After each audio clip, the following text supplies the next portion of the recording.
Chapter 216. The Empress Dowager wanted to send the imperial edict to Murong Wanru's family, but Grand Concubine Yi had already taken care of all of them. No, to be more precise, Murong Wanru's family was part of Tianning's imperial family. The Empress Dowager's actions went against common sense, putting Grand Concubine Yi and Han Yunshi on guard. They exchanged glances, not daring to linger too long in tacit understanding. Could it be that the old Empress Dowager had discovered some clues? Was she here today to test Grand Concubine Yi? No one would be more flustered than Grand Concubine Yi in the face of such probing. Still, she wasn't someone easy to deal with. No matter how turbulent her heart was, her face didn't reveal any flaws. She didn't even avoid the question, but asked back, "Wanru is already part of Marquis Pingbei's estate. It wouldn't be appropriate to send an imperial edict back to her family, would it?" But the Empress Dowager's reply was even better. "I thought so as well, but the Emperor must have his reasons for doing so. I don't have time to figure out his intentions." Emperor Tianhui's intentions? Han Yunshi grew even more stunned at these words. She was almost certain that the Empress Dowager and Emperor knew something about Murong Wanru's origins. Even if they didn't know, they must have suspected something. Otherwise, the Empress Dowager wouldn't have spoken so bluntly today. This wasn't a test at all, but a warning. Grand Concubine Yi was as steady as Mount Tai with a soft smile. "Since it's the Emperor's intentions, then we'll do as he says. But I took Wanru from the Empress's hands in the past, so I don't know much about her family. Now that she's unconscious, it looks like we'll have to ask the Empress if we want to find her family."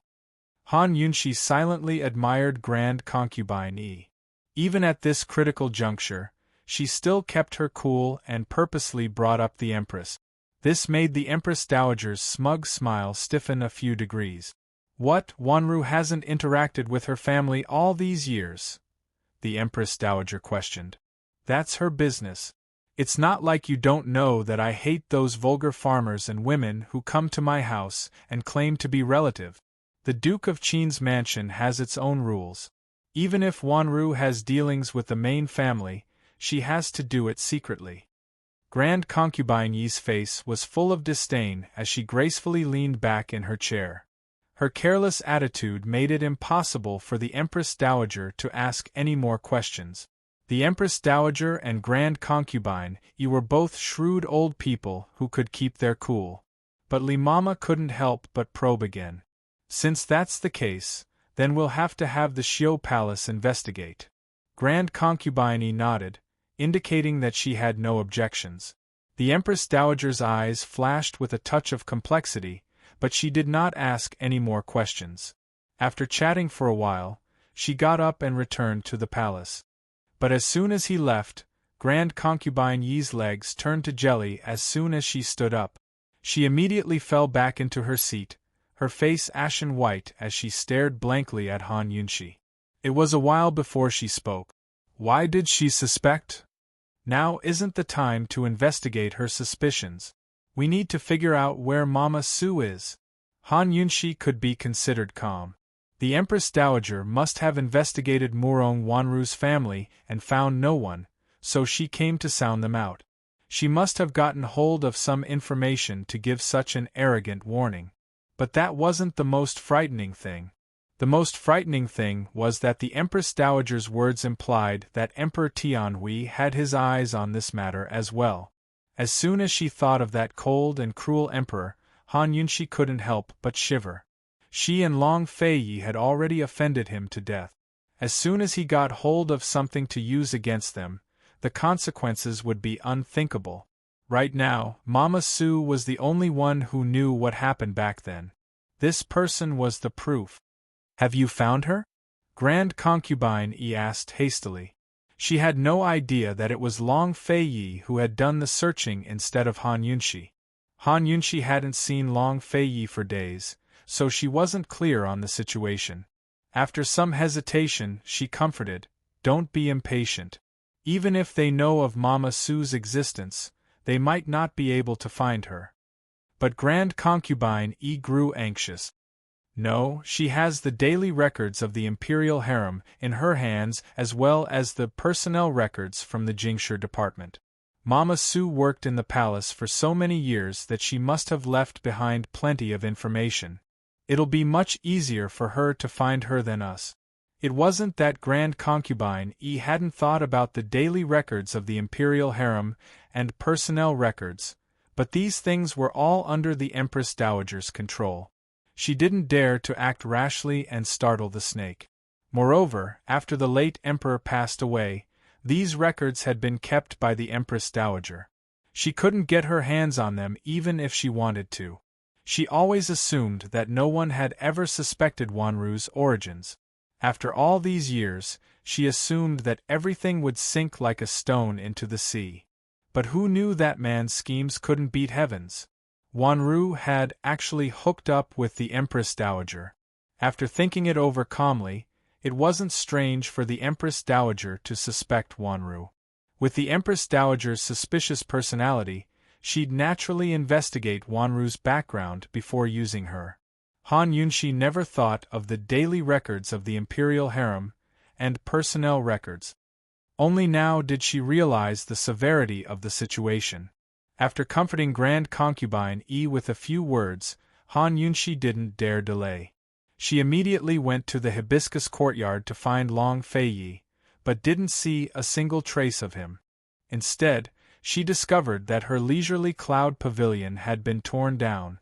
Han Yunshi thought that she'd be able to keep her cool, but her heart still clenched in pain. Was that fellow trying to draw a clear line between them and never let her move back?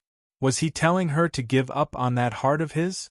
Since he didn't mean it, why did he let her know about the Tang clan's secrets and let her get so close?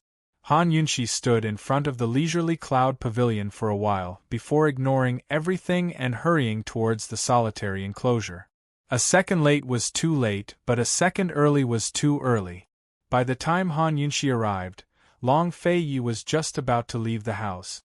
It had been a few days since she'd seen him, but he was still cold, aloof, and inviolable. She wasn't unfamiliar with him, but simply told him about the Empress Dowager's visit. They must have gotten hold of some clues, or else the Empress Dowager wouldn't act so rashly, she said anxiously. Still, he wasn't in a rush. Coldly, he said, "You're even more anxious than Grand Concubine Yi." Han Yunshi felt uncomfortable hearing those words. She admitted frankly, "Of course I'm anxious. Dozens of lives in the Duke of Qin's estate are tied to this matter, including me. I don't want to fall into Emperor Tianhui's hands." "That's a reason." Long Feiyi nodded his head in satisfaction. He didn't explain, but said, "Go back and wait for news." "I'll wait for His Highness's good news." She didn't ask or waste words, but turned to leave, leaving behind a confident figure. But just as Han Yunshi was about to leave, Long Feiyi suddenly called after her. "Han Yunshi." Han Yunshi turned to look at him. "Does your Highness have any other orders? Since you don't want to fall into Emperor Tianhui's hands, then take a trip with your lordship," Long Feiyi said, his emotions unreadable. "Go with him to find Mama Su?" He had news? Han Yunshi was still lost in thought when Long Feiyi mounted his horse and came to her side. He didn't explain a thing, but reached out his hand. "Fine, I'll go. Who's afraid of him?" Han Yunshi didn't hesitate to give her small hand to his. Her hand was very cold, slender and boneless. His hand was even colder, the bones of his fingers distinct. When the two hands clasped together, there was a strange attraction between them that made both of them feel comfortable. As soon as she got on the horse, he let go of her hand, but kept an arm around her waist while the other pulled on the reins to spur the horse forward. Han Yunshi thought she could stay calm as she leaned against the familiar embrace. But in the end, she lost herself in the familiar scent of ambergris. Gradually, her thoughts wandered until she didn't even know how she arrived at Medicine City. Finally, Han Yunshi grew curious. "What are we doing here?" "We've received news that Mama Su is working as a servant in Medicine City's Mu clan. They'll come tonight to take her away," Long Feiyi said mildly as he hid in the shadows of the city gates. Han Yunxi was surprised. She never expected Mama Su to sneak into Medicine City, much less news of the Empress Dowager. No wonder she was so arrogant when she first arrived at the Duke of Qin's estate. But on second thought, she felt something was off. She wouldn't be so high-profile before she got her hands on the person. Wasn't she afraid of beating the grass and startling the snake? Han Yunxi couldn't shake off the feeling that something was wrong. Just as she was about to ask for more details, the city gates opened and a carriage slowly drove out, followed by several black-clothed experts. It was obvious that the carriage belonged to the palace.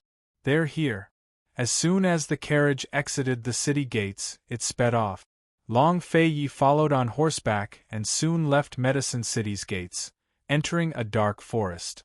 If they made a move here, they wouldn't alert the people of Medicine City. Han Yunxi thought that Long Feiyi was about to make his move. But who would have thought that the carriage in front of them would come to an abrupt stop? The black-clothed experts all turned around to look at them, as if they already knew they were following them. Han Yunxi was shocked, but Long Feiyi was very calm and slowly came to a stop. What was going on? One of the black-clothed experts was kneeling beside the carriage. The person inside the carriage stepped on the expert's back and elegantly walked down. She was actually a cool and elegant beauty. She was a full head taller than Han Yunxi. She wore a fiery red qipao with a high collar that accentuated the beautiful curve of her neck. The opening almost reached the base of her thighs. As she walked, her well-proportioned and slender legs were faintly discernible, causing one's heart to flutter. Not only did she have a good figure, but she also had a beautiful face. Her facial features were well-defined, bright, and moving. Some people said that qipaos were very tight and had openings lower than the knees. Those were the daughters of noble families who didn't step out of the house and had to take small, quick steps. Qipaos were loose and had openings that reached the knees. That was for ordinary housewives, purely for ease of work. But this type of qipao, with openings that reached the thighs, was for prostitute. However, this red-clothed woman didn't have the slightest bit of a prostitute's aura. She was cool and moving, emitting an innate sense of superiority. The pride and confidence in her eyes let Han Yunxi know that this woman's background wasn't ordinary. She couldn't be Mother Su. Han Yunxi immediately understood that this was a trap. The Empress Dowager deliberately released the news to lure Long Feiyi here. However, seeing Long Feiyi's calm appearance, Han Yunxi didn't worry too much. The red-clothed woman disdainfully glanced at Han Yunxi. When her gaze fell on Long Feiyi, her cold and arrogant expression became gentle. She joked, "Your Highness Duke of Qin is actually riding on the same horse as a woman. Is Shuang having a nightmare?" Han Yunxi originally planned to quietly watch how Long Feiyi would deal with this trap. Who knew that the other party not only knew Long Feiyi, but also pointed the spearhead at her. She could see the love and hatred in this woman's eyes. In reality, she and Long Feiyi were just riding on the same horse. It didn't mean anything. However, since the other party had already said this, how could she back down? Chapter 217. Although she wasn't as tall as the woman, Han Yunxi was sitting on Long Feiyi's exclusive horse. Her aura alone was enough to suppress the other woman. She looked down disdainfully and teased. This Wang Fei thought that all the women in the world had nightmares after this Wang Fei married His Highness. Miss Shuang Er's nightmares came a little too late, didn't they? All the women in the world? Han Yunxi wasn't exaggerating. Of Cloud Realm Continent's 3 princes, Tianning's Duke of Qin was the most adored by all the women in the world. But no woman in the world could win his favor. Han Yunxi knew she was no exception, but since she was sitting on Long Feiyi's horse today, she wouldn't allow herself to back down. She still remembered Grand Concubine Yi's words. No matter what, she couldn't lose face for the Duke of Qin's household. So this is Qin Wangfei. Shuang heard that on the day of the wedding. Leng Shuang trailed off with a meaningful smile and introduced herself. This one is Ling Shuang of the City of Daughters. There were 4 cities in the world: Medical City, Medicine City, Carefree City, and the City of Daughters. Medical City had its medical academy, Medicine City had its 3 great clans, while Carefree City and the City of Daughters both had their own city lord system. Carefree City was ruled by the Qi clan, while the City of Daughters was ruled by the Lung clan. Han Yunxi's guesses were right. This woman's origins weren't small, but what did that have to do with her? She was very honest. I don't know you. Lung Shuang assumed that the lowly Han Yunxi would feel ashamed after revealing her identity, but she ended up losing face instead. Of course, Lung Shuang didn't stop there. She acted as if she didn't mind and said, I'm the 4th young miss of the Lung clan, a contender for the future head of the Lung clan. I've known His Highness Duke of Qin for a long time. Qin Wangfei isn't a kindred spirit, so it's normal that you don't know me. These words were telling Han Yunxi that they were from different worlds and that Han Yunxi wasn't worthy of His Highness Duke of Qin. Unexpectedly, Han Yunxi remained lofty and said lazily, Since you've stated your clan so clearly, this Wang Fei will treat it as knowing someone like you. Her words made it sound like Ling Shuang was eager to introduce herself and hope that Han Yunxi would remember her. On the social scene, only those who were of lower status but were eager to make friends with someone of a higher status would take the initiative to report their background in detail. Otherwise, once the name was thrown out, it would mean everything, and there would be no need for others to ask. Ling Shuang's background was indeed miles ahead of Han Yunxi's, but she just so happened to meet a Han Yunxi who didn't even care about her own background. If she didn't care about her own background, why would she care about someone else's? Showing off in front TSS. Looking at the calm and composed Han Yunxi, the arrogant Ling Shuang couldn't understand where Han Yunxi's confidence came from. But this was the first time in her life that she felt inferior in front of a girl her age. She didn't want to admit it, but she wasn't willing. Killing intent flashed through her eyes, but seeing that Long Fei Yi was present, she didn't act out. She maintained her smile and calmly changed the topic. Isn't Your Highness Duke of Qin curious why Shuang is in the palace sedan? Compared to the likes of Princess Chongping and Duan Muyao, this woman was much more rational and cool-headed. She knew the big picture and wasn't the type to throw tantrums for no good reason. It was no wonder she was one of the candidates to succeed the City of Daughters. This prince isn't interested. Compared to Han Yunxi, Long Fei Yi was the real lofty one. Ling Shuang was famous for being cold and elegant, but unfortunately, she still couldn't enter his eyes. Cold as he finished speaking, he turned his horse around and prepared to leave. But at this time, the experts that Ling Shuang brought with her immediately spread out and surrounded them. Duke of Qin, someone in the City of Daughters offered a sky-high price for 10 experts to buy your head. Shuang took on all of them. Shouldn't you properly thank Shuang? Ling Shuang smiled. Medicine City valued medicine, Medical City valued doctors. The City of Daughters and Carefree City were ruled by assassins and mercenaries. The City of Daughters valued women over men, while Carefree City valued men over women. There were crouching tigers and hidden dragons in these 2 cities. The Lung clan and the Qi clan were assassin clans with the longest histories. Han Yunxi glanced around and discovered that there were exactly 10 black-clothed experts. She was still shocked. She could ignore Ling Shuang's identity, but she couldn't ignore Ling Shuang's ability. To actually come to the City of Daughters and offer a sky-high reward, the Empress Dowager's move was too ruthless. 1 against 10 wasn't something fun. Since Ling Shuang accepted the Empress Dowager's reward, how could she come here for nothing? Long Fei Yi swept his gaze over the 10 people and sneered. You think too highly of yourself. He, Long Fei Yi, hated owing people favors, especially to women. Ling Shuang wasn't angry. She actually pouted her delicate red lips and said coquettishly, Your Highness Duke of Qin, this will make things difficult for Shuang. The reputation of the City of Daughters can't be destroyed. How many men in the world could resist a cold beauty like her when she lowered herself and acted coquettishly?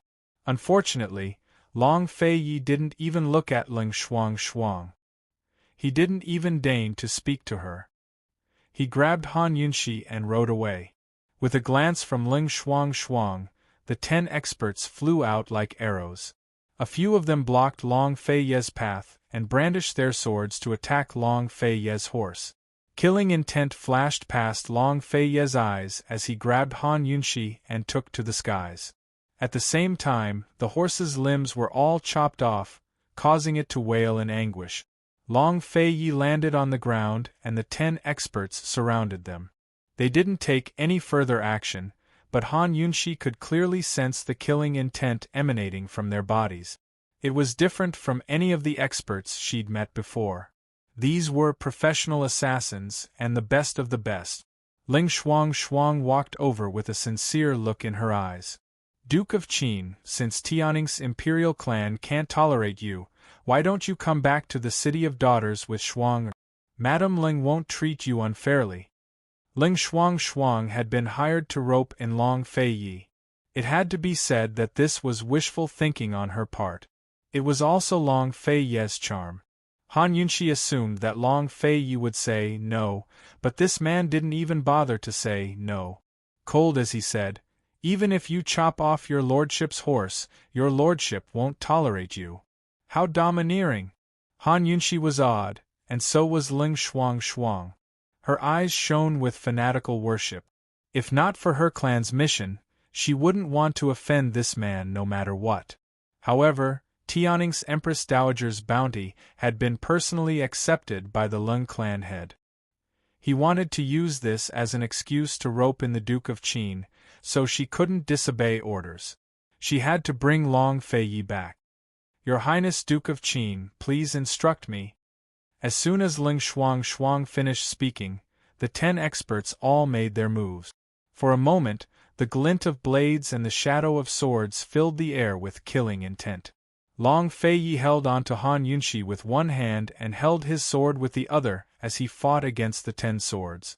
The shadows of his sword flashed like lightning as they clashed fiercely. The 10 experts' swords were very fast, but Long Fei Yi's was even faster. Han Yunxi wanted to use her hidden weapons to help, but she couldn't find a chance. She only felt the shadows of swords flickering in front of her. She couldn't even tell who they belonged to and was afraid that she'd be more of a hindrance than a help. Han Yunxi had seen Long Fei Yi's swordsmanship many times before. His skills were cold and severe, and his sword chi was domineering. Basically, his sword would slice the throat as soon as it left his hand, and he could eliminate a whole group of assassins with ease. After all, Long Fei Yi's swordsmanship was taught by Tianshan Kenzo and lived up to its reputation. However, this time, Long Fei Yi still couldn't gain the upper hand after more than 30 moves. Moreover, he was still standing in the same place, which was equivalent to being pinned down.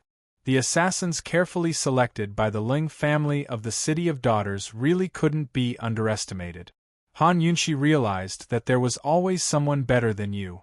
There were so many experts and the world was so big. Of course, it was 10 against 1, and they still had to protect her.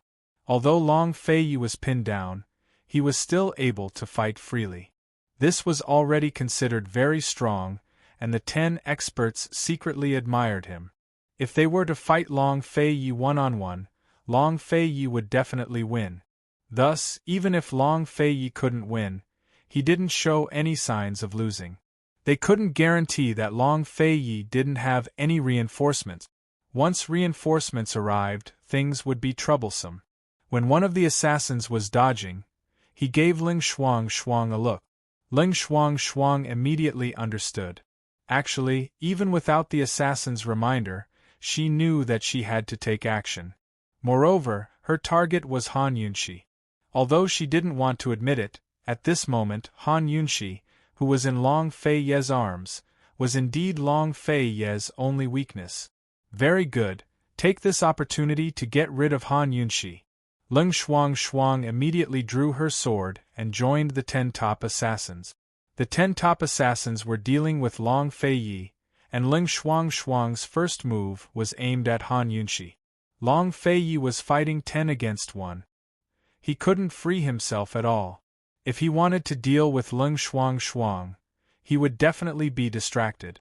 The 10 top assassins were waiting for him to be distracted.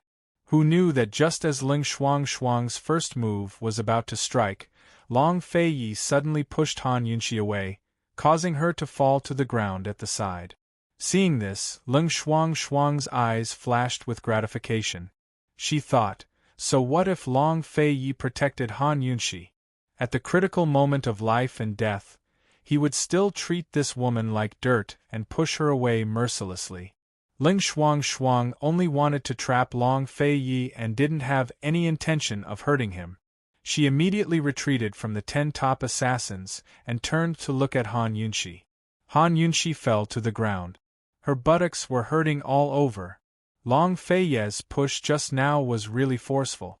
However, she knew that if he didn't use force, she probably wouldn't be able to safely avoid the assassin's blade. However, it was also good that Long Feiyi pushed her away. He had less of a burden, and she. Thinking of this, Han Yunxi lowered her head and a sly look flashed across her eyes. Ling Shuang coldly looked at Han Yunxi and walked over step by step. Her footsteps were especially heavy. Her long sword dragged on the ground, drawing a long trail. Han Yunxi raised her head to look at her. She revealed a nervous expression and moved back. Her face was timid.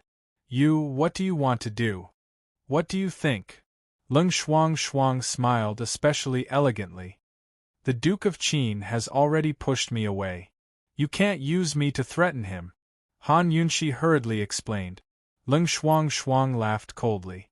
Qin Wangfei, so you still have some self-awareness. Although you can't threaten him, if you ruin this face of yours, won't he never bring you out in the future? Ah! Save me! Don't come over! Han Yunxi screamed and continuously retreated. Long Feiyi, who was dealing with the top 10 assassins, glanced over from the corner of his eyes. However, he quickly withdrew his gaze. It wasn't clear if he was worried about her or if he was looking down on her. Ling Shuang was already standing high up in front of Han Yunxi. She admired Han Yunxi's cowardice with great interest and slowly raised her long sword. Don't come over. Han Yunxi was so frightened that she covered her face with both hands. It was this action that she activated her hidden weapon. Several golden needles flew out from her wrist without warning. The advantage of close distance made up for the lack of strength and speed of the pear blossom teardrop rain. Even if Ling Shuang was an expert, she couldn't dodge in time. Only when the golden needles sank into her wrist did she realize it. She fell into a trap. Chapter 218. Ling Shuang had admired His Highness Duke of Qin for a long time. Of course, she had investigated Han Yunxi and knew that Han Yunxi knew how to use poison. However, she never thought that Han Yunxi knew how to use hidden weapons. By the time she reacted, it was already too late. Her right hand suddenly lost strength and the long sword fell to the ground with a clang. It was obvious that the hidden weapon was poisoned. However, she was still from a family of assassins. She still had the basic qualities to remain calm in the face of danger. She kicked the long sword and held it in her left hand, continuing to stab at Han Yunxi. Han Yunxi, I didn't expect you to be so despicable. Han Yunxi dodged while shooting out needles. She took the opportunity to pull away from Ling Shuang and said sarcastically, You're 10 against 1. Not only are you despicable, but you're also shameless? Cut the crap. Watch this. A numbing sensation spread from her right hand to her entire body. Ling Shuang didn't know what kind of poison it was, but her conviction as an assassin kept her going. Even if she was poisoned, she had to get rid of Han Yunxi before she collapsed. The tip of the sword changed directions.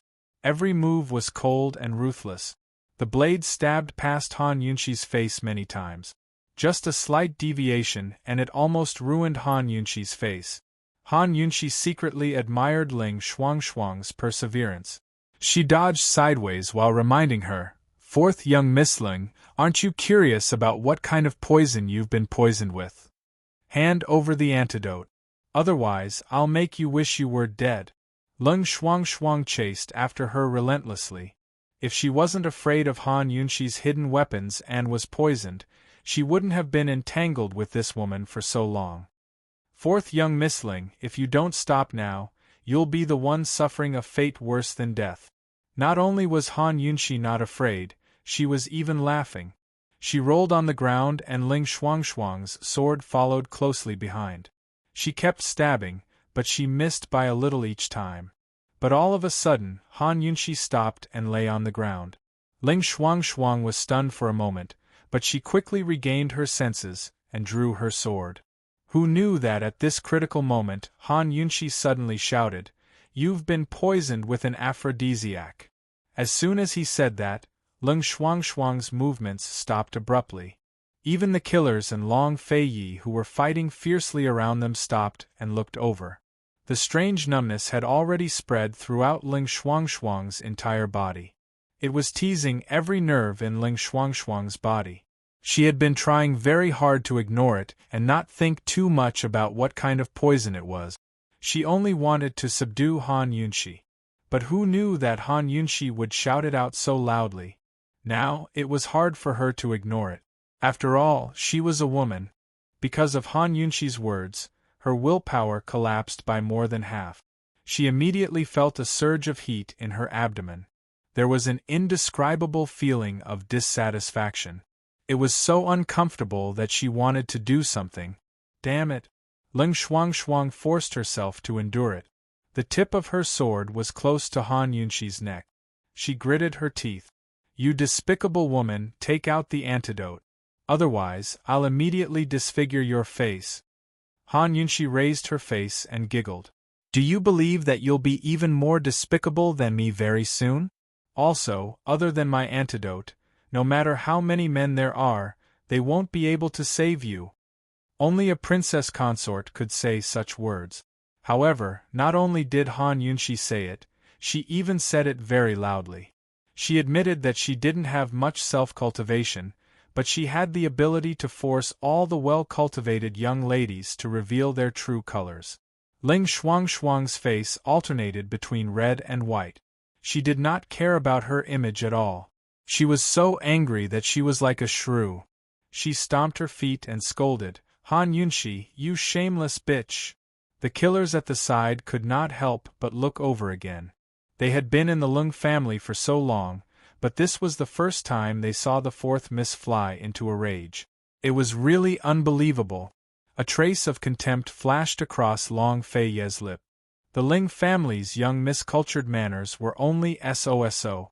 Han Yunshi allowed Ling Shuang to curse and allowed her sword to tremble in front of her eyes. From beginning to end, she maintained a harmless smile. "Fourth Miss Ling, don't be agitated. Once you're agitated, the poison will flare up even faster." You. Ling Shuang really wanted to skin Han Yunshi alive. However, she was also afraid. She was afraid that she would really do something unsightly in front of His Highness Duke of Qin. She could only compromise. "What do you want in order for you to hand over the antidote?" Han Yunshi did not speak. Her gaze drifted to the fierce battle at the side. Ling Shuang naturally understood. "Give me the antidote and I'll have them retreat immediately." "Have them retreat immediately. I still have a second condition," Han Yunshi said bluntly. "A second condition?" This woman was reaching for a yard after taking an inch. Ling Shuang could only submit no matter how sullen she felt. She hesitated for a moment, but in the end she gritted her teeth and ordered the top 10 assassins to stop. Who would have thought that even though the top 10 assassins had stopped, Long Fei Yi had no intention of stopping the battle. Unexpectedly, he pulled out a golden whip from his waist. With a sharp whoosh, he said coldly, "You killed this prince's horse. Either leave your lives behind, or this prince will take all 10 of your lives." As soon as he finished speaking, the long whip lashed out viciously. This man was reaching for a yard after taking an inch. Ling Shuangshuang sucked in a breath of cold air. She simply could not believe her ears. However, Han Yunxi smiled even more happily. This was Long Fei Ye's domineering nature. As long as she did not drag him down, it was fine. He did not need her help at all. Long Fei Ye's whip not only lashed out viciously, but he also deliberately aimed it at the assassins furthest away, forcing them to continue fighting. Duke of Qin, don't be too arrogant. If you want to touch any of the brothers, you have to ask if our 10 swords agree. Fourth young miss, forgive us for not being able to comply. The top 10 assassins and 10 sharp swords surrounded them once again. However, the situation this time was completely different from before. Long Fei Yi used a long whip, not a long sword. Every move, every swing, and every retraction, he quickly gained the upper hand among the 10 assassins. His whip was long and flexible, and the tip of the whip was cold and sharp. With a whoosh, whoosh, whoosh sound, he actually knocked down 2 sharp swords. This time, even Han Yunxi was stunned. Only then did she realize that Long Fei Ye's true ability was actually not swordsmanship, but the whip technique. The golden soft whip hidden at his waist was his most lethal weapon. With his white clothes and golden whip, he moved freely among the 10 assassins. Every swing was luxurious, noble, and domineering. Whether it was Han Yunxi or Ling Shuangshuang, they had never seen a man who could fight a battle so beautifully and luxuriously. Of course, the top 10 assassins were the most shocked. They had already secretly admired Long Fei Ye's swordsmanship, but now they realized that his most powerful skill was not swordsmanship, but something else. This time, it was hard to stop halfway. They had no choice but to bite the bullet and continue fighting. In just a short while, another 2 long swords were knocked down, and the tip of the whip was raised, directly injuring an assassin's face. Han Yunxi was fascinated, but Ling Shuangshuang couldn't stand it anymore. Han Yunxi, where's the antidote? It was Long Fei Yi who didn't want to fight, so she couldn't do anything about it. Han Yunxi stared at Long Fei Ye's figure without blinking and asked casually, "Where's Mother Su?" Long Fei Yi received news that this carriage was supposed to pick up Mother Su. If Ling Shuangshuang was here, then where was Mother Su? Seeing Han Yunxi's indifferent attitude, Ling Shuangshuang was unable to restrain her anger. I don't know what Mother Su or Motherly.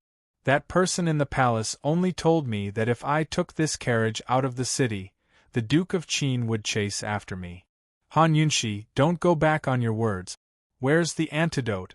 No matter how good her willpower was, she couldn't resist the effects of the drug. At this time, she had already unconsciously rolled up her sleeves. She felt so uncomfortable. Han Yunxi wasn't anxious with her. She smiled and said, "When the Duke of Qin is done, I will definitely give you the antidote. Don't worry, the drug won't take effect so quickly." She thought that she wasn't strong enough to be Long Fei Ye's solid backing, but at least she could let him have no worries. You. Ling Shuangshuang was so angry that she almost vomited blood. Han Yunxi, who do you think I am? My Ling family has always kept their word. Give me the antidote. If I say I won't hurt you, then I won't hurt you. Han Yunxi was in a good mood. She leisurely glanced over. In any case, I don't believe you. Ling Shuangshuang was so angry that she wanted to commit suicide. However, at this time, a squeaking sound similar to that of a mouse suddenly came from the surroundings. Very quickly, from the darkness in all directions, pairs of scarlet eyes appeared. Han Yunxi suddenly stood up. What are those things? The moment she said that, in an instant countless huge bats flew out from all directions. They ignored everyone else present and actually rushed towards Han Yunxi alone. These beasts were clearly being controlled by someone's mistress to attack her. What kind of person did she offend? Han Yunxi turned to escape, but she didn't dare to run too far. She continuously shot out gold needles to kill the huge bat. However, the number of huge bats was really too big. There were at least a few hundred of them, and her pear blossom teardrop rain could only shoot out 33 gold needles at one time. Of all the martial arts in the world, only speed was invincible, and all kinds of attacks in the world were won by quantity. In just a short while, a few scratches appeared on the back of Han Yunxi's hand. Just when Han Yunxi was overwhelmed by the attacks, Long Feiyi suddenly lashed out with his whip, sweeping down a large number of huge bats for her. The people of Liberty City also want a share of the loot? Long Feiyi was as cold as ice. With a flash, he broke through the encirclement of the killers and landed beside Han Yunxi. With a cool wave of his hand, more than half of the huge bats retreated. Although these huge bats were beasts, they also understood human nature. They seemed to have been intimidated by Long Feiyi's powerful aura. They hovered around the surroundings, not daring to move forward. And right at this time, a man in white clothes flew out from the darkness. He looked elegant and noble, extraordinarily handsome, like a scholar. The huge bats hovered around him. He opened his folding fan, and a huge bat landed gracefully on his folding fan like a butterfly. Such an evil and filthy creature had been trained to be so obedient. This scholar seemed to be a combination of evil and righteousness. This person was none other than the famous eldest young master of Liberty City, Qi Yaotian. Ling Shuang was only one of the candidates for the position of City Lord of the City of Daughters, while Qi Yaotian was the only candidate for the position of City Lord of Liberty City. In the Qi family of Liberty City, he was the most outstanding person. Qi Yaotian glanced at Han Yunxi and chuckled. "Your Highness King of Qin, you are mistaken. The City of Daughters is offering a sky-high bounty for your life, while Liberty City is offering a sky-high bounty for the head of the Princess Consort." While speaking, he nodded politely at Ling Shuang, who was standing to the side. "Fourth Miss Ling, Liberty City is not stealing your business, is it?" Carefree City and the City of Daughters were neck and neck in terms of reputation, but in terms of strength, Carefree City had the upper hand. At the very least, eldest young Master Qi Yaotian's strength was enough to raise Long Fei's guard. This time, Liberty City had sent their eldest young master, and the eldest young master had even brought a swarm of huge bats. He must be determined to get Han Yunxi's head. Chapter 219. Besieged by two cities, the situation was very unfavorable to Long Feiyi's group. Ling Shuang was a smart person.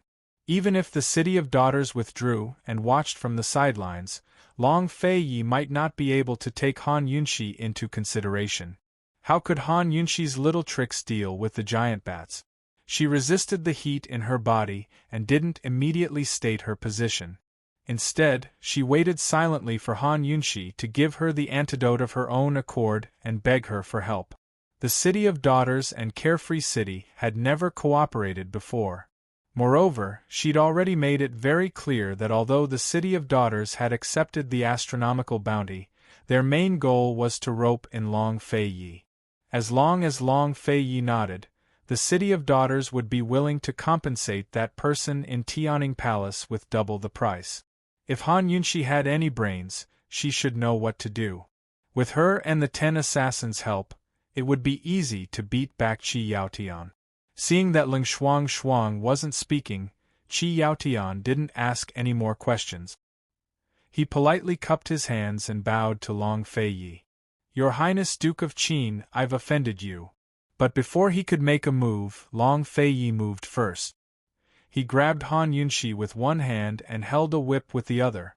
Powerful internal energy flowed into the whip, causing it to be as sharp as a sword's wind blade. Like a hot knife through butter, it shot towards Qi Yaotian.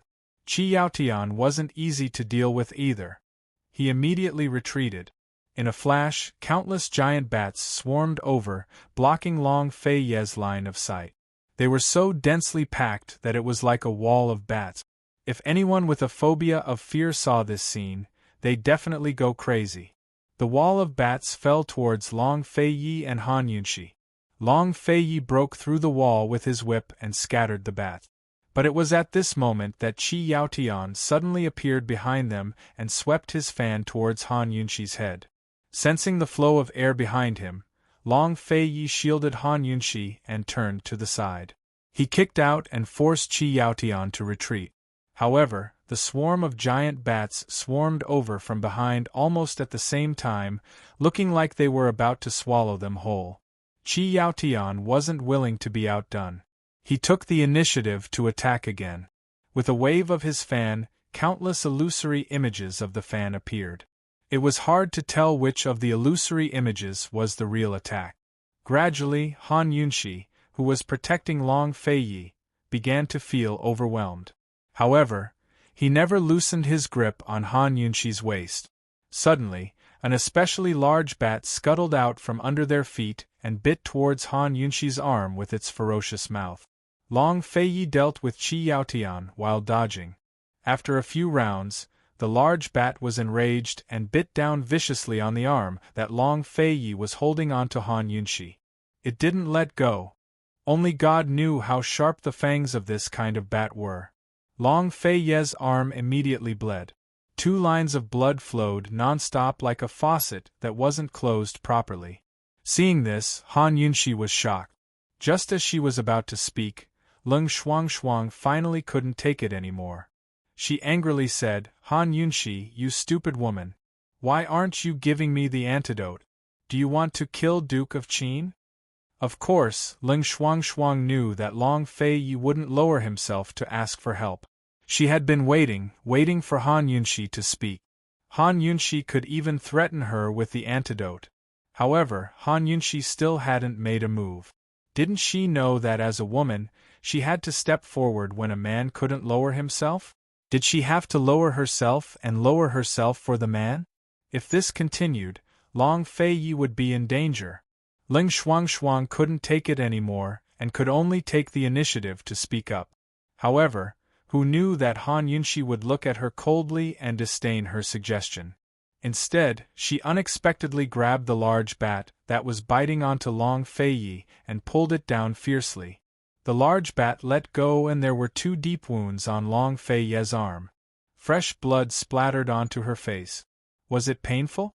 Long Fei Yi's brows didn't even crease as his attention was focused on Qi Yaotian's folding fan attack. Han Yunxi knew that he would be in a lot of pain, but she had to do this.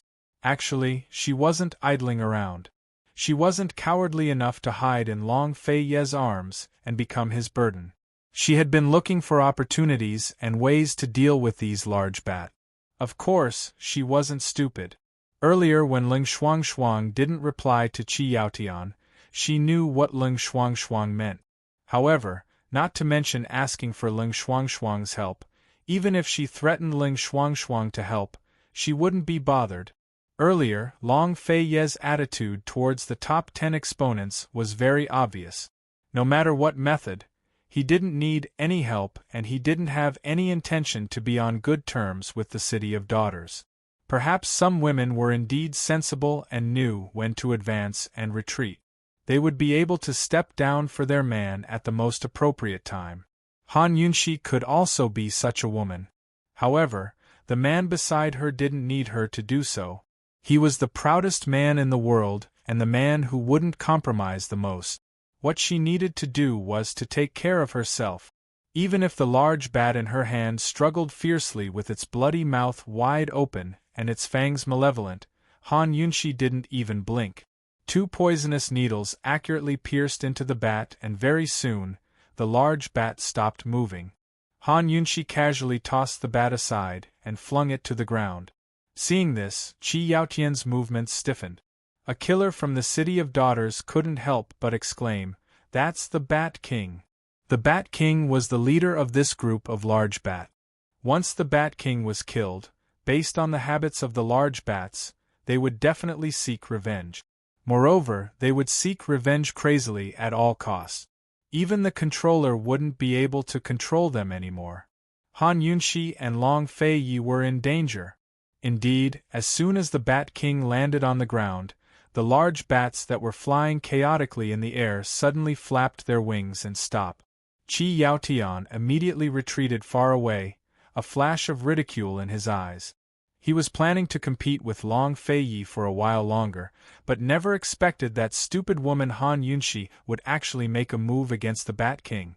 How could such a stupid woman be worth such a high price from Tianning's Empress Dowager? How could she be worth Long Fei's protection? Silence reigned around them. Only the fluttering of the bat's wings could be heard. The atmosphere suddenly turned very strange, even more Ning-Jing than before a storm. Han Yunxi, you're such an idiotic woman. Someone come, all of you attack together. Ling Shuang couldn't take it anymore. She threw away all of her face and self-respect, even ignoring the heat in her body that was gradually subsiding. She suddenly raised her sword and soared into the air to stand by Long Fei's side. Together with her 10 assassins, she was going to face the revenge of the large bats together with Long Fei. Fourth young Missling, what do you mean by this? Qi Yaotian laughed coldly. That's exactly what I mean. The Duke of Qin is an honored guest of my city of daughters. Ling Shuang replied icily. Fourth young Missling, you'd better think it over. You can't afford to ruin my carefree city's plans. Qi Yaotian warned Ling Shuang. Although the city of daughters and carefree city weren't on good terms, they'd always coexisted peacefully and minded their own business. I've said it before, His Highness Duke of Qin is an honored guest of my city of daughters. As long as my city of daughters is here today, no one is allowed to act presumptuously. Ling Shuang was so agitated that she grew bolder and bolder as she spoke. Qi Yaotian retorted with every word, his attitude growing more and more unyielding. However, even though the two of them were speaking, the parties involved, Long Fei and Han Yunxi, didn't even listen to them, let alone take them to heart. Long Fei vigilantly stared at the giant bats that could attack them at any time, while Han Yunxi was completely focused on the dead giant bat king on the ground, as if she was waiting for something. Ling Shuang spoke agitatedly, but Long Fei didn't say anything for a long time. She thought that if she stood out at this time, Long Fei would at least have a whole new level of respect for her. She couldn't help but look back, only to discover that Long Fei had completely ignored her existence. At this moment, Ling Shuang felt as if a bucket of cold water had been poured over her head, extinguishing all her enthusiasm. What exactly should she do for this man to place her in his eyes? What exactly should she do for this man to be willing to be on good terms with City of Daughters? Looking at Long Fei's hand around Han Yunxi's waist, the usually calm Ling Shuang couldn't control her jealousy for the first time. At this moment, all the bats in the surroundings suddenly flapped their wings violently, and the sound of their wings flapping became noisy all of a sudden. The swarm of giant bats was indeed about to launch a crazy revenge attack. A trace of anticipation flashed past Ling Shuang's eyes. She was looking forward to letting Long Fei see what kind of woman could be of help to him. Qi Yaotian, who was at the side, was even more impatient to see Long Fei's performance. One had to know that he had raised giant bats for so long, but he had never seen the giant bat's terrifying revenge attack. The sound of flapping wings became louder and louder, and the atmosphere became more and more tense. Take care of your face, Long Fei said in a low voice as he hugged Han Yunxi even tighter. Han Yunxi could feel his nervousness. However, Han Yunxi wasn't nervous at all. She felt the warmth of his palm on her waist, and a trace of warmth flowed through her heart. Long Fei, even if you two are only husband and wife in name and only need to use each other, as long as you sincerely protect me at this moment, then I will also sincerely protect you at the same time. Suddenly, a giant bat launched an attack. It retracted its wings and shot towards Han Yunxi like an arrow released from a bow. Han Yunxi's lips curled into a ruthless smile. She shot out a golden needle and accurately shot the leading giant bat backwards, landing on the giant Bat King's body. Ungrateful little bastard! She snorted disdainfully. Hearing this, Qi Yaotian, Ling Shuang, and even the top 10 assassins were all in disbelief. Ling Shuang couldn't help but roar, Han Yunxi, do Do you still not understand the seriousness of the situation? You ignorant woman. I didn't think that Qin Wangfei was such an interesting woman. Wouldn't it be a pity to kill her? Qi Yaotian also couldn't help but laugh mockingly. A complicated look flashed through Long Fei Ye's eyes. Just as he was feeling suspicious, the countless giant bats floating in the air all retracted their wings and attacked as a group. It was a moment of imminent peril. It was about to start, they were about to attack. Nervous, Qi Yaotian didn't have time to smile as he excitedly held his breath. Leng Shuang hurriedly pulled out her long sword, and the top 10 assassins immediately followed suit. At this moment, the atmosphere had truly reached its peak. Suddenly, nearly 100 giant bats all gathered together. But, Chapter 220. All the giant bats had gathered together. Once they attacked in a frenzy, the consequences would be unimaginable and impossible to guard against. However, just as everyone thought that the vengeful attack was about to begin, the large group of giant bats actually gave up on attacking Long Fei Yi and Han Yunxi. They actually swarmed towards the giant Bat King's corpse on the ground like crazy. For a moment, everyone was stunned. How could this be? No one was more shocked than Ling Shuang and Qi Yaotian. Both of them were flabbergasted and couldn't believe what they were seeing with their own eyes. They saw the giant Bat King's corpse on the ground. It was unknown whether it was due to the impact of the leading bat or some other reason, but the blood seemed to be flowing out from the pores all over its body. It was extremely terrifying. Of course, everyone only took a glance at this scene because very quickly, the group of giant bats drowned the giant Bat King's corpse. The dense mass of bats blocked everyone's line of sight. Why was this happening? Weren't they supposed to attack the culprits, Long Fei Yi and Han Yunxi? What were they doing? What were they trying to do by surrounding the giant Bat King? And what happened to the giant Bat King's corpse? Why did it suddenly burst with blood? Qi Yaotian was very unwilling to suspect this, but he couldn't help but suspect that these giant bats were being controlled by someone else. This was simply too unexpected. All sorts of questions made everyone look at Han Yunxi in disbelief. At this moment, Long Fei Yi and Han Yunxi had already landed on the ground. Of course, Long Fei Yi didn't let go of Han Yunxi. That embrace wasn't just to protect her, it was more like a declaration of ownership. Without asking further, Long Fei Yi also understood that this woman must have used poison. She only knew how to use poison. However, just this poison alone was enough to give him endless surprises and surprises. Although they looked at Han Yunxi in disbelief, whether it was Qi Yaotian or Leng Shuang, they didn't believe that the giant bat's strange behavior had anything to do with Han Yunxi. So what if this woman could use poison? At most, she could poison 1 or 2 giant bats to death. How could she control the giant bats? They'd rather believe that Long Fei had done something behind the scenes. The swarm of bats surrounded the giant Bat King's corpse. They were so dense that it was impossible to see what they were doing. Qi Yaotian didn't dare to act rashly. Judging from their exchange just then, he was very clear that he couldn't do anything to Long Fei without the bat swarm. Ling Shuang didn't bat an eyelid either. She stared fixedly at Han Yunxi, desperate for an answer. It didn't take long for the stench of blood to spread out from within the swarm of bats. At first, it was just 1 or 2, but soon there were more and more of them.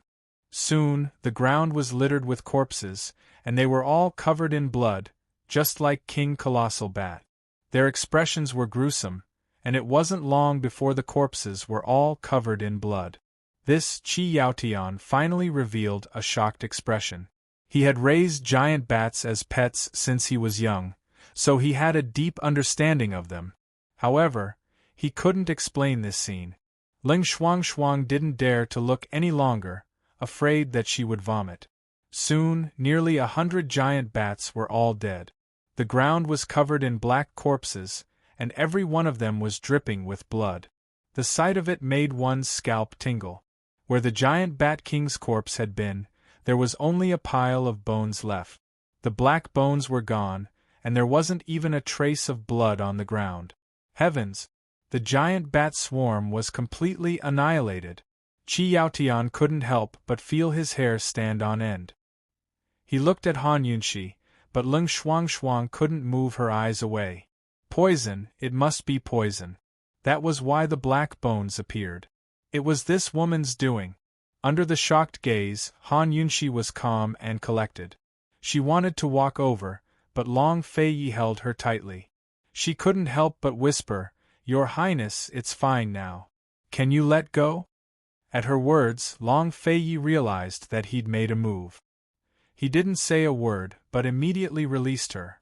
Under everyone's watchful eyes, Han Yunxi gracefully walked over and took out a needle to collect the blood from the giant bats.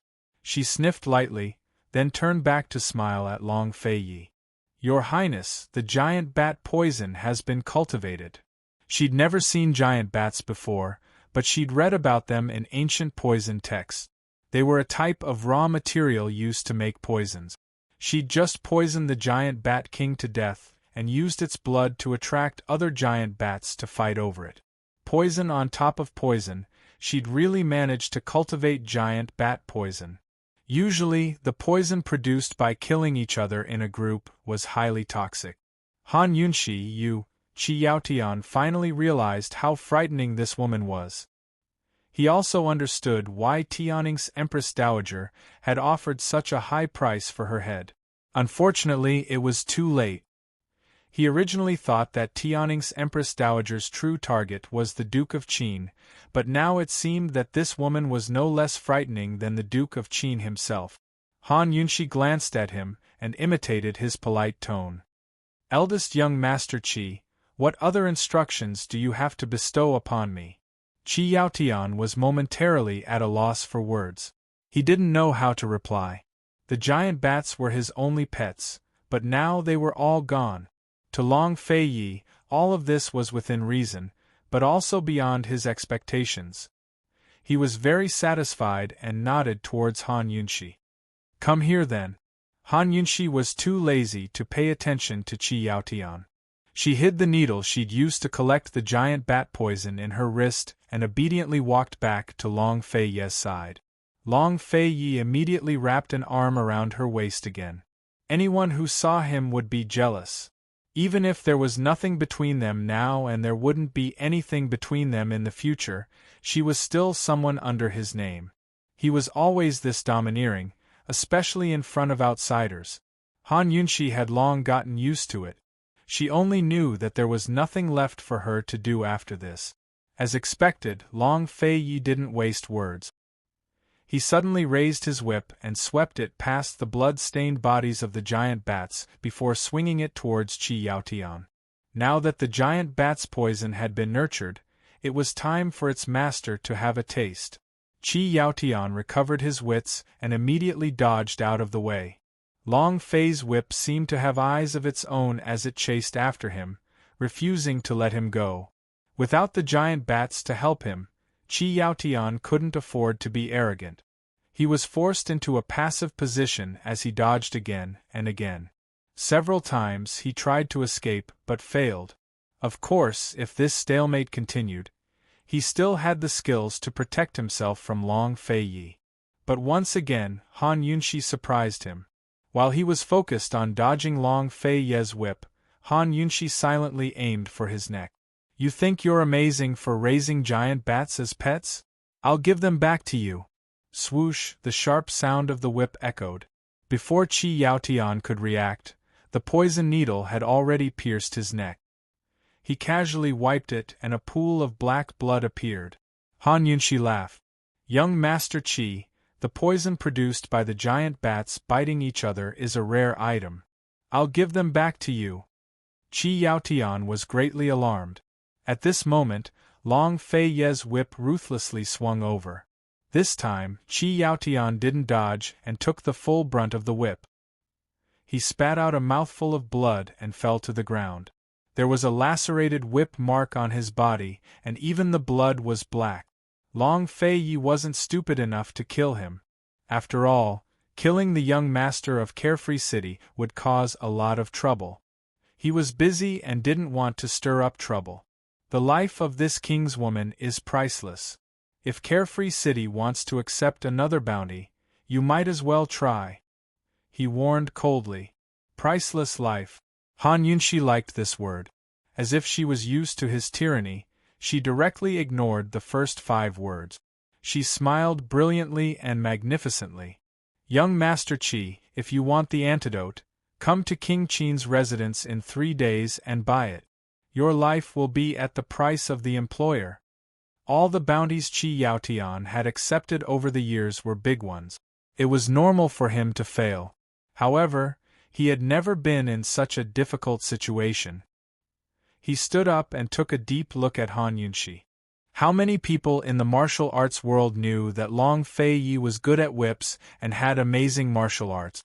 How many people knew that Han Yunxi was not only good at detoxification, but also that poison could be used as martial arts?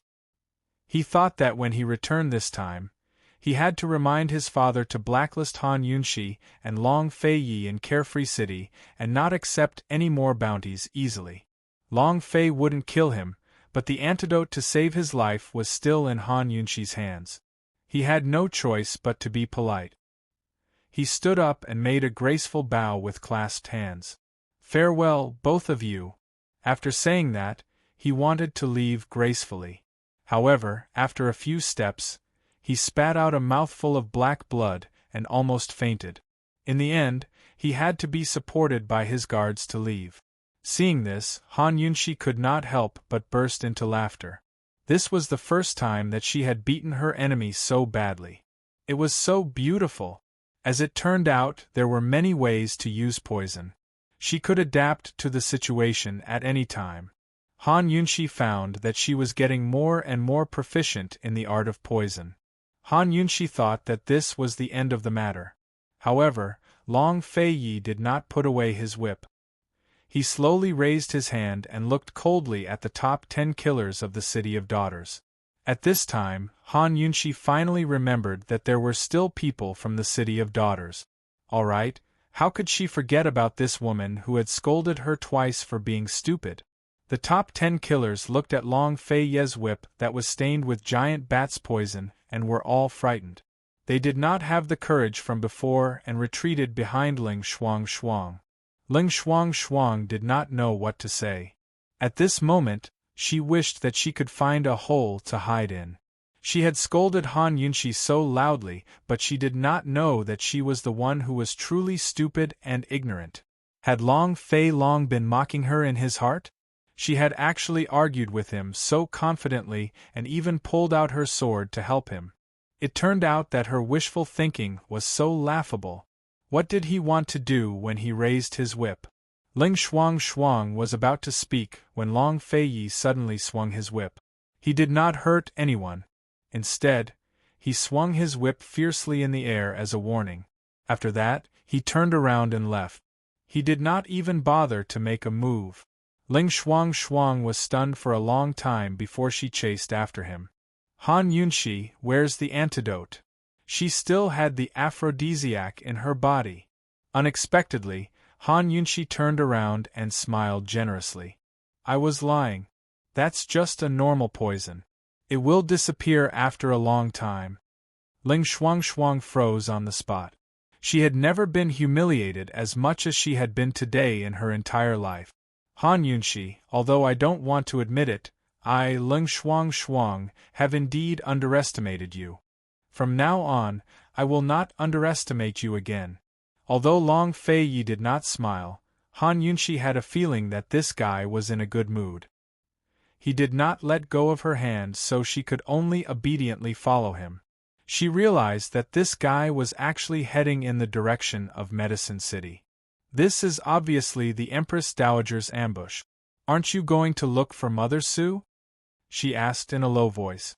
At the very least, she had to interrogate Ling Shuang about Mother Su's whereabouts. If she said that she did not know, would she really not know? Shuangqing was nothing. Mother Su was the most important thing. Unexpectedly, Long Fei Yi said, Tang Li should have succeeded. What did he mean? Chapter 221. Should Tang Li have succeeded? Han Yunxi was surprised as she followed Long Feiyi back to Medicine City's Wang clan. But even after they left, Lung Shuang was still frozen in place.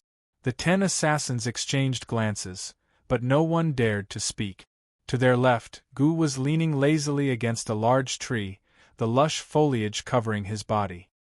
He didn't care who was chasing after Long Feiyi.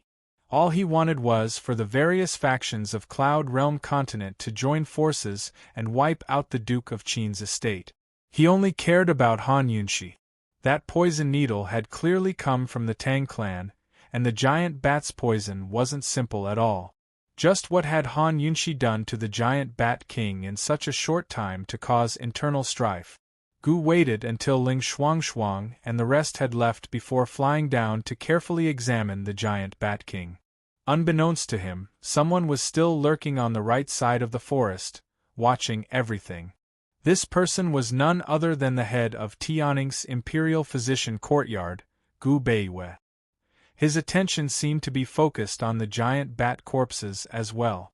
When he saw Gu looting all of the giant bat corpses, a complicated look flashed through Gu Beiyue's eyes. Then he turned around and vanished into thin air. Even top experts would be flabbergasted at such speed. This man had hidden his strength well. By the time Long Feiyi and Han Yunxi arrived at Medicine City's Wang clan, it was already daybreak. As for Mama Su, she had long been kidnapped by Tang Li and brought to the Wang clan. Han Yunxi realized in hindsight that the Empress Dowager had indeed found Mama Su at Medicine City's Mu estate. She'd purposely released news to test Long Feiyi while offering bounties to the City of Daughters and Carefree City to surround and attack Long Feiyi. On the other hand, she'd sent a group of palace experts to secretly pick up Mama Su. But as it turned out, Long Feiyi played along and distracted the people of the City of Daughters and Liberty City so that Tang Li could kidnap Mother Su easily. In fact, before the people of the City of Daughters and Liberty City retreated, Tang Li had already kidnapped Mother Su very smoothly. It had to be said that when she saw Tang Li standing in the garden in his snow-white clothes from afar, Han Yunxi once again had a beautiful illusion. However, when he opened his mouth, all the beautiful thoughts were destroyed. A long time later, Han Yunxi told Tang Li that every time she saw him, she wanted to poison him to make him mute.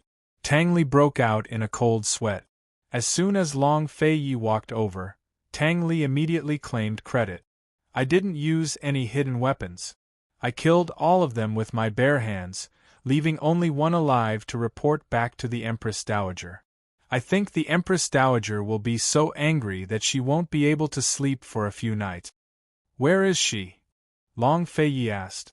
Han Yunxi's eyes lit up. Tang Li didn't kill Mother Su immediately because he wanted to wait for Long Feiyi to come back and interrogate her.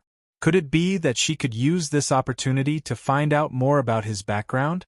She didn't want to know so much at first, but this fellow had already told her about the Tang clan. It'd be too fake if she wasn't curious. If this fellow's mother was a member of the Tang clan, then who was his father? The women of the Tang clan didn't marry outside the clan, so why was Long Feiyi brought to the palace as soon as he was born? He wasn't someone who coveted glory, wealth, power, and status. Why did he continue to stay in Tianning's imperial clan? I was bored waiting for you guys, so I forced a confession out of her, that... Before Tang Li could finish, Wang Gong cut in unhappily from the side. She was accidentally forced to death. Long Feiyi's gaze turned cold at these words. His gaze shot towards Tang Li like an arrow. Tang Li immediately raised his hand and swore, I found out before she died. Mother Su never told anyone about this. Those palace experts secretly kidnapped her. The Mu clan didn't know anything either, so she can die.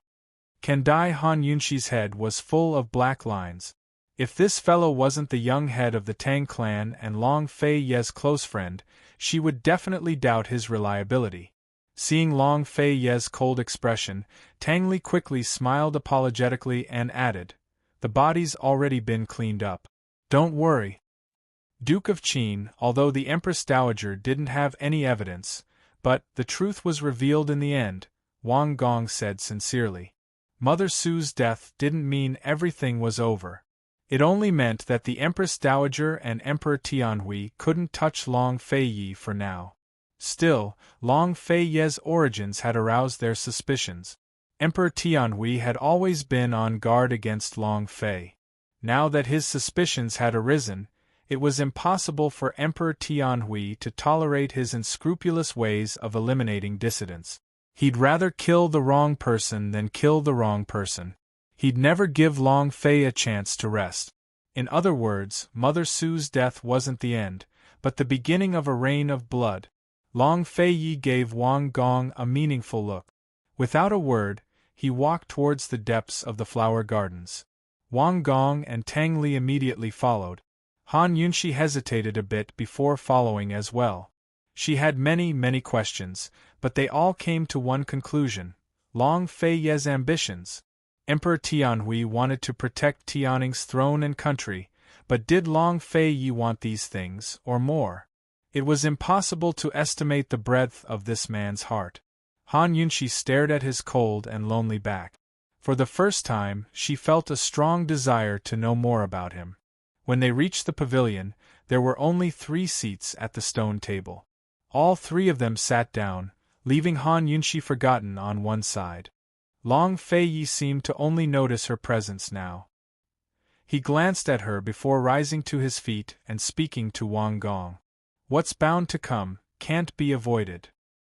He didn't intend to elaborate after that, but had Wang Gong arrange a carriage so they could return to the capital.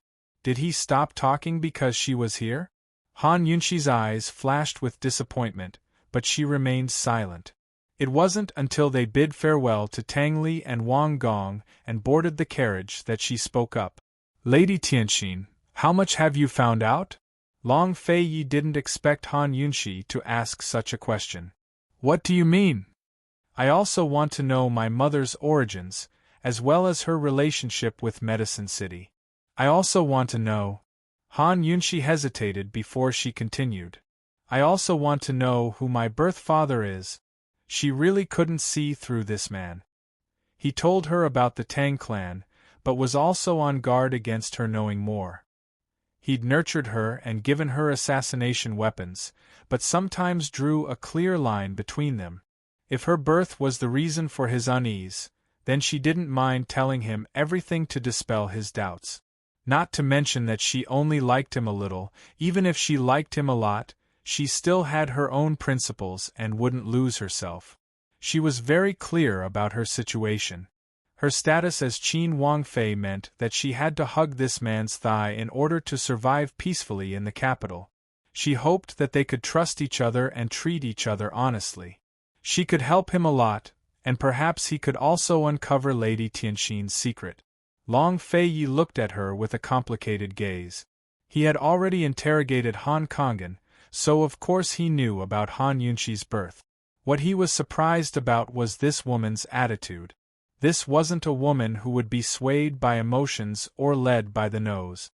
What are you looking at? You already knew that I wasn't Han Kongan's biological daughter, didn't you? Han Yunxi asked openly. So? Long Feiyi still didn't bat an eyelid.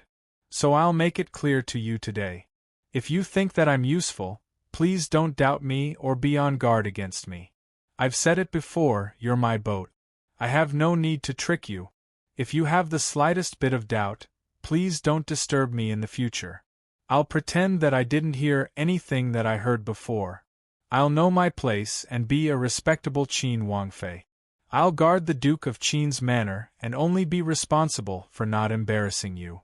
Han Yunxi looked at Long Feiyi without blinking as she spoke very seriously. Actually, when she moved out of Hibiscus Courtyard that day, she had wanted to say these words to him. It had nothing to do with love or romance. It had to do with her position and even her fate. Long Feiyi's complicated gaze deepened. He also looked at Han Yunxi, but didn't reply for a long time. Han Yunxi also didn't say much and waited. Time slowly passed between the two of them in silence until the carriage stopped in front of the Duke of Qin's manor. The carriage driver had already set up the footstool, but unfortunately, Neither Long Fei-yi nor Han Yunshi had any intention of dismounting. After a long time, Long Fei-yi finally opened his mouth. His voice was cold and even contained a hint of warning. Quickly understand the perplexing butterfly illusion. This prince's other matters have nothing to do with you. He rejected her. In the end, he still had to be on guard against her. Her heart couldn't help but tighten, but Han Yunshi still maintained her calm. She said seriously, "So in the future, I'll have to trouble your highness to not let me know so much. This concubine's heart is small and timid. This concubine can't tolerate so many secrets. Keep your courage and heart in check. You don't know much." Long Fei-yi heartlessly stated the truth. She really didn't know much. Han Yunshi's heart felt stifled. In the end, she couldn't say anything in response. She could only watch as Long Fei-yi got off the carriage. Just like that, Han Yunshi was disappointed. Her self-confident and proud self even began to wonder if she'd thought too highly of herself. Han Yunshi didn't bring up the matter again. As for the perplexing butterfly illusion, she still couldn't figure out its toxicity, so she couldn't store it in her detox system. For now, she could only keep it to herself. After returning to the estate, Han Yunshi only told Grand Concubine Yi that Mama Su had died and told her not to worry. She didn't explain too much, and the palace was calm and peaceful. Over the past few days, Han Yunshi was in a gloomy mood. She was easily angered and explosive, but the people of Carefree City just had to come knocking on her door. They wanted the antidote at a high price, but Han Yunshi went back on her word and demanded 3 times the price for the antidote. She had no idea that her gloominess had thoroughly offended the people of Carefree City. Qi Yaotian personally swore that he'd make Han Yunshi spit out 3 times the price one day. The calm days only lasted for a few days.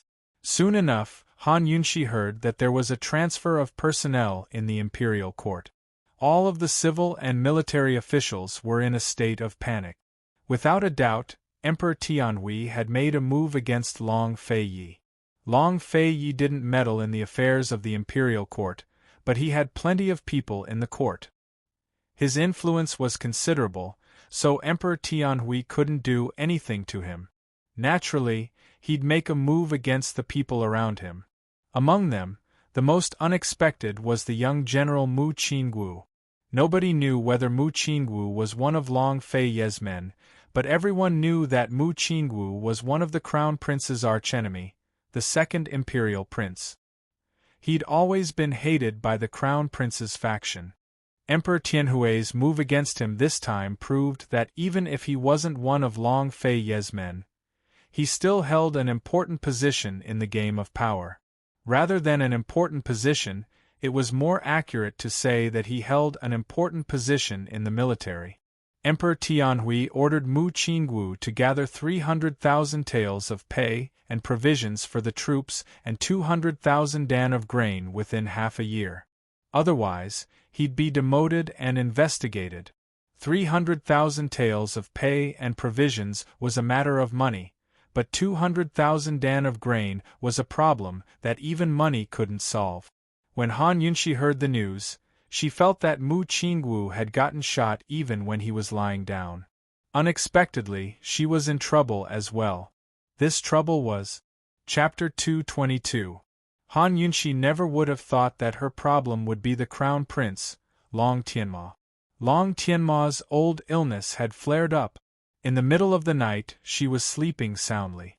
She was so shocked by this news that she almost fell to the ground. After calming down, she asked many questions, but Eunuch Luo who came to invite her didn't say anything. He only said that the crown prince's old illness had flared up and the emperor was furious, urgently summoning her to the palace. Han Yunshi immediately smelled the scent of a conspiracy. Long Tianma's old illness was a strange fetus in fetus. This illness was different from other illnesses. Once the surgery was successful, it would not flare up again.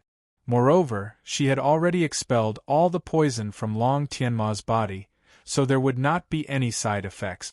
Han Yunshi knew that it would not be easy to come out of the palace this time.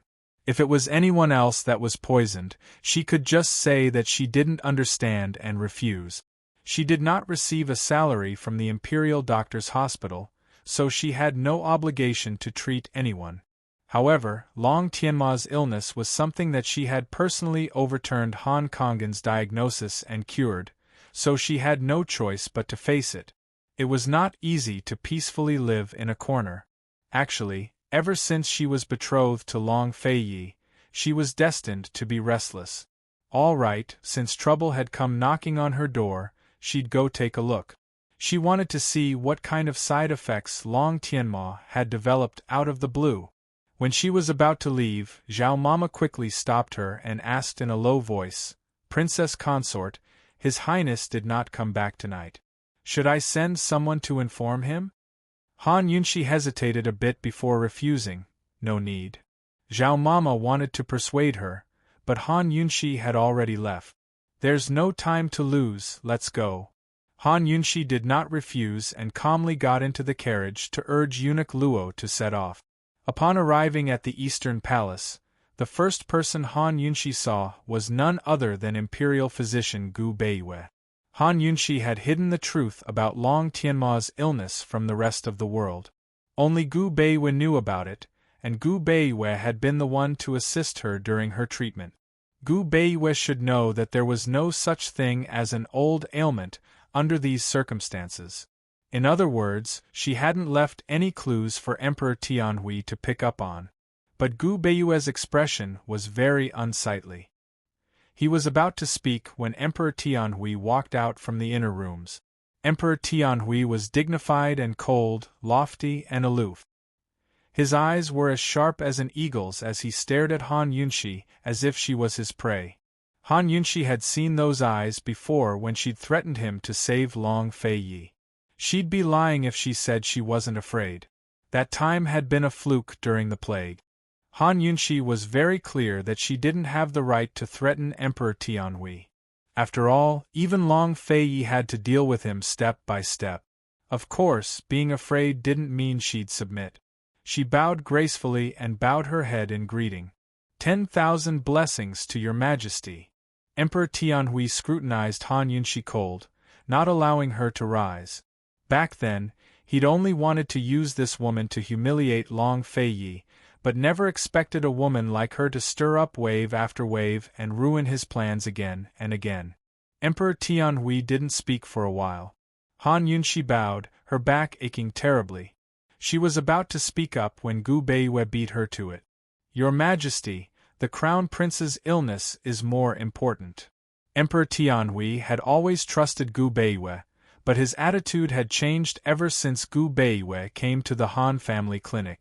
He gave Gu Beiwei a meaningful look before saying cold, "Imperial Physician Gu, do you remember the consequences of Han Kongan's misdiagnosis? Your Majesty, it's still debatable whether esteemed Wang Fei made a misdiagnosis.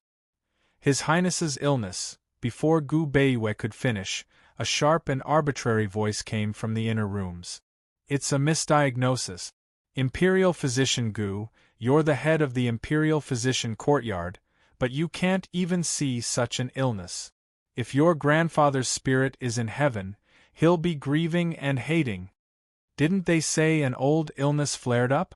Now it's a misdiagnosis? Who came to the conclusion?" Han Yunshi looked towards the source of the voice and saw an old man slowly walk out. He looked to be around 70 years of age, with white hair and a ruddy complexion. He had a long white beard and his gait was dignified. He was even more spirited than a young man. Most old men like this would have the air of an immortal, but this one exuded an air of arrogance that was hard to ignore. If not for Emperor Tianhui's presence and his imperial aura, his aura would be even stronger. Who else dared to speak so loudly in this place? "Director Shi, His Highness Crown Prince's illness still hasn't been determined. If you speak like this, it's rather lacking in the rigor of a doctor." Gu Beiwei's tone was flat, but it carried an air of authority. "Director Shi?" Han Yunshi was stunned. The director of Medical City's Medical Academy, Shi Yuba, who lived in Western Zhou for a long time. She never expected it to be him. Of the medical academy's directors, the youngest was Han Kongan, while the oldest was Shi Yuba. Lady Tianxin must have helped Han Kongan quite a bit to become a director of the medical academy. In terms of medical skills, Shi Yuba was enough to throw Han Kongan off the road. Although they were both directors, Han Kongan was only a divine doctor, while Shi Yuba was a primogenitor of medicine. The title of director wasn't a symbol of medical skills, but of one's status. Director, Council of Elders, Vice Academy Head, and Academy Head were the four major administrative ranks that held a certain amount of power in the medical academy. They were part of the management. The true symbol of medical skills was their medical rank. There were 9 ranks in total: Medical Apprentice, Medical Scholar, Grand Medical Scholar, Divine Doctor, Primogenitor, Sage Doctor, Immortal Doctor, and Sovereign Doctor. Gu Beiyue's grandfather was a primogenitor of medicine. Of the current 10 directors of the medical academy, most were divine doctors. Only 2 of them were primogenitors of medicine. They had created their own schools of medical skills and were allowed to take in disciples independently. Shi Yuba was one of them. Although he was only a director, this old man was a 6th-ranked doctor. He held a pivotal position in the medical community, so it was no wonder he'd been so confident in his words. No wonder Gu Beiyue's expression had been so ugly just then. Heaven knows how Emperor Tianhui had managed to invite such an important figure, but Han Yunshi didn't care about that. She only wanted to know what basis director she had to say she'd made a mistake in her diagnosis. Han Yunshi might be bowed, but her aura wasn't weak. She stared straight at Director Shi and warned, "Director Shi, you should think it over clearly. Framing this Wang Fei is a very serious crime." As soon as these words came out, Shi Li Shi, who had always thought of himself as superior, sucked in a breath of cold air. What an arrogant woman. Come with this old man will make you convinced. Han Yunshi didn't move, but looked towards Emperor Tianhui. Rise. Emperor Tianhui reluctantly allowed her to rise. Thanks to your majesty. Han Yunshi didn't lose any of her poise as she rose to her feet. Only then did she follow Director Shi into the inner rooms, with Emperor Tianhui and Gu Beiyue following closely behind. But as soon as they entered the room, Han Yunshi saw that Long Tianma was already unconscious on the bed. He was only wearing a white brocade robe, and his stomach was clearly bulging. So this was a relapse of his old ailment? That's impossible. Although they didn't have modern B-scan ultrasound technology, judging from the results of the fetus and fetus poisoning and the results of the excreted blood, Han Yunshi was willing to bet on her life that Long Tianma's ailment was a fetus in fetus. It was impossible for it to relapse. Even if she took 10,000 steps back and assumed that there was a second fetus in his body that hadn't been discovered yet, it couldn't have grown so suddenly in such a short time. Someone must have done something to his stomach. Han Yunshi, you said it was a malignant tumor in the past. Once the tumor was removed, all the toxins would be gone. How do you explain this now? Emperor Tianhui asked coldly. Han Yunshi didn't answer, but stepped forward to take his pulse. At the same time, she activated the detox system, which didn't give her any notifications. But the pulse was exactly the same as before, a slippery one. A pregnancy pulse was a type of slippery pulse, which was why Han Kongan had diagnosed it as a pregnancy pulse, but Han Yunshi had concealed the truth and said it was poison.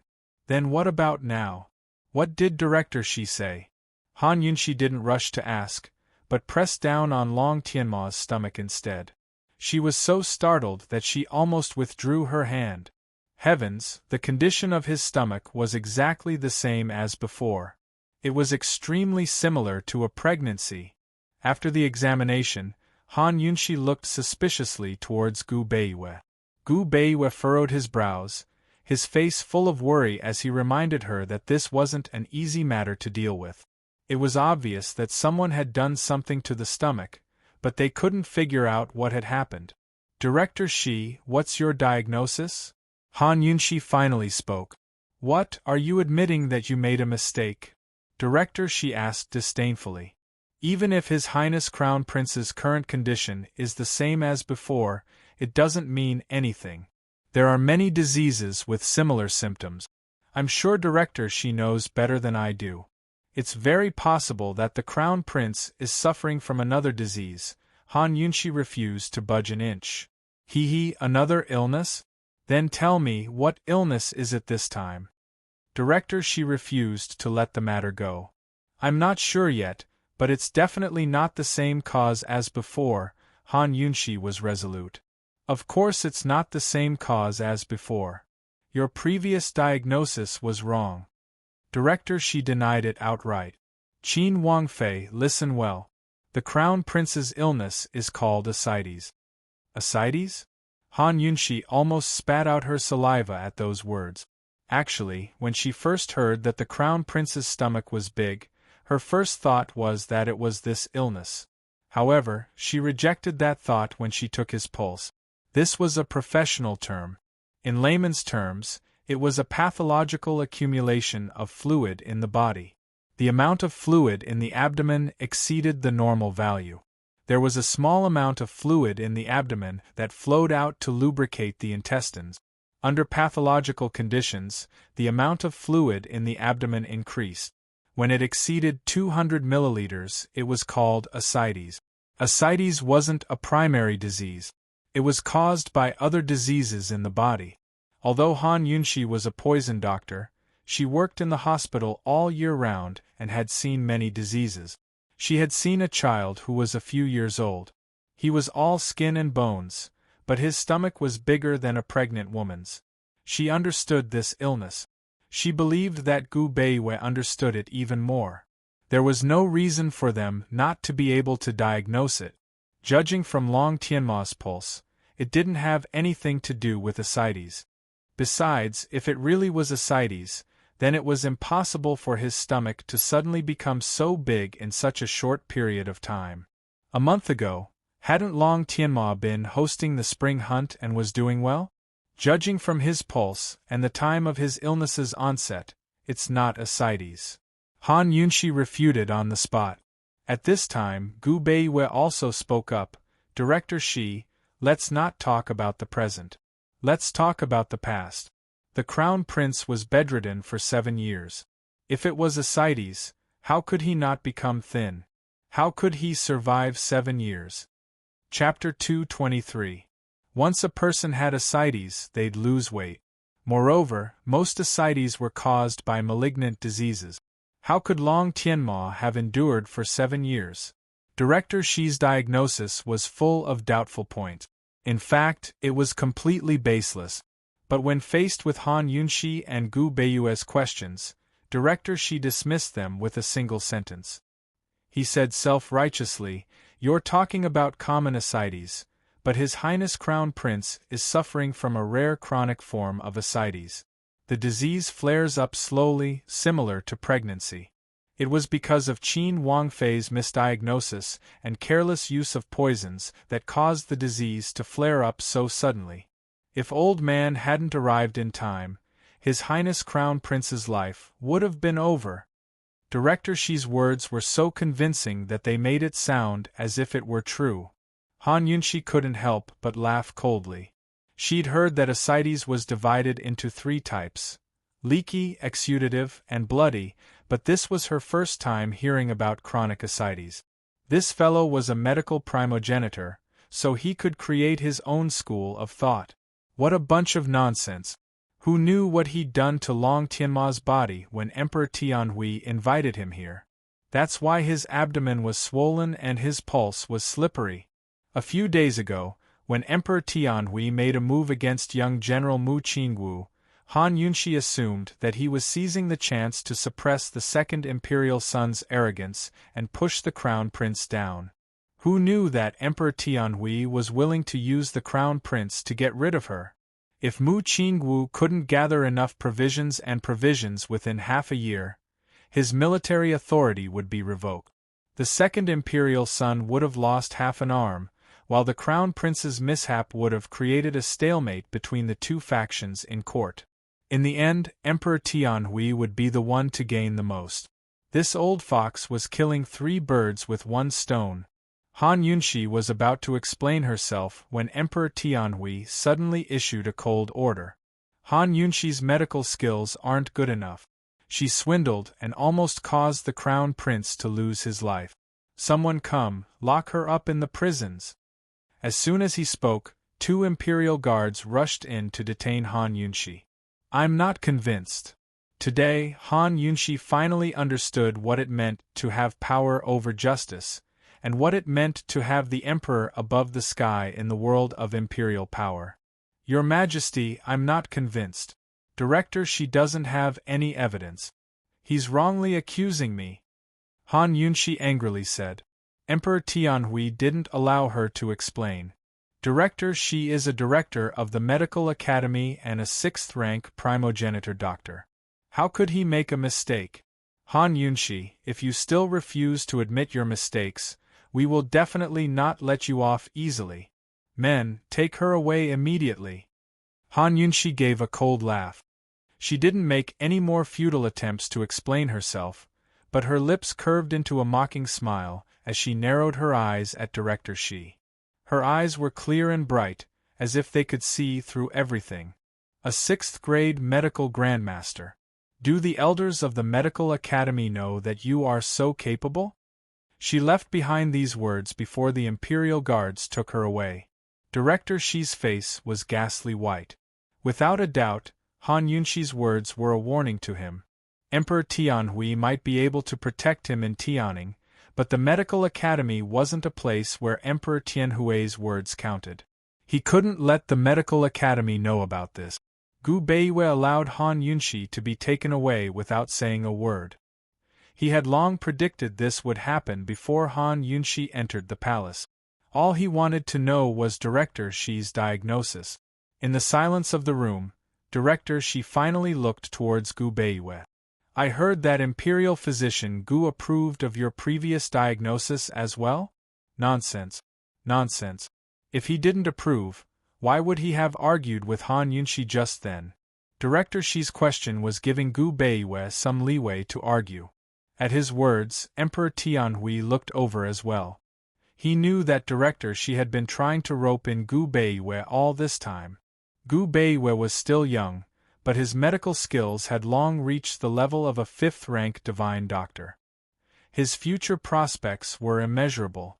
Add that to Grandfather Gu's connections and his current position as head of the academy, and it wouldn't be difficult for him to apply for a director position in the medical academy.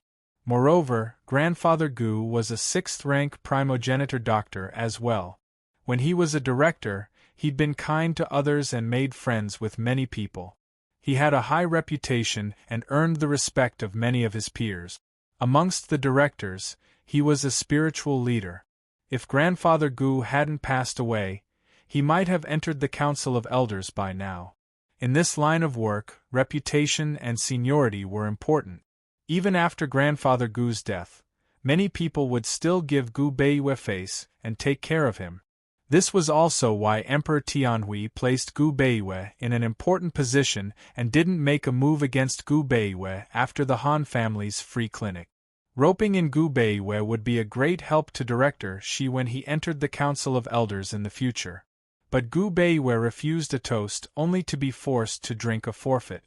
He didn't explain himself, but simply nodded. Yes.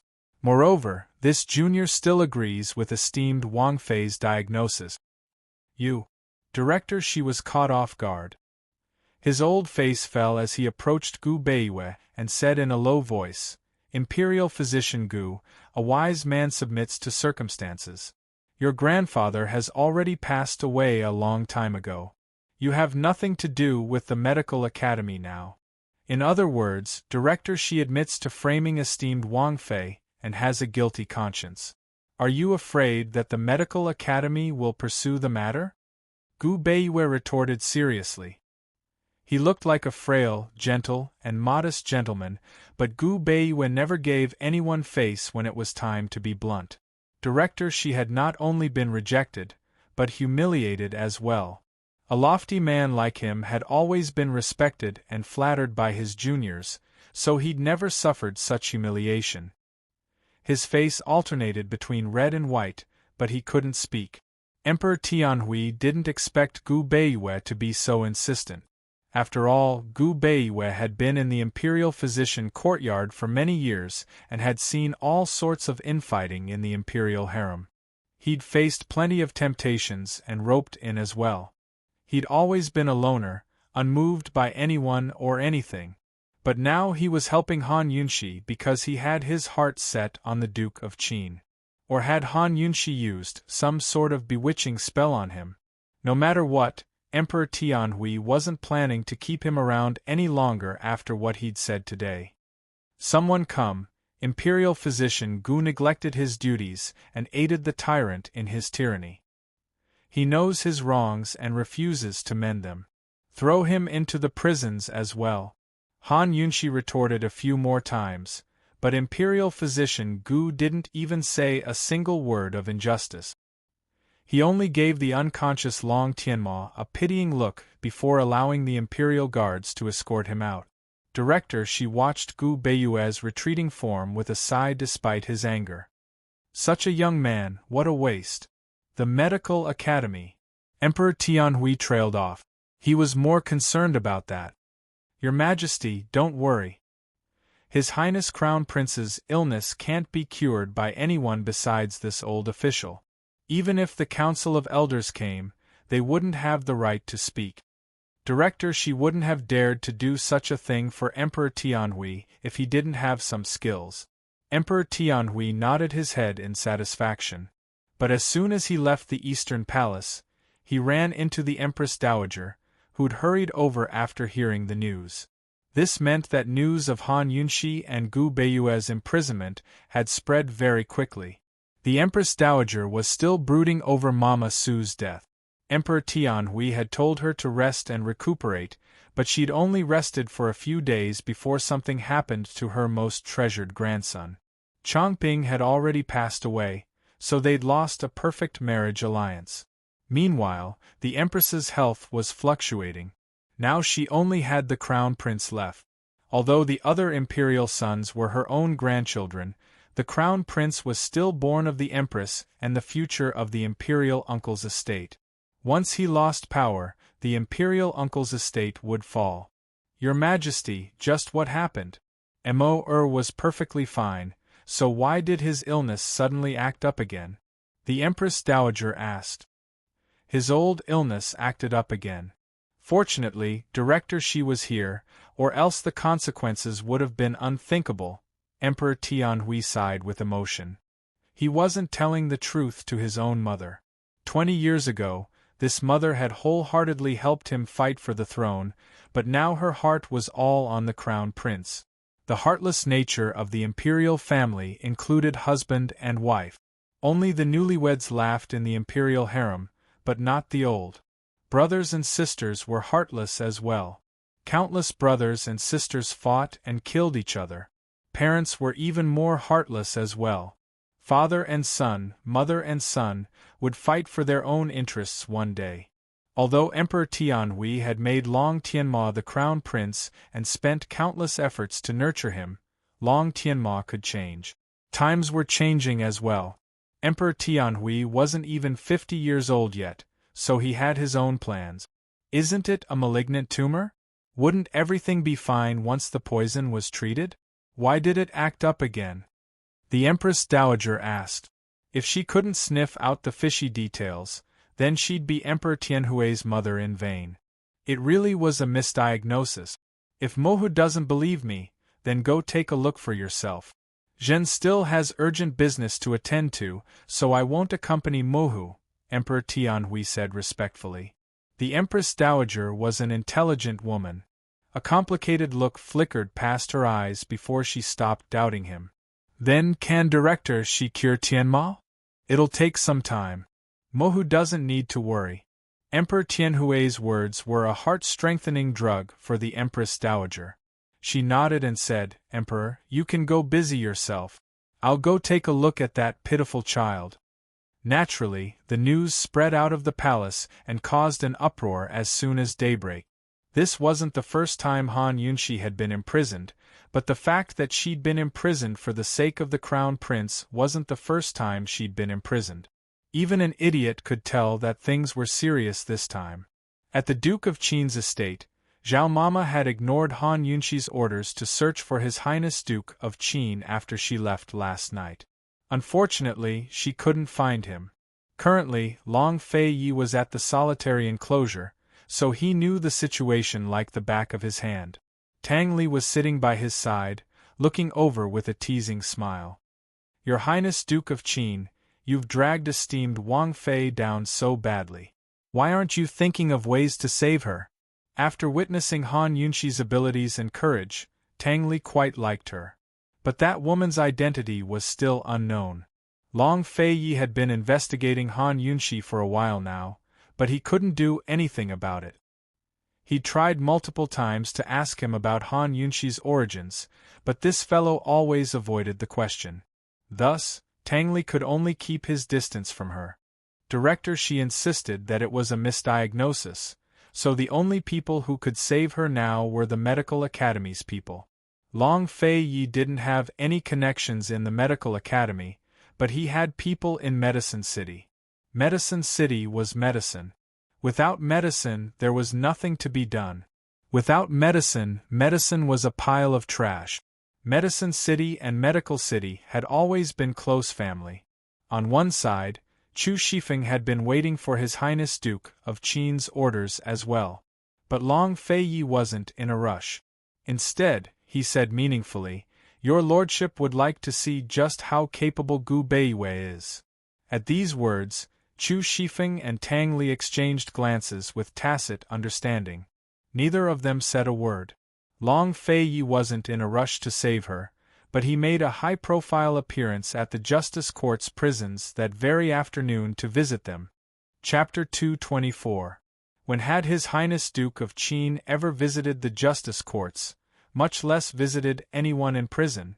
News of Qin Wangfei's imprisonment had already spread like wildfire. The Crown Prince was still under treatment and the Emperor had yet to convict anyone, so everyone was more interested in the Duke of Qin's movements. But who knew that he'd come directly to the prisons without even entering the palace? Official Ouyang of the Justice Courts was naturally one of Emperor Tianhui's men, but he didn't dare to slight His Highness Duke of Qin. With His Highness Duke of Qin's schemes and methods, he could easily remove his official hat at any time. Between Emperor Tianhui and His Highness Duke of Qin, even a third-rank official like him had to tread carefully as if he were treading on thin ice. Originally, Han Yunshi and Gu Beiwei had been separated into different prison cells and treated like normal prisoners. Official Ouyang had even prepared a torture chamber for them to await Emperor Tianhui's orders. As soon as he heard His Highness Duke of Qin's arrival, Official Ouyang arranged for them to be placed in clean and comfortable cells in the prisons. Each of them had their own cell separated by an iron gate and treated with the highest standards. As for why Long Fei was visiting the prisons in a high-profile manner, that was because he'd ordered someone to report his intentions before he even arrived at the Justice Courts. This meant that the Justice Courts had to formally receive him. A carriage bearing the Duke of Qin's insignia stopped in front of the Justice Court's main gates. Long Fei Yi was dressed in fine robes as he stepped off the carriage on the back of a servant. He was handsome and aloof, noble and inviolable. All of the doors of the Justice Courts were wide open. Official Ouyang and all of the officials knelt at the foot of the steps to welcome him. It was a spectacular sight, so it was hard for the entire capital not to know that the Duke of Qin had come to visit. How was this a prison visit? Those who didn't know better might even think that His Highness Duke of Qin had come to inspect the Justice Courts. But Long Fei Yi didn't place any importance on their respect. He walked past Official Ouyang and said cold, "Still not leading the way?" "Yes, yes." Official Ouyang hurriedly got up and personally led the way. This was his first time seeing His Highness Duke of Qin up close, but he was so intimidated by his cold and solemn aura that he didn't even dare to raise his head. Long Fei did not ask anything along the way and went straight to the prison. Unfortunately, he bumped into Han Yunxi from afar.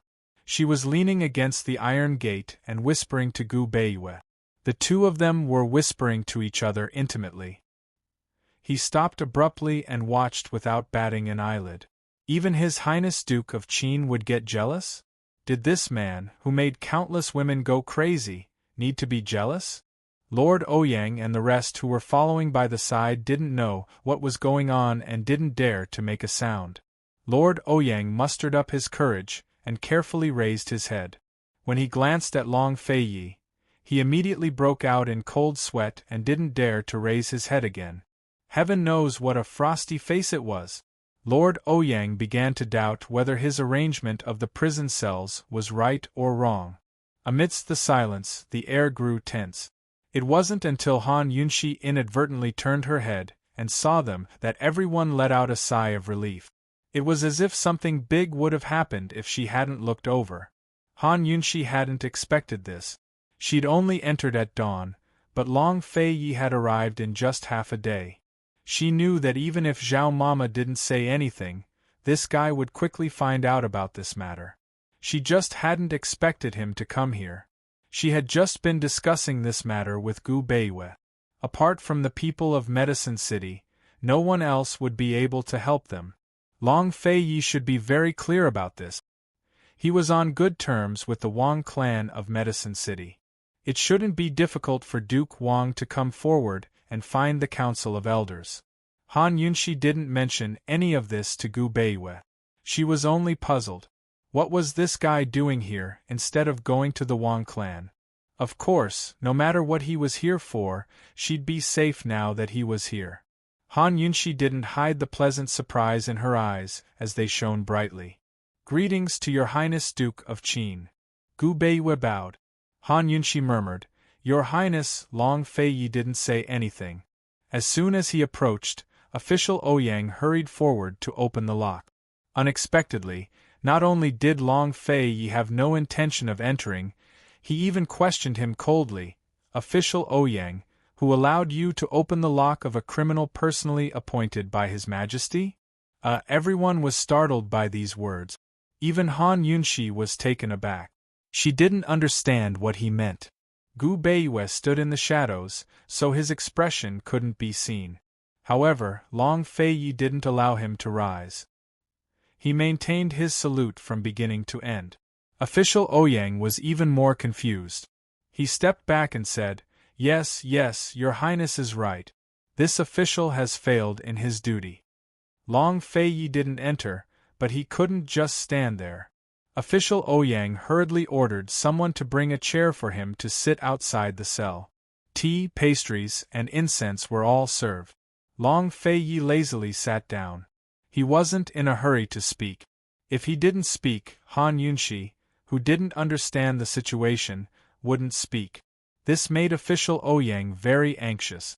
He was at a loss. What did His Highness Duke of Qin mean by this attitude? Should he tactfully step aside and let His Highness and esteemed Wang Fei speak alone? Or should he continue to stand guard here and listen to what they had to say? "Official Ouyang, His Majesty has imprisoned the criminal in the justice courts. Are you in charge of this case?" Long Fei finally spoke. "Yes." Official Ouyang didn't dare to reveal too much. He complained inwardly. How was His Highness Duke of Qin here to visit him? He was simply here to interrogate him. "When will the trial begin?" Long Fei asked again. "This official is also waiting for His Majesty's orders." Official Ouyang really didn't know. According to the law, can Qin Wang Fei be bailed out until the trial begins? Long Fei asked again. So Long Fei had come to bail her out. At least this guy still had a bit of humanity. Han Yunxi's heart finally relaxed. "Your Highness, according to the law, a criminal personally appointed by His Majesty cannot be bailed out, unless—" Before official Ouyang could finish speaking, Long Fei raised his hand to indicate that he didn't need to explain. His attitude had taken a 180-degree turn. The Son of Heaven is guilty of the same crime as the common people. Official Ouyang is an impartial person worthy of praise. Official Ouyang was overwhelmed by the favor and didn't know how to reply. Han Yunshi hadn't expected this at all. She creased her brows and stared at Long Feiyi. Just why had he come?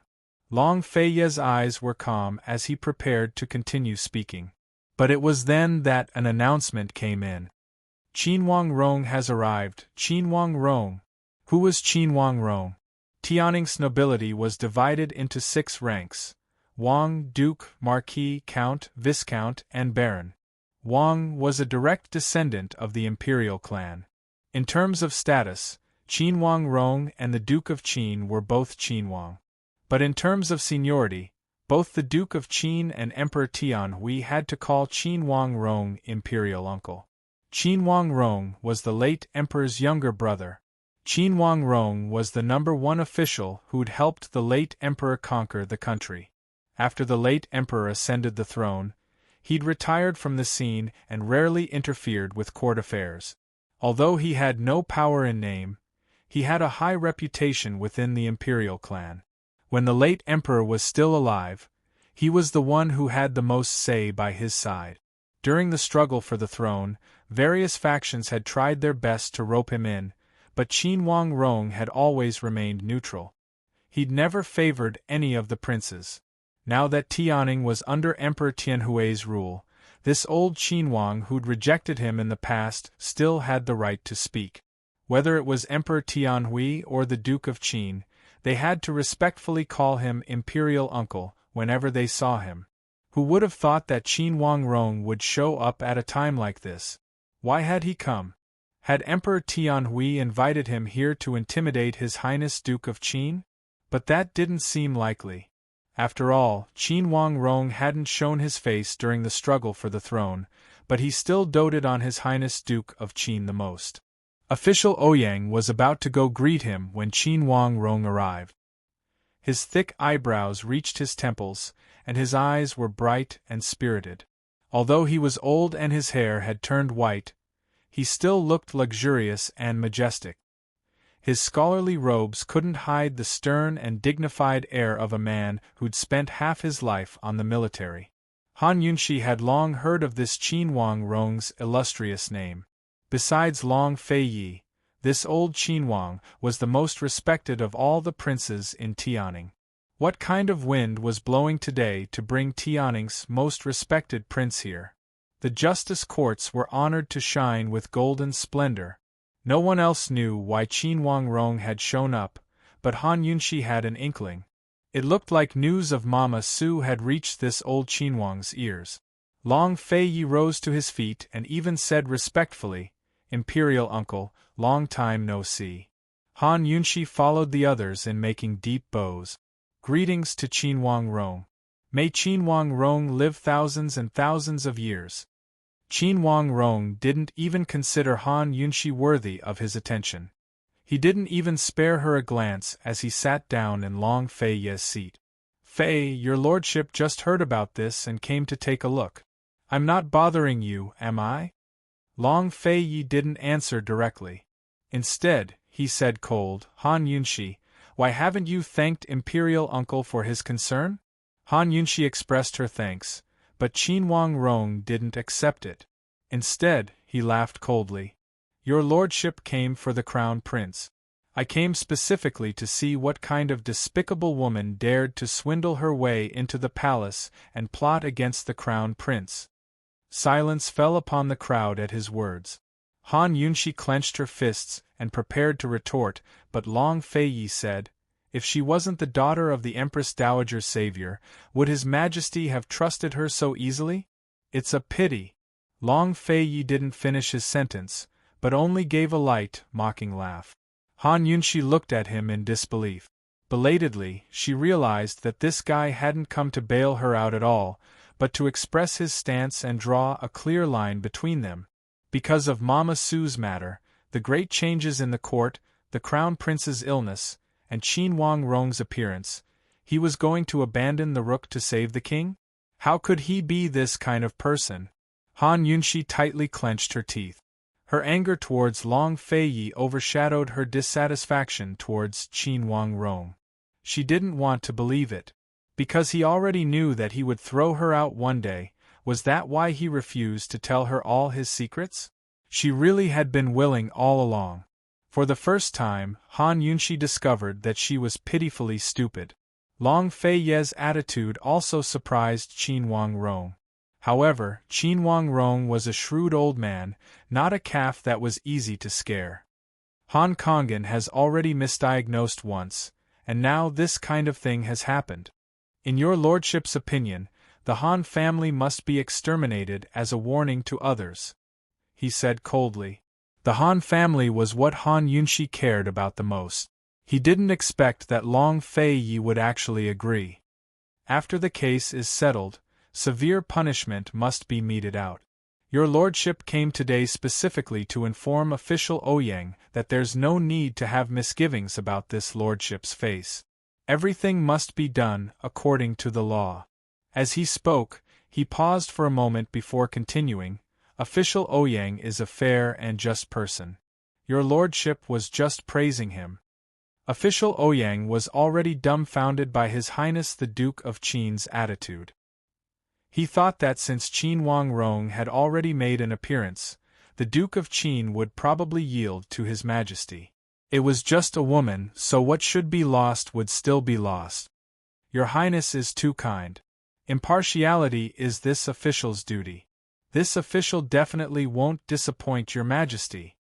Chapter 225. Han Yunshi didn't hear what Long Feiyi and Qin Wang Rong said after that. Until they left, she stood still with her head lowered.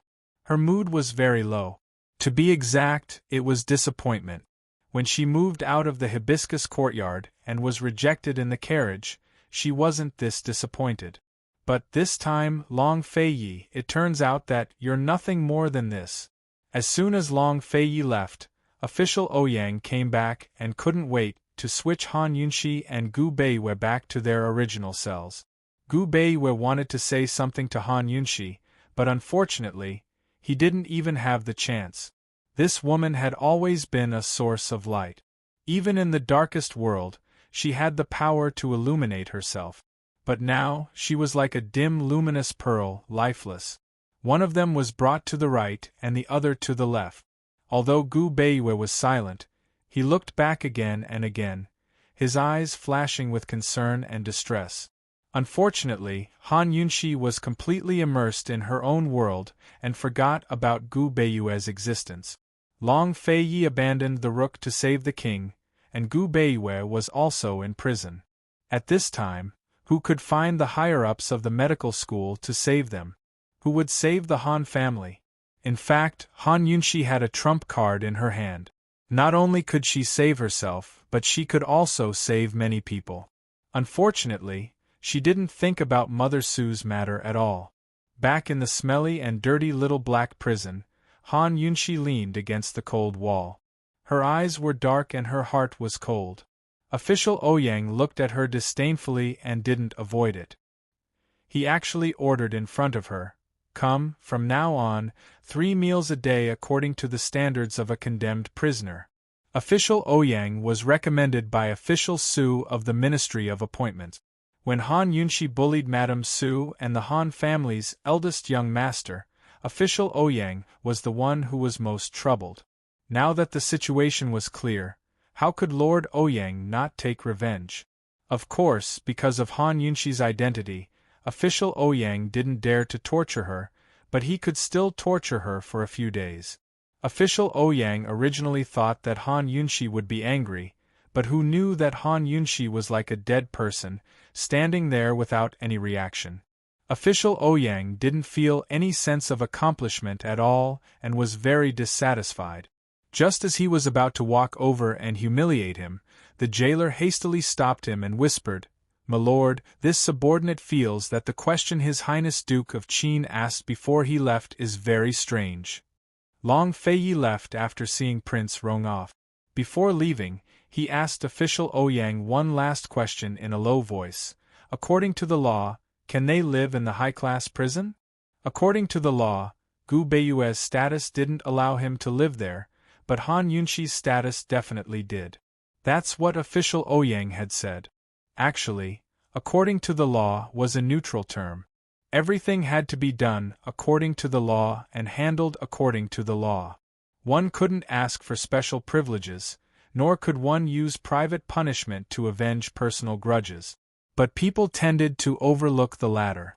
Official Ouyang wasn't an idiot, but he didn't think too much of it after seeing the Duke of Qin agree with Prince Rong. He only assumed that the Duke of Qin had asked casually before he left. What's strange about it? She's already an abandoned chess piece. As this official sees it, His Majesty won't interrogate her, but just wait to convict her.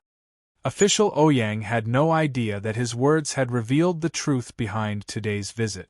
Unfortunately, it was already too late by the time he realized the truth.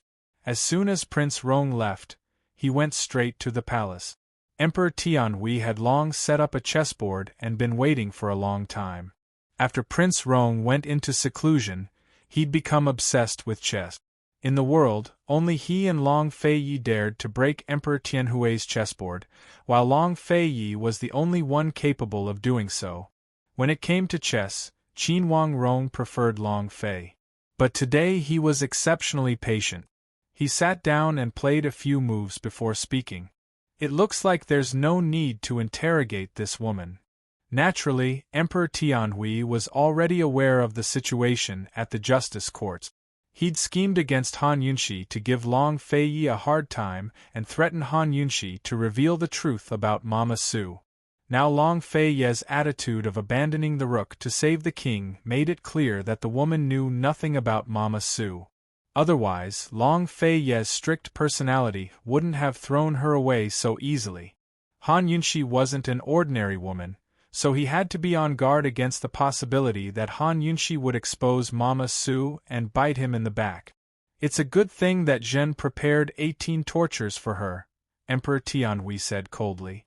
If not for Long Feiyi's trip today, Han Yunxi would have suffered a lot in the justice courts in the coming days. Prince Rong disdained Emperor Tianhui's cruelty to women. He gave a cold snort and said, "Instead of going to war against a little girl, it's better to spend more time on the Duke of Qin's origins. Our Tianning's imperial bloodline can't be sullied." Seeing Qin Wangrong's disdainful expression, Emperor Tianhui felt uncomfortable despite his deference to the man. He was the ruler of a nation who couldn't be looked down upon. Yes, Imperial Uncle's teachings are right. He didn't plan to continue the topic. Of course, he didn't plan to torture Han Yunxi either, lest Prince Rong look down on him again. In the end, dealing with women wasn't something a man should do, much less the demeanor of a nation's ruler. Although it was surprising, Prince Rong's appearance made the Duke of Qin's compromise reasonable. Han Yunxi's trial was the Duke of Qin's first step to compromise. Emperor Tianhui believed that the first step would lead to a second, then a third. Once the Duke of Qin's henchmen were taken care of, he refused to believe that the Duke of Qin had 3 heads and 6 arms to break free of his inescapable net. Long Feiyi had just returned to the solitary enclosure when Tang Li rushed to meet him. "Long Feiyi, have you gone mad?" he demanded. Long Feiyi arched a brow at him, but didn't answer. Instead, he asked Chu Shifeng, "Have there been any movements from Medical City?" Chu Shifeng didn't even get a chance to reply before Tang Li grabbed Long Feiyi by the collar. "You've forced Han Yunxi into a corner. What if she reveals the truth? And don't forget that the perplexing butterfly illusion is in her hands too." Long Feiyi shoved Tang Li's hand, but the latter refused to let go. Long Feiyi shoved again without using any strength, but Tang Li was sent flying until he crashed against the door. He elegantly straightened out his collar and asked, "Isn't this the best chance to test her?" "That's too high of a price." Tang Li wasn't convinced. "Your lordship can afford to lose." Long Feiyi was nonchalant. "You!" Tang Li was infuriated, but had no words to retort. He simply sat on one side, too lazy to speak. Chu Shifeng was stunned as well, but if he had to seriously answer whether he believed Han Yunxi or not, he'd still believe her. That woman was different from other women, perhaps even better than men. She had her own principles and strength of character, as well as the confidence to do certain things. Of course, Chu Shifeng didn't dare to say too much. He only reported, "Your Highness, there's no news from Medical City for now, but the palace has found out that director she needs 10 days to cure the Crown Prince. That means esteemed Wang Fei and the rest still have 10 days. A complicated look flickered past Long Fei Ye's eyes before he muttered, "Continue to keep an eye on Medical City."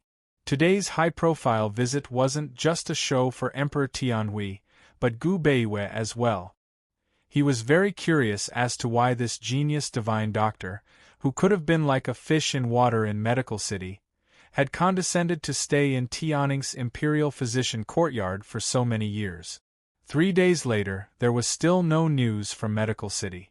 Han Yunxi and Gu Beiwei were locked up in 2 separate cells with no chance to interact with each other. Their treatment as prisoners on death row made things difficult for them.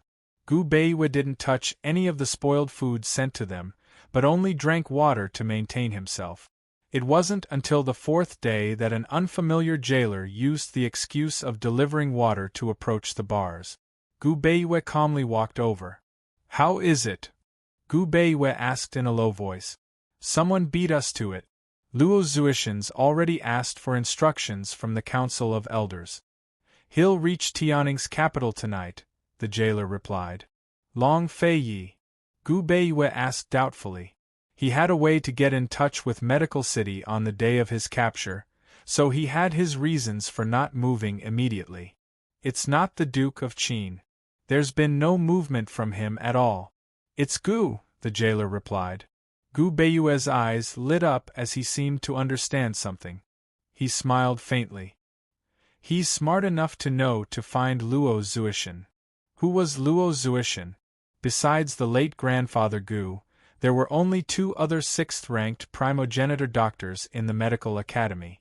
One was Director Shi, and the other was Director Luo Zuishan. It wasn't easy to invite the elders of Medical City's Council of Elders. Moreover, they had their own misgivings, so they might not be as effective as Luo Zuishan. Luo Zuishan and Director Shi were sworn enemies. Neither of them could stand to see the other doing well. Once Luo Zuishan found Director Shi's weakness, he'd disregard all face and fight to the death without yielding an inch. "Master, this guy Gu's background." Before the jailer could finish speaking, Gu Beiwei motioned for him to shut up. Even after being imprisoned for so long, he was still dressed in snow-white robes and looked as graceful as an immortal. In the darkness, he made a shushing motion and pressed a white jade finger against his thin lips, giving off an indescribable sense of nobility and mystery. "Go, we'll wait and see." His voice was as light as a spring breeze. Then he disappeared into the darkness. Just who was Gu Qishao? At this moment, this evildoer was in Han Yunxi's cell. This was already his 3rd visit, and each time he came, he was carrying a large bag. She didn't know where he'd found the key, but he'd boldly opened the door and entered without alarming the jailers. It could be considered a miracle. Every time he came, he brought along a clean quilt, a bag of dry rations, and a bag of hot food. Although they were all wrapped up in a large bag, they were packed in an orderly fashion. Even the scents didn't affect each other. Every time Han Yunxi opened the bag, she had the illusion that Gu wasn't an evildoer at all, but a perfect man for traveling. He said that the quilt had to be changed every day so she could sleep soundly. The dry rations were her snacks, while the hot food was her main meal. Don't worry, he'd guarantee she'd be able to walk out of here within 10 days.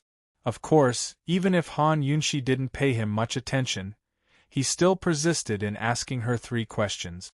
Just what's your relationship with the Tang clan? Who taught you the poison arts? Who's your real father? As a matter of fact, he was helping Han Yunxi change her bed as he asked her questions. Meanwhile, Han Yunxi was crouching on one side with a bowl of fragrant white rice, gorging herself on it. Ever since Grand Concubine starved her for days and nights, she couldn't stand hunger. Without Gu, she'd have long fainted from hunger. Chapter 226. Gu tidied up the bed and saw that Han Yunxi was enjoying her meal. He did not question her further and just sat by the side to watch her eat. In the cold darkness, a man dressed in red with a devilish face appeared. He looked like a demon, noble and mysterious. His long and narrow eyes were slightly narrowed as he admired the prey in front of him. The more he looked, the more he liked her and the more satisfied he was. His smile grew wider and wider. Clearly, Han Yunxi was the one who was full, but he was the one who was satisfied. Han Yunxi was full. She turned back and could not help but roll her eyes. Did she look that good when she was eating? This was not the first time Gu had been mesmerized by her. "I'm full. You can leave." She was very heartless as she drank the water. No matter how heartless she was, Gu was never angry. He muttered to himself, "Poison girl, if you like someone, do you feel full when you look at her?"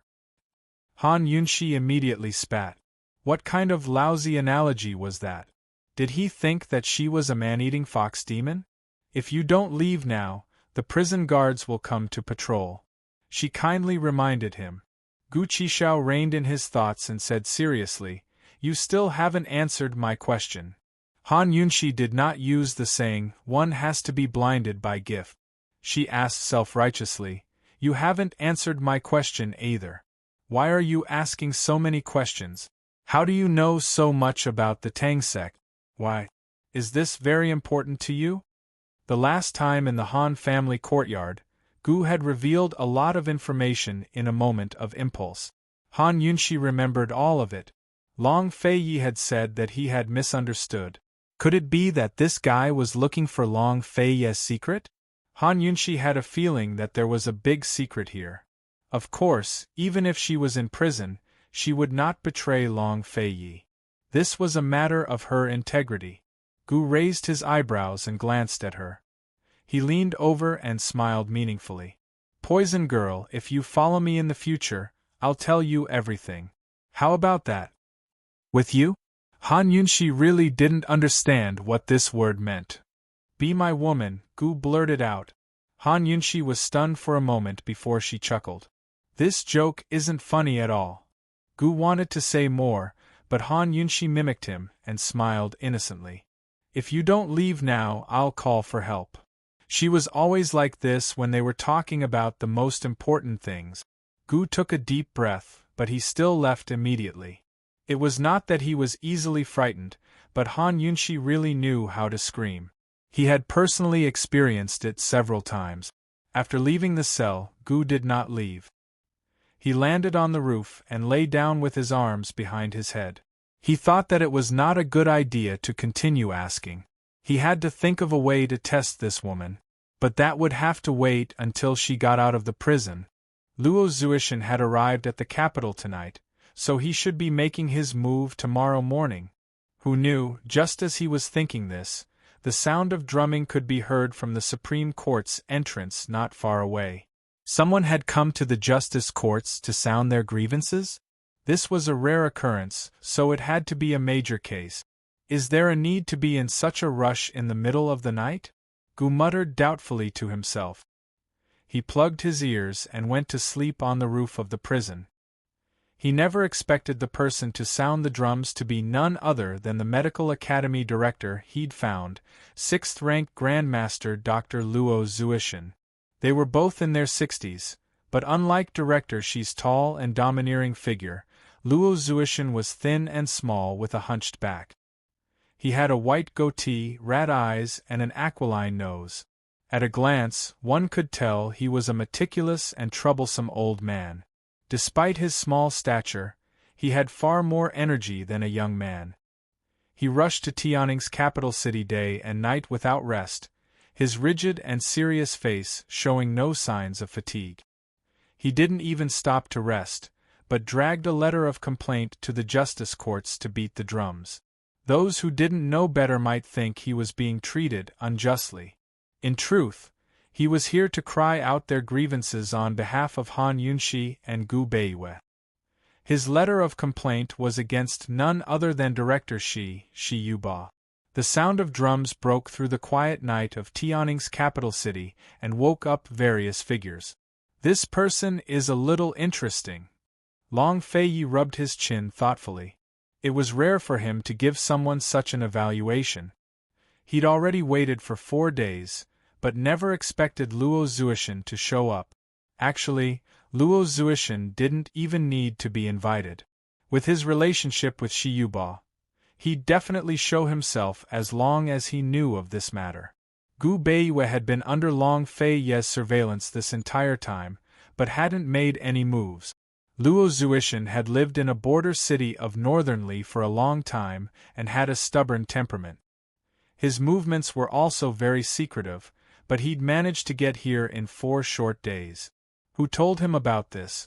This person not only had to be familiar with the Crown Prince's misdiagnosis, but also the Medical Academy's directors. Most people wouldn't be able to contact Luo Zuishan in such a short time even if they knew about the bad blood between him and Shi Yuba. After all, even Long Feiyi didn't have such confidence. It has to be Director Luo's acquaintance. I'll ask Wang Gong about it. Tang Li was very proactive. It had to be said that his understanding of Han Yunshi had deepened over the past 4 days when she hadn't exposed Mama Su. Long Feiyi's eyes couldn't be wrong. Even if her origins were a little unclear, she was generally reliable. Long Feiyi nodded and Tang Li happily left. In his opinion, the crisis had basically been resolved with Luo Zuishan's arrival, but who knew that things were far from as simple as he'd imagined. The Supreme Court accepted Luo Zuishan's complaint that very night, but they didn't immediately start the trial. Luo Zuishan had to wait for news. Since ancient times, dealing with the government required procedures, and there was room for manipulation in the procedures. There was a university that asked about it. Luo Zuishan went to the Supreme Court the next day, but unfortunately, he was still dismissed with a case has been accepted and is going through the process. In the palace, Director Shi was seizing the time to treat the Crown Prince, Long Tianma. Although Director Shi had a card up his sleeve, if he could cure the Crown Prince and then face Luo Zuishan, it would save him a lot of trouble. He wasn't afraid of the Medical Academy's elders' investigation. On the contrary, he was afraid of Luo Zuishan.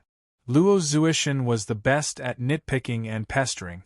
If there was even the slightest dispute over the details, there would be no possibility of the case ending. Thus, he had to wake up the Crown Prince before the trial began and destroy all evidence.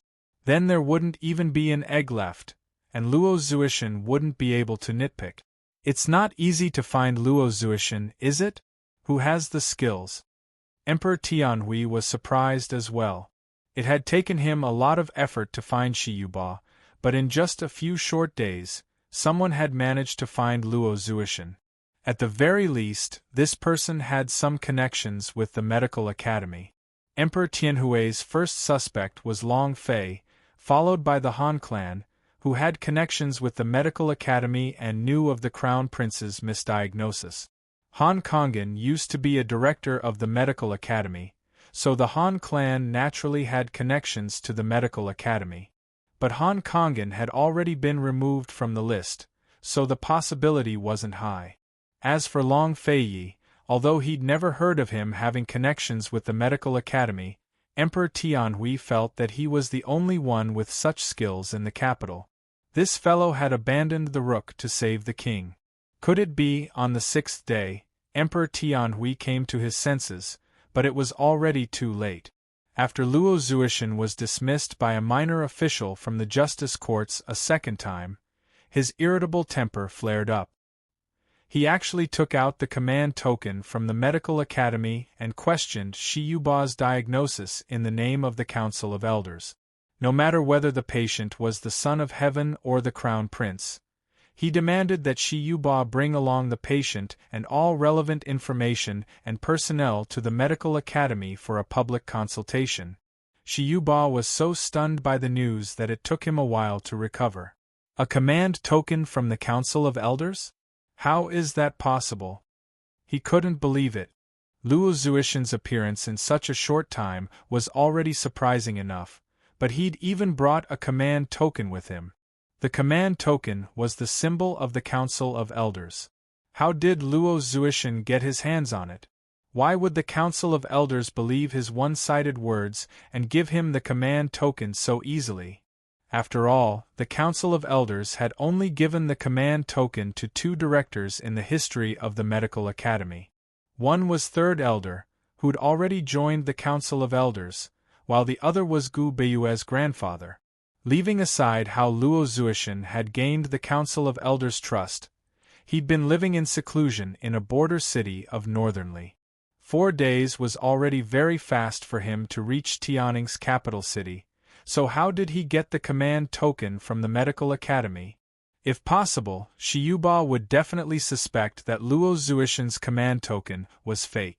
But Luo Zuishan didn't have the guts to do so.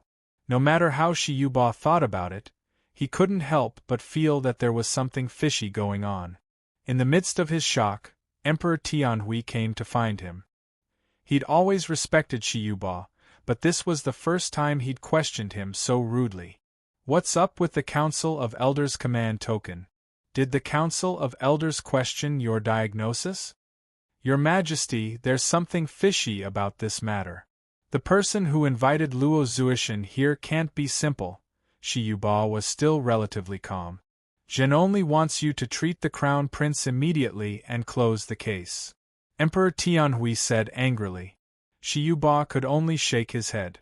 Your Majesty, we agreed on 10 days.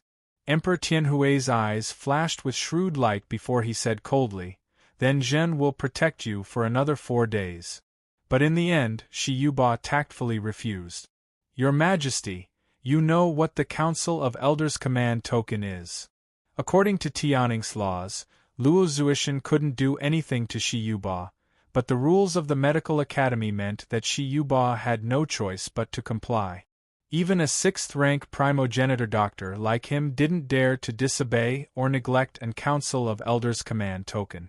Now that Luo Zuishan had brought out the command token, Shiyuba had no choice but to comply despite his unwillingness. He brought the patient, all relevant information, and personnel with him to the Medical Academy. Otherwise, he'd never be able to survive in Cloud Realm Continent's medical community again. Emperor Tianhui finally revealed a sinister expression. Shiyuba, do you think you can take away the Crown Prince and Zhen's 2 most wanted criminals? Shiyuba knew that Emperor Tianhui wouldn't agree, but things had already developed to this point. He had no choice but to brace himself and keep going. Moreover, he was very confident in his own medical skills. Your Majesty, this one once promised that only I could treat the Crown Prince's illness. Even the Council of Elders wouldn't dare to question me. Now they're only asking for a consultation, so why do we have to throw ourselves into confusion? Emperor Tianhui coldly looked at him without a word.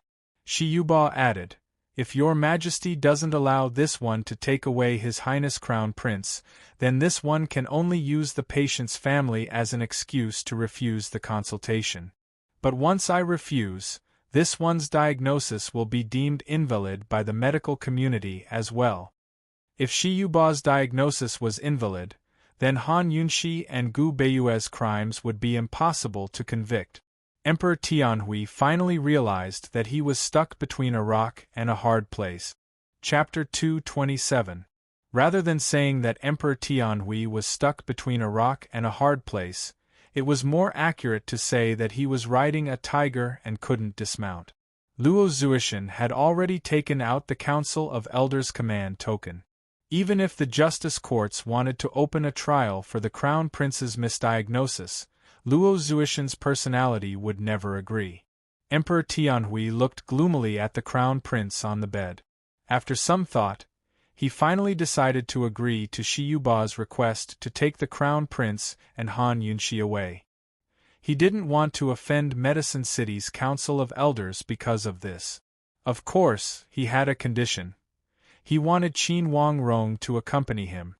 He wanted Qin Huang Rong to travel with him so he could keep an eye on Long Fei. Emperor Tianhui couldn't tolerate Long Fei having any connections with Medicine City.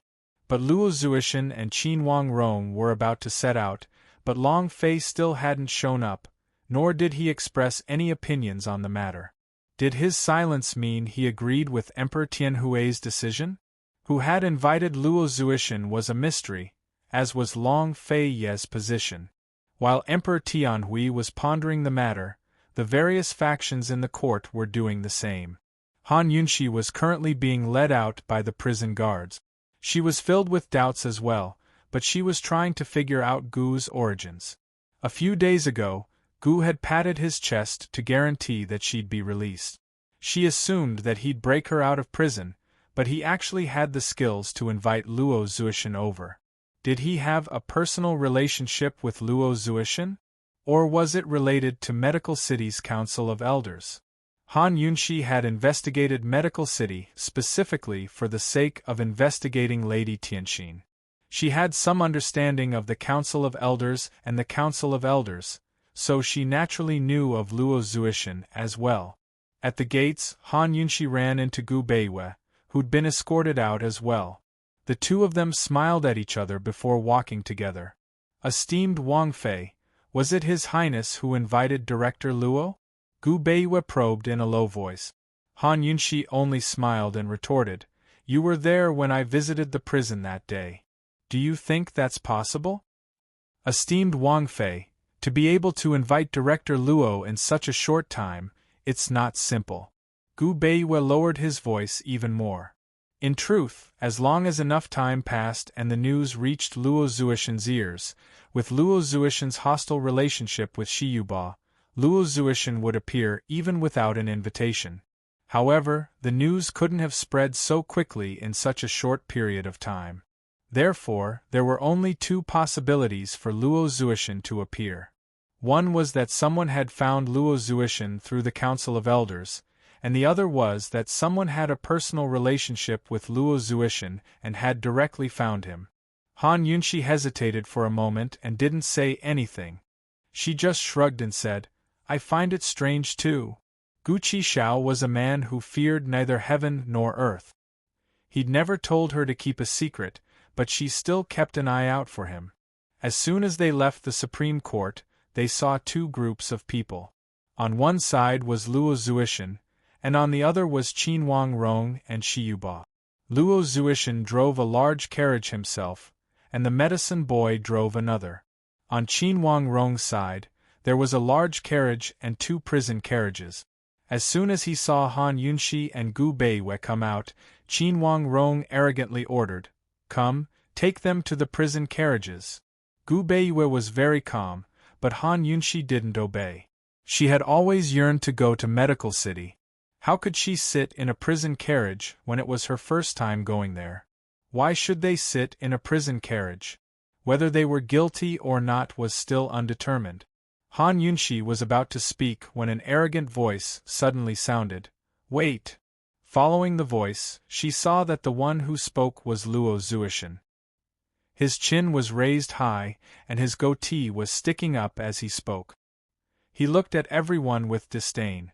He was so old, but he was even more arrogant than a young person. "Director Luo, is there anything else?" Qin Huang Rong was still very polite. Unexpectedly, Luo Zuishan didn't even give face to Qin Huang Rong.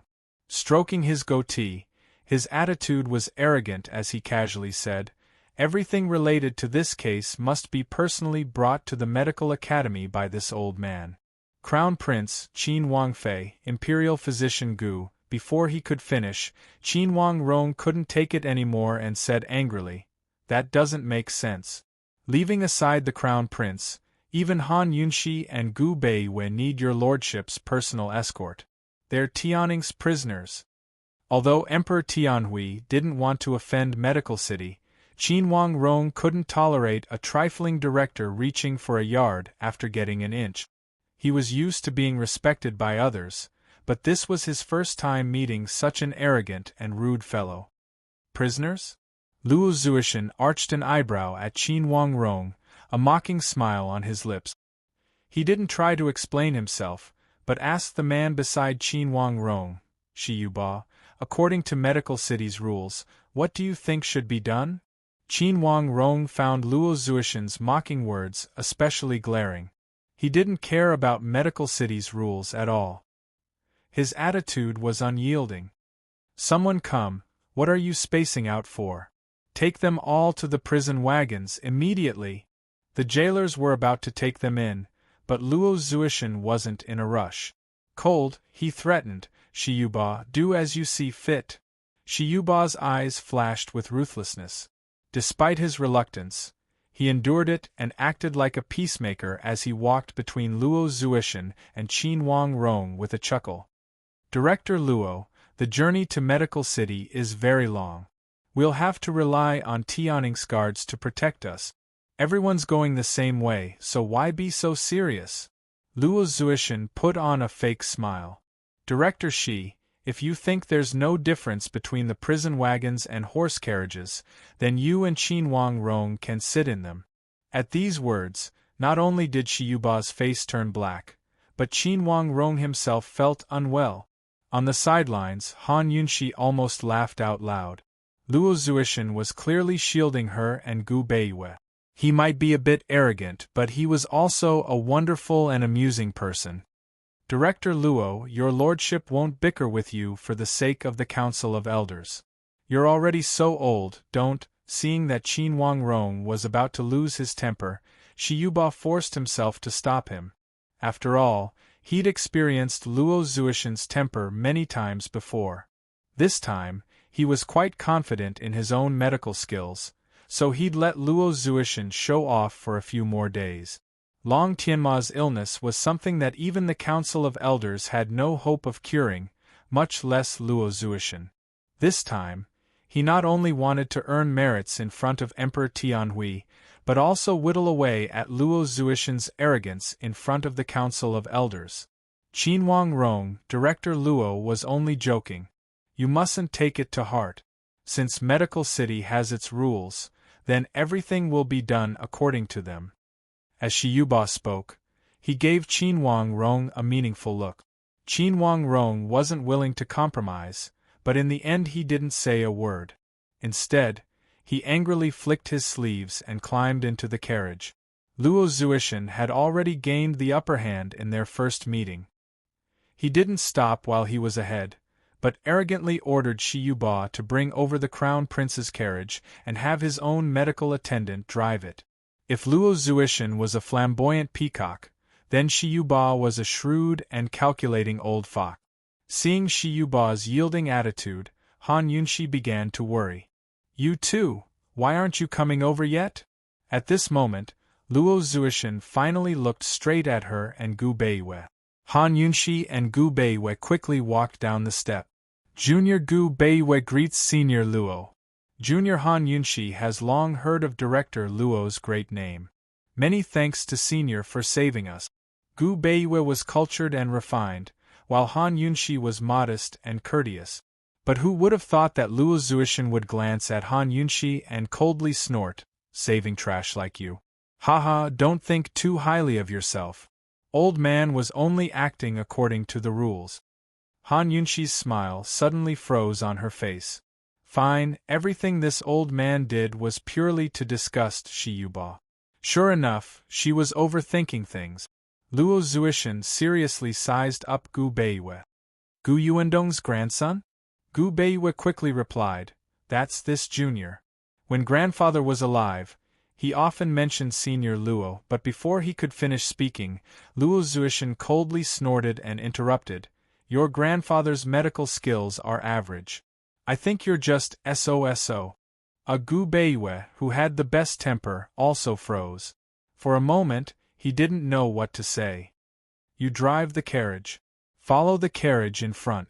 Luo Zuishan threw down these words and boarded the carriage, leaving Gu Beiyue and Han Yunxi looking at each other in dismay. Soon, Luo Zuishan impatiently urged, what are you standing around for? If you don't want to take the carriage, then run. This old man wasn't cute at all. Gu Beiyue obediently drove the carriage. Han Yunxi hesitated and inadvertently glanced around. She saw that the surroundings were empty and there was no familiar figure. Well, in this situation, Long Fei-yi not showing up was the wisest choice. Han Yunshi lifted the corner of her skirt and decisively boarded the carriage. She didn't enter the carriage, but sat beside Gu Beiwei. The medical assistant drove the carriage in front to lead the way, while Qin Wangrong and Shi Yuba followed behind them. The group left the justice courts and traveled further and further away. At this moment, a figure gradually grew clearer on the rooftops of the justice courts. He stood with his hands clasped behind his back, his figure tall and slender. His inky black hair fluttered in the wind. He stood loftily in the shadows, his cold eyes glinting with a cold light. He was like a king looking down on the world. Soon enough, Chu Shifeng arrived and murmured, "Your Highness, Wang Gong's found out. It really is someone surnamed Gu, but it's Gu, not Gu Beiwei." Gu? Long Fei-yi was surprised. He always knew that Gu had significant origins, but never expected him to be involved with Medical City. Of Cloud Realm Continent's 4 cities, Medical City, Medicine City, Carefree City, and the City of Daughters, Medical City was the most powerful and the most difficult to deal with. Leaving aside Emperor Tianhui, even Long Fei-yi didn't want to offend Medical City lightly. What was the relationship between Gu and Medical City? Why did that fellow want to investigate Han Yunshi's background? When Long Fei-yi saw that the carriage was about to disappear, he silently chased after them without a word. It would take at least 10 days to reach Medical City.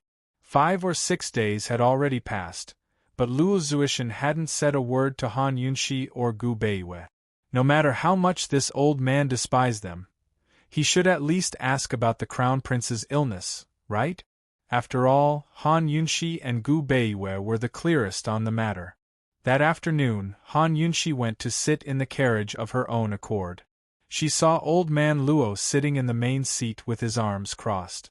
Although his shrewd little eyes were closed, his expression was still stingy and unkind. This old man was so arrogant. Did he already have full confidence in dealing with Shi Yuba? Did he know that Long Tianma's previous illness was a fetus in the womb? Shi Yuba was so calm in the face of the Council of Elders consultation. This old man seemed to have a card up his sleeve. Han Yunshi didn't know whether to worry or set her mind at ease. She glanced at Luo Zuishan before probing, "Senior Luo?" Chapter 228. Senior Luo. Han Yunshi was about to speak, but she retracted her words as soon as they left her mouth. She sighed softly and looked out the window. Things have already gotten to this point, she thought. Asking this old man is pointless. If I want to know everything, I might as well ask Gu. Who knows if he'll come along? Luo Zuishan had been treating Han Yunshi like air, but when he saw her stop in the middle of her question, he couldn't help but give Han Yunshi a few more looks. He assumed that Han Yunshi would speak again, but she simply walked out of the room, leaving Luo Zuishan feeling a little disappointed. After some hesitation, he opened his mouth of his own accord and said in a low voice, "Lass, if you had something to say, you might as well have said it directly." Hearing this, both Han Yunshi and Gu Beiwei gave a start. Even the arrogant old man had times when he took the initiative. Han Yunshi gave Gu Beiwei a secret grin before diving into the carriage. She got straight to the point and said, "Regarding the Crown Prince's illness, this junior has a few things I don't understand and would like to ask senior for guidance." Unexpectedly, Luo Zuishan refused without a second thought. Before the consultation, old man won't discuss his illness with anyone, including you too. Han Yunshi couldn't help but want to roll her eyes. We're in the same boat now, all right?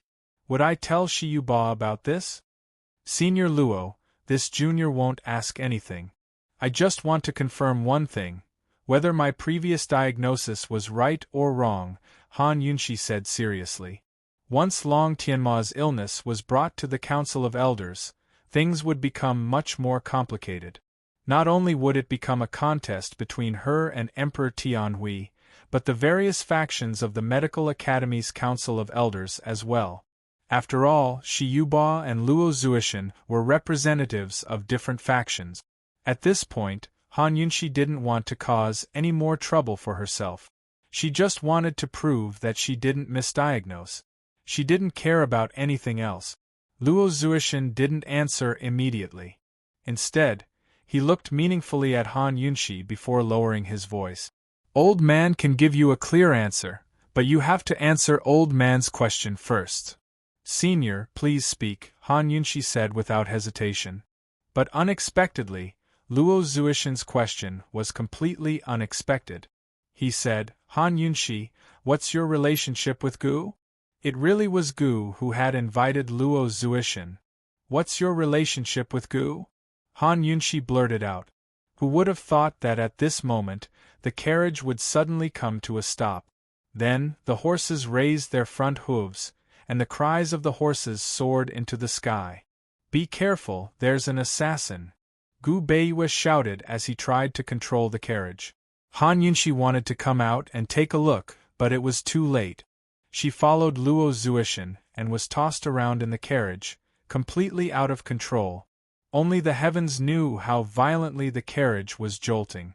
Soon, the sounds of close combat could be heard from outside. The commotion was huge, and it seemed to be getting more and more intense. Qin Wang Rong had brought many guards with him, so it was clear that there were also many assassins. Who were these assassins coming for? Almost everyone's first reaction was Han Yunshi, who told her to be kidnapped so many times. Thus, most of the guards rushed towards her. But who would have thought that the assassins were actually coming for Crown Prince Long Tianma? In the chaos, the medicine boy was thrown off the carriage.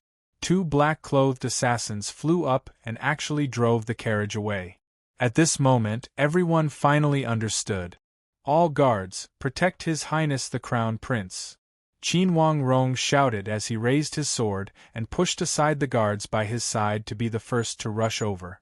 Unfortunately, there were too many black-robed assassins. Qin Wang Rong was outnumbered and held back by a few of them. All he could do was watch as Long Tianma's carriage drove further and further away.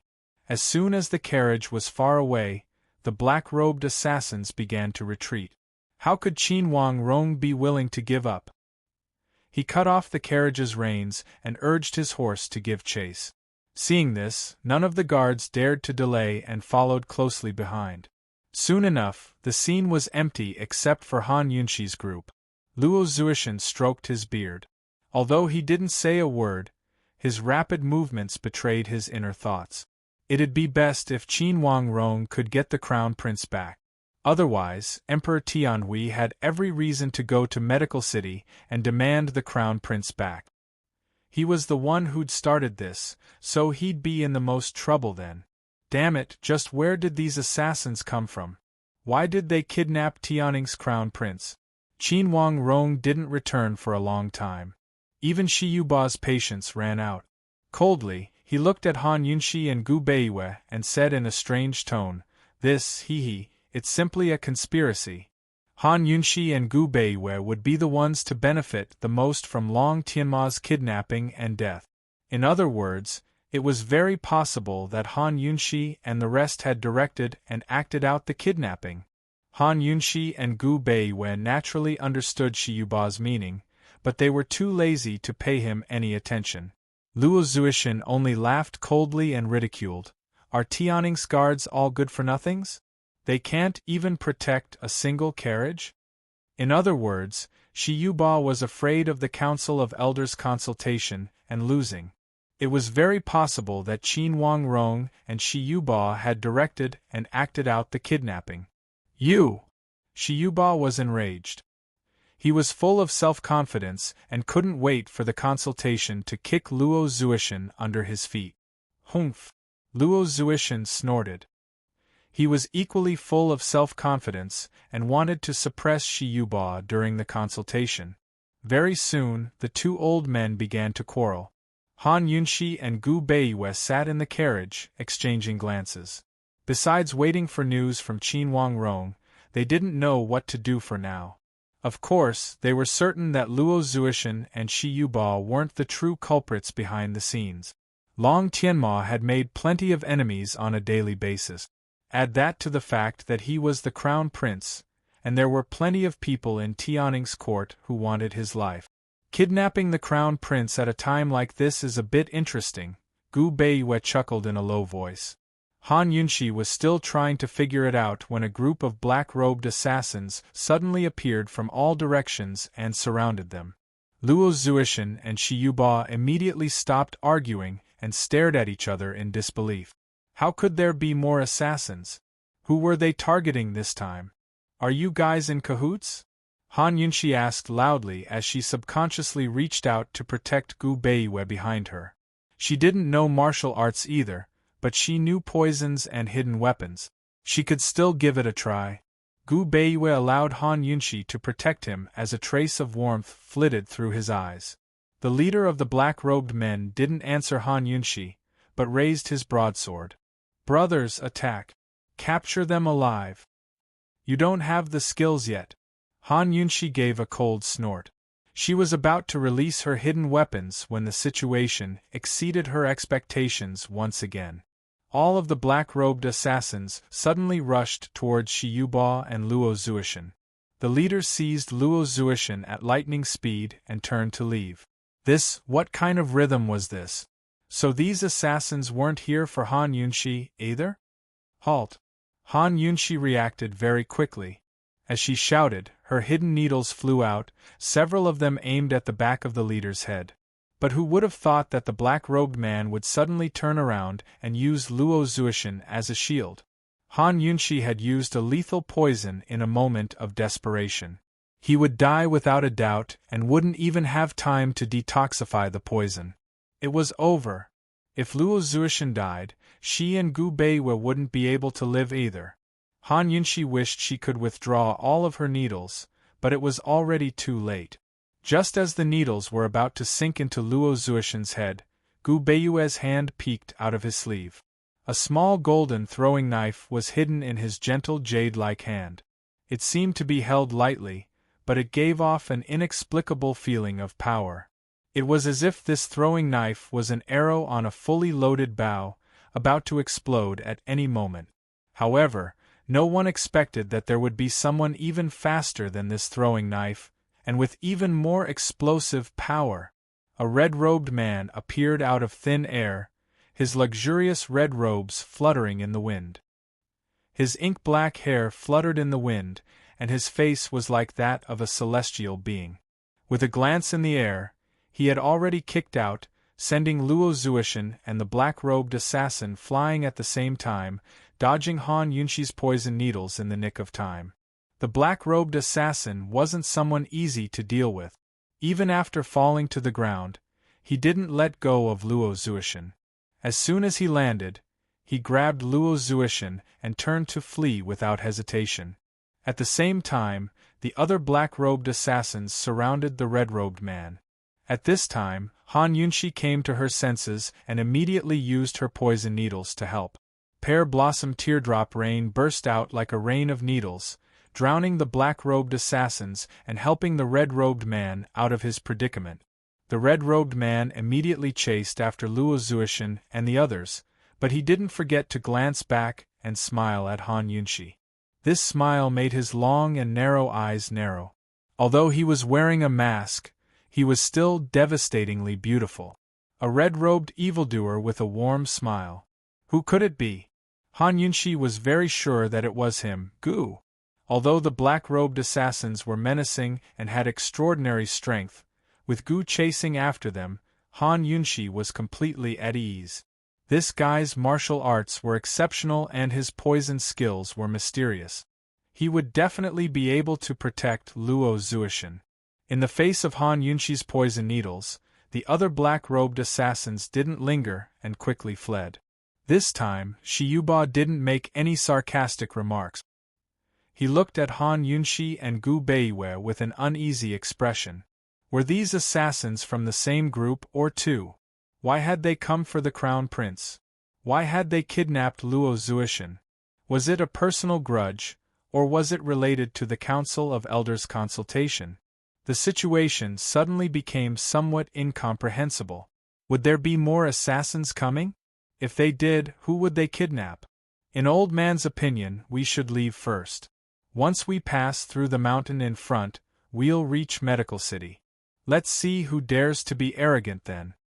Shiyuba spoke arrogantly, but he was actually afraid. Han Yunshi refused. Director Luo should be back soon. We'll wait here. If you're afraid, you can leave first. Afraid? What a joke, Old Man is afraid. Old Man. Humph.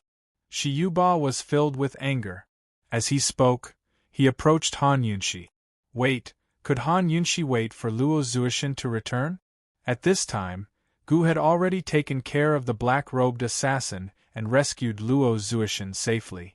However, they didn't immediately turn back. Luo Zuishan carefully examined the black-robed assassin's corpse.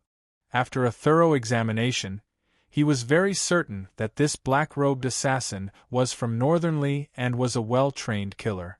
Gu crossed his arms and leaned against a tree trunk, smiling. Aren't they all human? What's the difference? Their bones are different. Luo Zuishan thought back and forth. He hadn't offended anyone in Northern Li. However, Gu wasn't on the same wavelength as him. Gu smiled and asked, Hey, what do you think of that poison girl? At this time, Luo Zuishan looked up, disdain written all over his face. Not much. Chapter 229. Luo Zuishan looked disdainful, but his heart was filled with astonishment. If he hadn't been kidnapped, he'd probably be asking Han Yunshi, how's that kid Gu doing? He'd watched Gu grow up, so there was probably no one else in the world who understood Gu better than him, right? A woman who could make Gu talk so much couldn't be simple. Moreover, Gu not only called her Poison Lass, but did Han Yunshi a huge favor as well. If not for Gu, Han Yunshi and Gu Beiwei would have been sentenced to death by Emperor Tianhui long ago. What do you mean by not much? Gu's tone revealed a rare hint of anxiety. He always did things his own way and was unrestrained. Why did he suddenly care so much about other people's opinions? Seeing this, Luo Zuishan was even more incredulous. Finally, he couldn't help but ask, Kid, do you fancy that girl's poison skills or her person? The simple-minded Gu spaced out for a second, but quickly gave Luo Zuishan a serious and definite answer. Of course it's her poison skills. What's so good about her poison skills? Is she better than you? I saw her use those poison needles just then, but they were only SOSO. Luo Zuishan was deliberately belittling him. Although he didn't understand assassination weapons, he could tell that the strength and speed of those needles were extraordinary. SOSO. Actually, seriously speaking, they're not that great, Gu smiled. Of course Luo Zuishan didn't believe him, but continued probing. Really? Gu finally caught on and rolled his eyes, his expression indifferent. It's up to you to believe it or not. If you don't, forget it. Luo Zuishan grew angry. He narrowed his eyes and drew closer to Gu. Stinking brat, you used Old Man's position as director to apply for an Elder's Command Decree from the Council of Elders for the sake of a mere poison-using girl. Do you think that's fun? What do you see in that girl? Han Yunshi and Gu Beiwei had only been locked up in the Supreme Court for 2 days before Luo Zuishan, who was far away in Northern Li, was able to rush over with the Elder's token. This speed was all thanks to Gu's help. Luo Zuishan was truly enraged. Not only had Gu told him about Shiyuba's misdiagnosis, but he had also used his position as a director as a wager to apply for an Elder's order to the Council of Elders for a consultation. No, to be more precise, Gu had acted first and reported later. He had first used Luo Zuishan's title as a director as a wager to apply for a consultation elder decree from the Council of Elders. Only then did he inform Luo Zuishan of Shiyuba's misdiagnosis. As such, Luo Zuishan had no choice but to make an appearance. After all, if Luo Zuishan couldn't prove that Shiyuba's diagnosis was wrong, then his position as director would be stripped. In reality, Luo Zuishan still hadn't figured out what was going on with Long Tianma's big belly. The reason he was so confident that he could defeat Shiyuba at the Council of Elders was because Gu had promised to tell him the secret of Long Tianma's big belly as soon as they arrived at Medical City. Although Luo Zuishan believed that Gu was reliable in this kind of major matter, if Gu didn't have other motives and really was tormenting him like this for the sake of a girl, Luo Zuishan would still feel very sad. I took a fancy to her poison skills. Gu still gave the same answer. Luo Zuishan didn't say anything, but his gaze suddenly became sharp, as if it could penetrate everything. He stared at Gu, clearly still not believing him. Helpless, the more he stared, the more brilliant Gu's smile became. I also took a fancy to her in passing. Picking out the person he liked, how could this kind of thing be done conveniently? As he spoke, he lazily straightened his body from the tree trunk and walked back the way he came. Han Yunxi would probably be waiting for him to rescue Luo Zuishan and bring him back. He helped that girl again. Why did he like helping her so much? Luo Zuishan looked at his back, thinking back and forth, repeatedly pondering over his words. Suddenly, he came to a realization and asked in surprise, "Boy, she can't be the person you've been looking for all this time, right?" Gu had always been looking for a person, a woman. In the whole world, only Luo Zuishan knew. Gu's footsteps paused for a moment, but he quickly recovered his original speed. What answered Luo Zuishan was a flirtatious and silent back. Gu seemed to be walking casually, but he was actually taking small steps in the air and moving very quickly. By the time Luo Zuishan caught up, they had already returned to the place where the caravan had stopped. Everything in front of him left Luo Zuishan, who was originally anxious to ask questions, dumbstruck, and Gu's expression instantly changed. How could this be? Han Yunxi and Shiyuba's carriages had all flipped over, and it was a chaotic scene from a fierce battle. Shiyuba and Gu Beiwei were both injured and had fallen to the side, but Han Yunxi had disappeared. "Where's Han Yunxi?" Gu angrily said, grabbing Gu Beiwei's collar.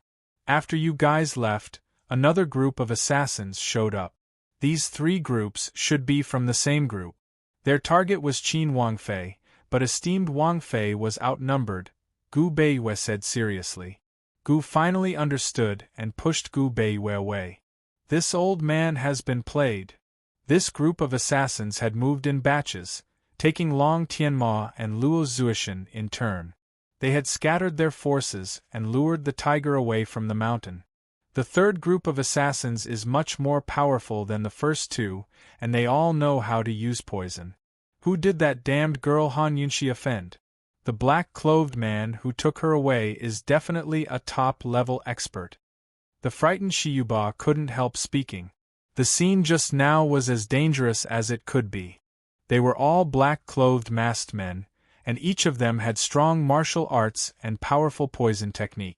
Han Yunxi couldn't deal with them all by herself, and in the end, she was taken away by the black-clothed man with the strongest martial arts.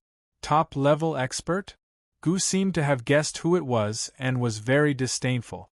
"That's right, they also know poison techniques," Shiyuba quickly added. A complicated look flashed in Gu Beiwei's eyes, but he didn't say anything. In the chaos just now, he had seen everything clearly, so he held back and didn't make a move.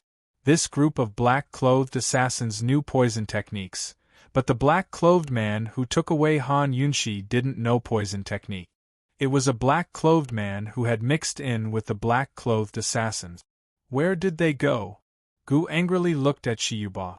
Shiyuba didn't know why, but when he met Gu's long and narrow eyes filled with anger, he suddenly felt a sense of familiarity. Many years ago, the youth who had been expelled from the medical academy, the foster son of the first elder of the Council of Elders who fed him medicine every day, had the same look in his eyes when he turned around and stepped out of the medical academy's gates. Those long and narrow eyes were as bright as the sun when he smiled. How could they hide such deep hostility? Could this red-robed masked man be him, Gu Qisha? Gu Qisha was only 10 years old when he was expelled from the medical academy. Within a few years, he had established his own sect and founded the Medicine Ghost Valley. For the past few years, he had always been wearing a black cloak and a mask, and no one had ever seen his true face. Even his foster father, the first elder of the medical academy, didn't know what he looked like. Shiyuba was still immersed in his memories and didn't answer. Gu didn't have that much patience and kicked him. Where did they go? Speak. Only the heavens knew how heavy Gu's kick was. Shiyuba spat out a mouthful of blood on the spot and couldn't answer. Fortunately, Gu Beiwe answered in time, the northern forest. Without another word, Gu chased after them. He had followed them all the way to ensure Han Yunshi's smooth journey to Medical City. Just which damned bastard had lured him away and ruined his plans. If Luo Zuishan hadn't been kidnapped, he wouldn't have made a move at all. After Gu left, Shiyuba ignored the blood at the corner of his mouth and anxiously looked at Luo Zuishan. You know him? Luo Zuishan sneered inwardly. How could they just know each other? However, he only shook his head and asked Gu Beiwe, Qin Wangfei knows him, right? Gu Beiwe naturally guessed that the person was Gu, but he played dumb and shook his head. This one isn't sure. Gu searched the northern forest for half a day but didn't find any clues. At the same time, Han Yunshi was perched on top of a boulder by the edge of the forest, the last rays of the setting sun casting a long shadow over her back. The black-clothed man stood behind her. His figure was tall and proud. Han Yunshi wasn't short, but she only reached his chest. He was masked and dressed in black, his entire body exuding a mysterious and unfathomable aura. In the fading afterglow of the setting sun, he was like a god of the night descending to the mortal world. He had kidnapped Han Yunshi and had been silent the entire way here. They had just settled down. He was speechless. Han Yunshi was speechless. Her back was to him, and she didn't dare to turn around for a long time. In the beginning, when faced with so many black-clothed men who knew poison, Han Yunshi knew that they were the Sanfua Prince Jun Yixie's men. However, when this black-clothed man suddenly appeared and kidnapped her, she began to doubt her own judgment. This guy wasn't Jun Yixie. He had mixed in with Jun Yixie's men and secretly took her away. Who was this guy? What was his goal in kidnapping her? Why hadn't he spoken yet? After hesitating for a long time, Han Yunshi was the first to speak. Those three groups of assassins are in cahoot. You're not. You're so sure? The black-clothed man asked indifferently. Jun Yixie first kidnapped Long Tianma, then kidnapped Luo Zuishan. He's just trying to lure. Han Yunshi said, but hesitated. Jun Yixie's kidnapping method couldn't be to lure out Long Feiyi, who was hiding nearby, and lure Long Feiyi away from the mountain. Besides Long Feiyi, who else could make Jun Yixie go to such lengths? Long Tianma was kidnapped. Long Feiyi didn't have to show up, but Luo Zuishan was kidnapped. If Long Feiyi was here, he would definitely show up to save him. Who knew that Long Feiyi wasn't here, but Gu would appear. After confirming that Long Feiyi wasn't here, it would be easy for Jun Yixie to kidnap her or even kill her. After suffering such a big loss last time, Jun Yixie, who had always wanted to rope her in, probably already had the intention to kill her. He must have been waiting for an opportunity to make his move. Had Long Feiyi ever considered this point for her? Han Yunshi realized that her mind had wandered. She took a deep breath. Han Yunshi smiled and didn't continue speaking. Instead, she turned around with a calm expression. Let's not talk nonsense and get straight to the point. What's your goal? Who knew that the black-clothed masked man would actually laugh softly? Who was he? Chapter 230. A smile could always close the distance between them. But even when the person in front of her smiled, he gave off an unapproachable feeling of loneliness and coldness. Han Yunshi mused that some people were just like that. They were born cold and arrogant, forming a world of their own that made them unapproachable.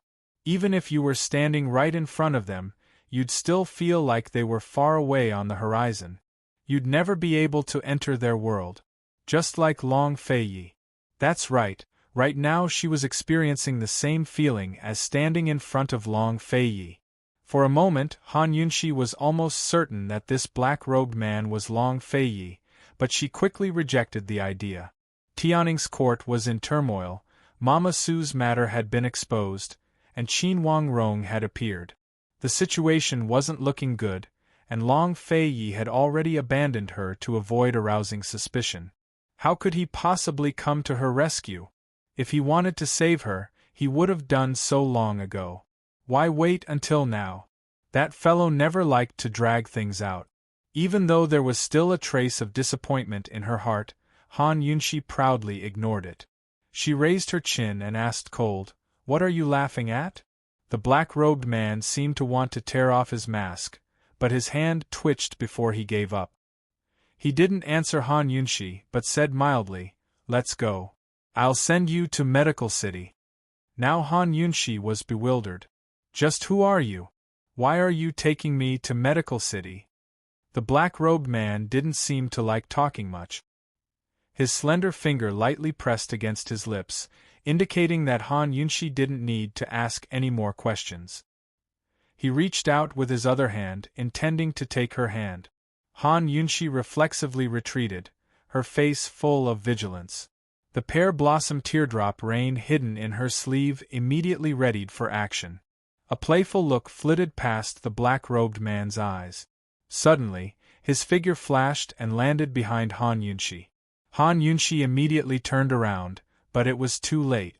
The black-robed man had firmly grasped her hand with the pear-blossom teardrop rain, preventing her from using her concealed weapon. This was her Achilles' heel.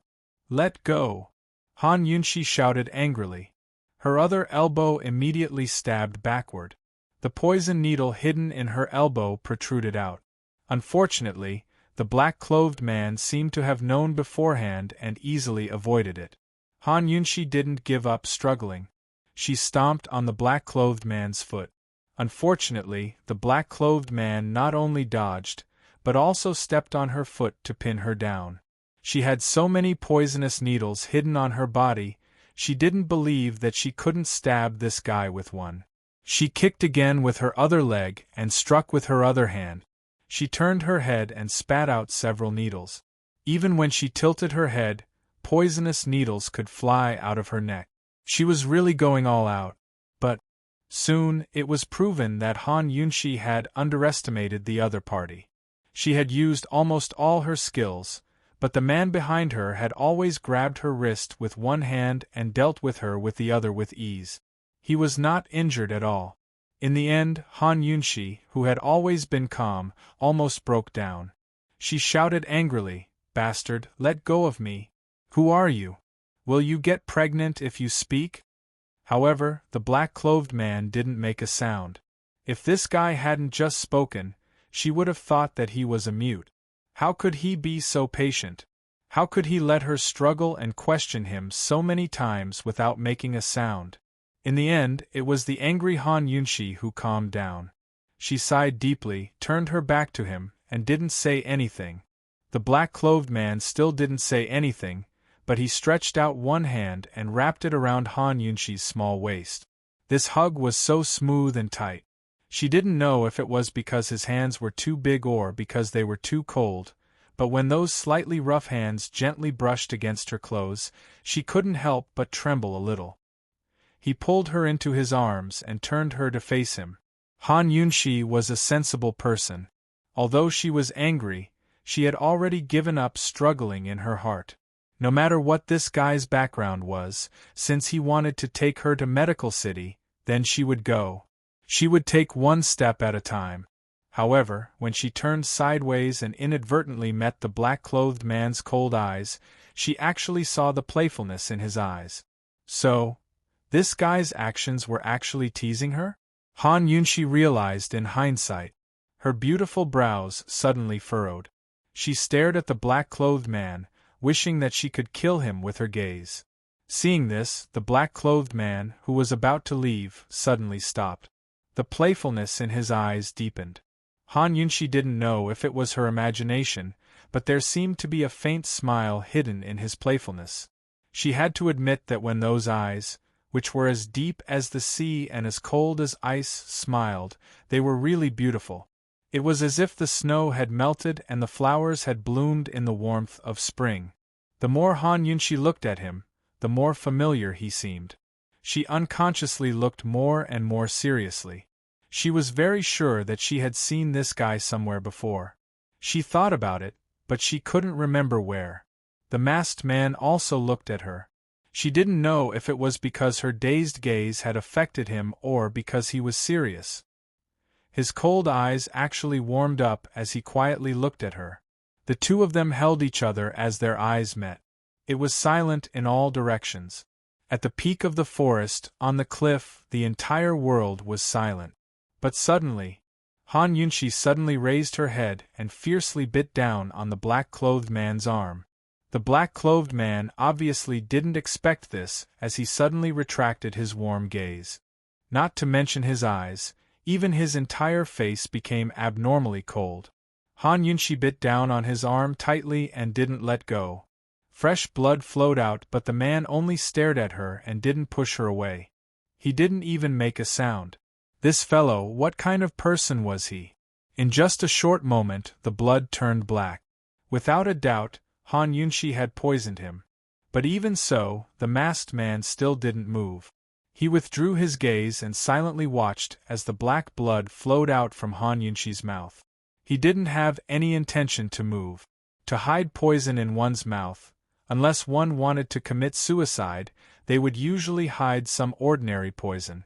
Otherwise, if they accidentally swallowed it or contaminated their mouth, it would be troublesome. Although ordinary poison wasn't strong, but as long as it penetrated deeper into the flesh and blood, the poison wouldn't be too weak. Hence Han Yunxi bit down with all her might, hoping that the poison would penetrate deeper and deeper. This masked man was an expert, so if the poison didn't penetrate deeper, Han Yunxi wouldn't be at ease. Hence, she tried her best to use up all the poison in her mouth before the masked man pushed her away. But who knew that as time slowly trickled by, the masked man still didn't move.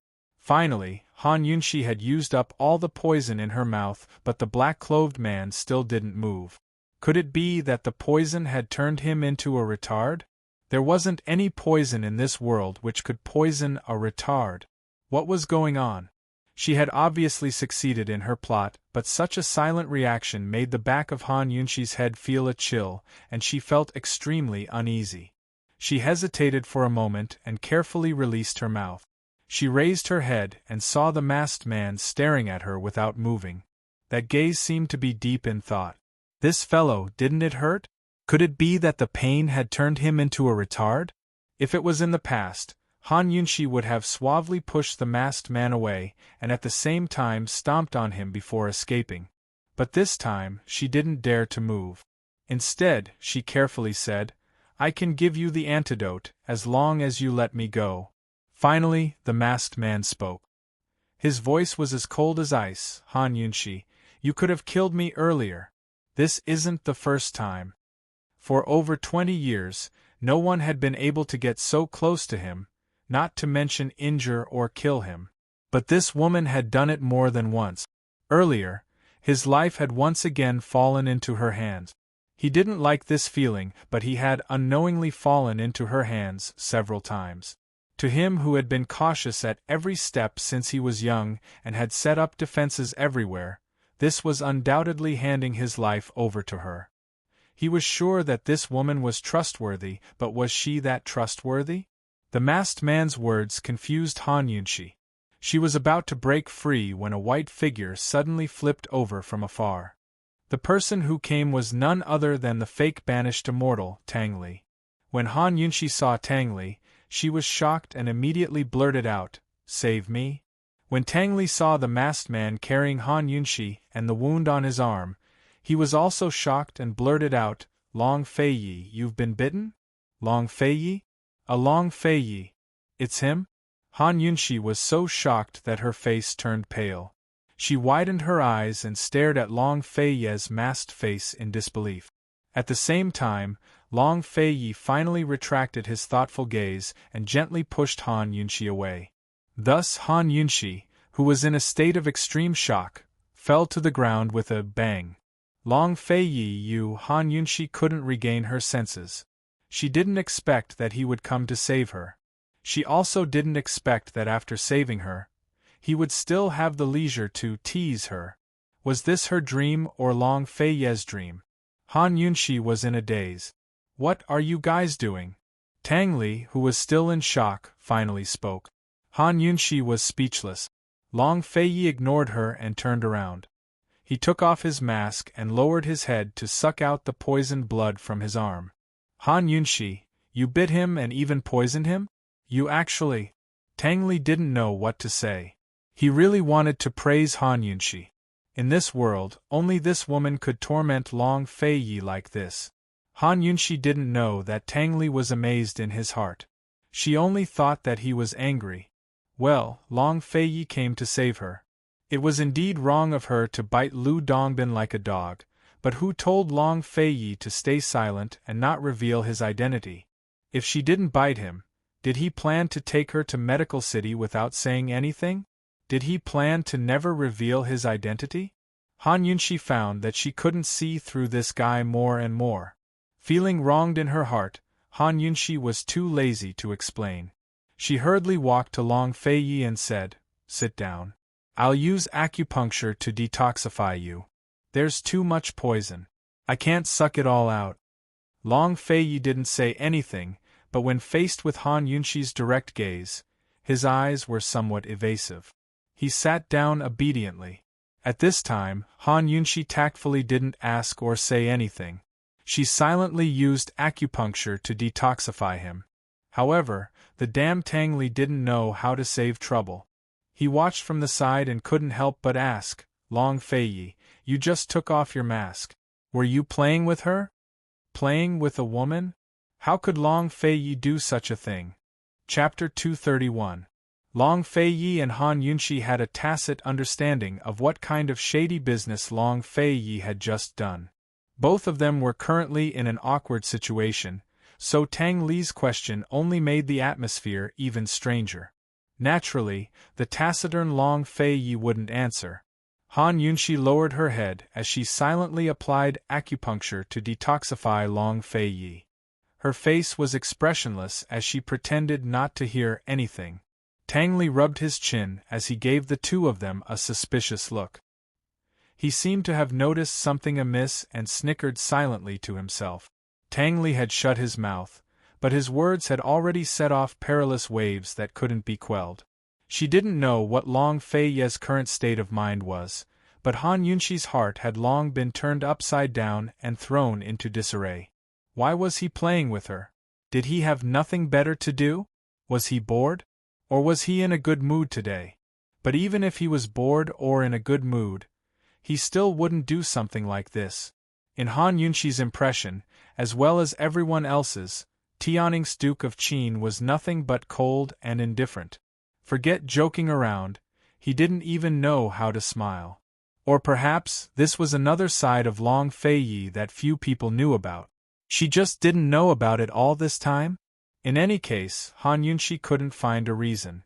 She quietly mulled things over in her mind until her thoughts wandered as she applied the needles.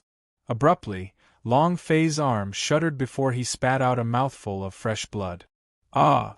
It wasn't Long Fei Yi who cried out, but Han Yunshi's. She'd pricked the wrong acupuncture point.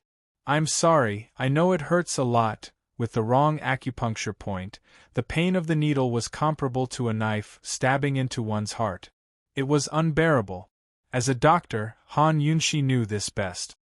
"I didn't do it on purpose. I know it hurts a lot, but it'll be better soon. Bear with it." She'd always been confident in detoxifying poisons, but this was probably the most flustered she'd ever been in her 2 lifetimes. He didn't seem like a doctor at all. She braced herself and looked over. Long Fei Yi happened to be looking over as well. He didn't cry out in pain, nor did he blame her. He just gave her a cold look before turning his head away. From the side, she could see that he was frowning. The curve of his face was so handsome that it angered both men and gods.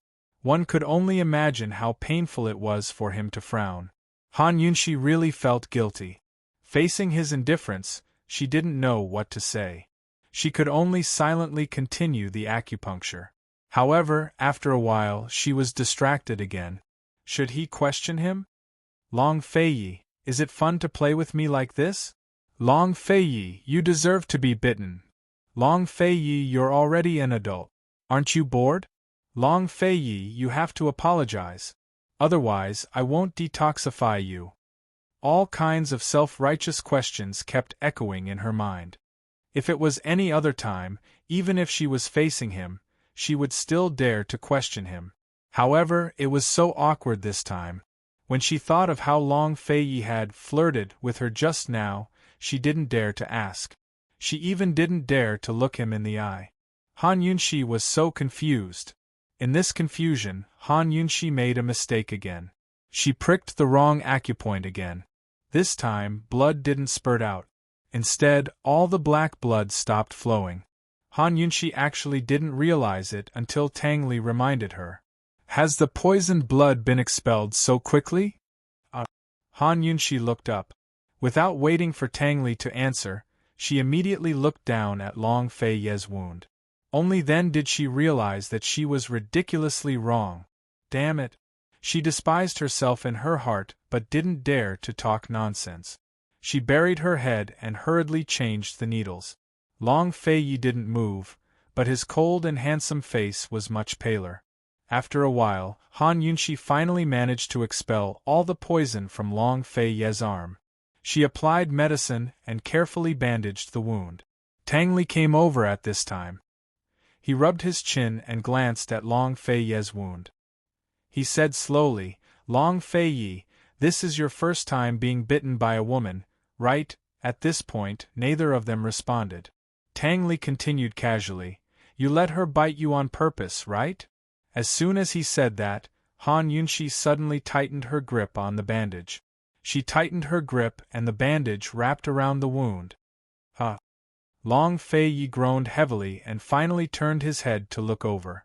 However, he seemed to want to act as if nothing had happened and directly avoided Han Yunxi. He narrowed his eyes and stared at Tang Li. Coldly, he asked, where's Long Tianma? After Han Yunxi's group left the Supreme Court, he followed them and secretly protected them. When the black-clothed assassin kidnapped Long Tianma, Tang Li had already secretly chased after him. When Luo Zuishan was kidnapped, he also wanted to send people to track him down. He only gave up when he saw Gu appear. In this consultation, Long Tianma was very important. Luo Zuishan was also very important. However, as long as Han Yunxi was still around, he wouldn't appear for anyone. How could Jun Yixie's plan to lure the tiger away from the mountain escape his eyes? When Long Fei asked this, Tang Li remembered that he had rushed over for an urgent matter. He was taken away by Jun Yixie. His mother's poison skills are too powerful. I can't beat him, Tang Li quickly replied. He went to look for Long Tianma? Long Fei was a little surprised.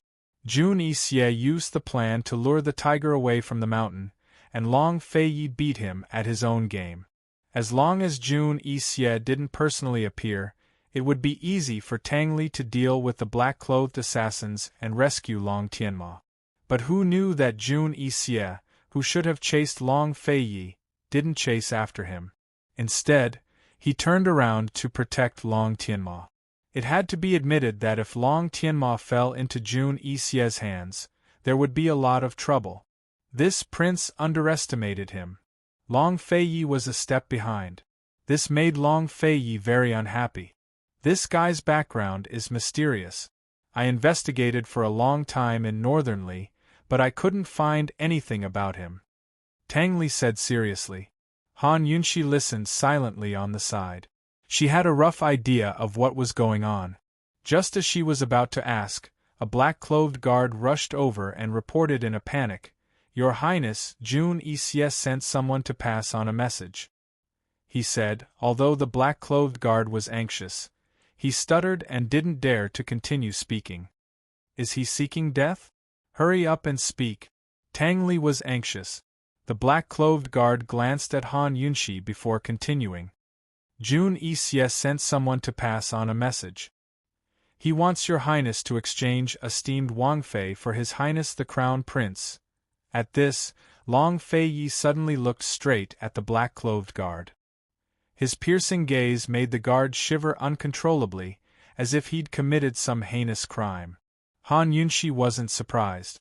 Jun Yixie had kidnapped so many people for her sake.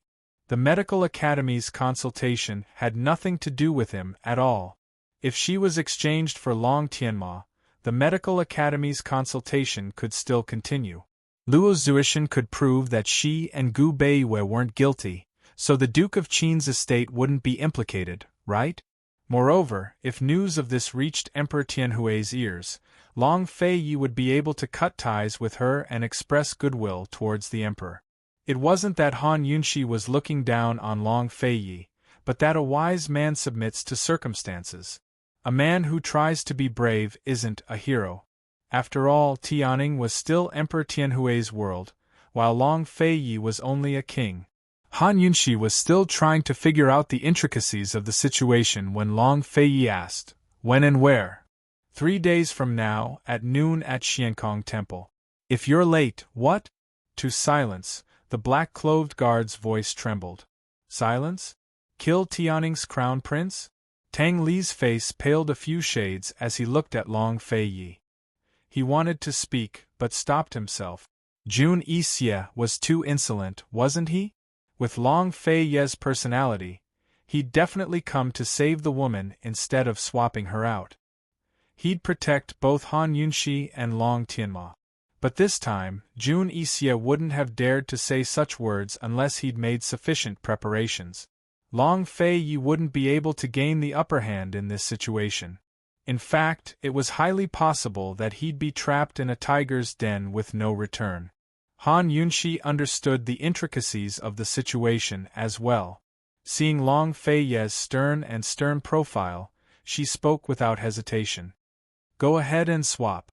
When the time comes, you guys can leave. I have my own ways to deal with him. But Long Fei's eyes immediately turned cold at her words.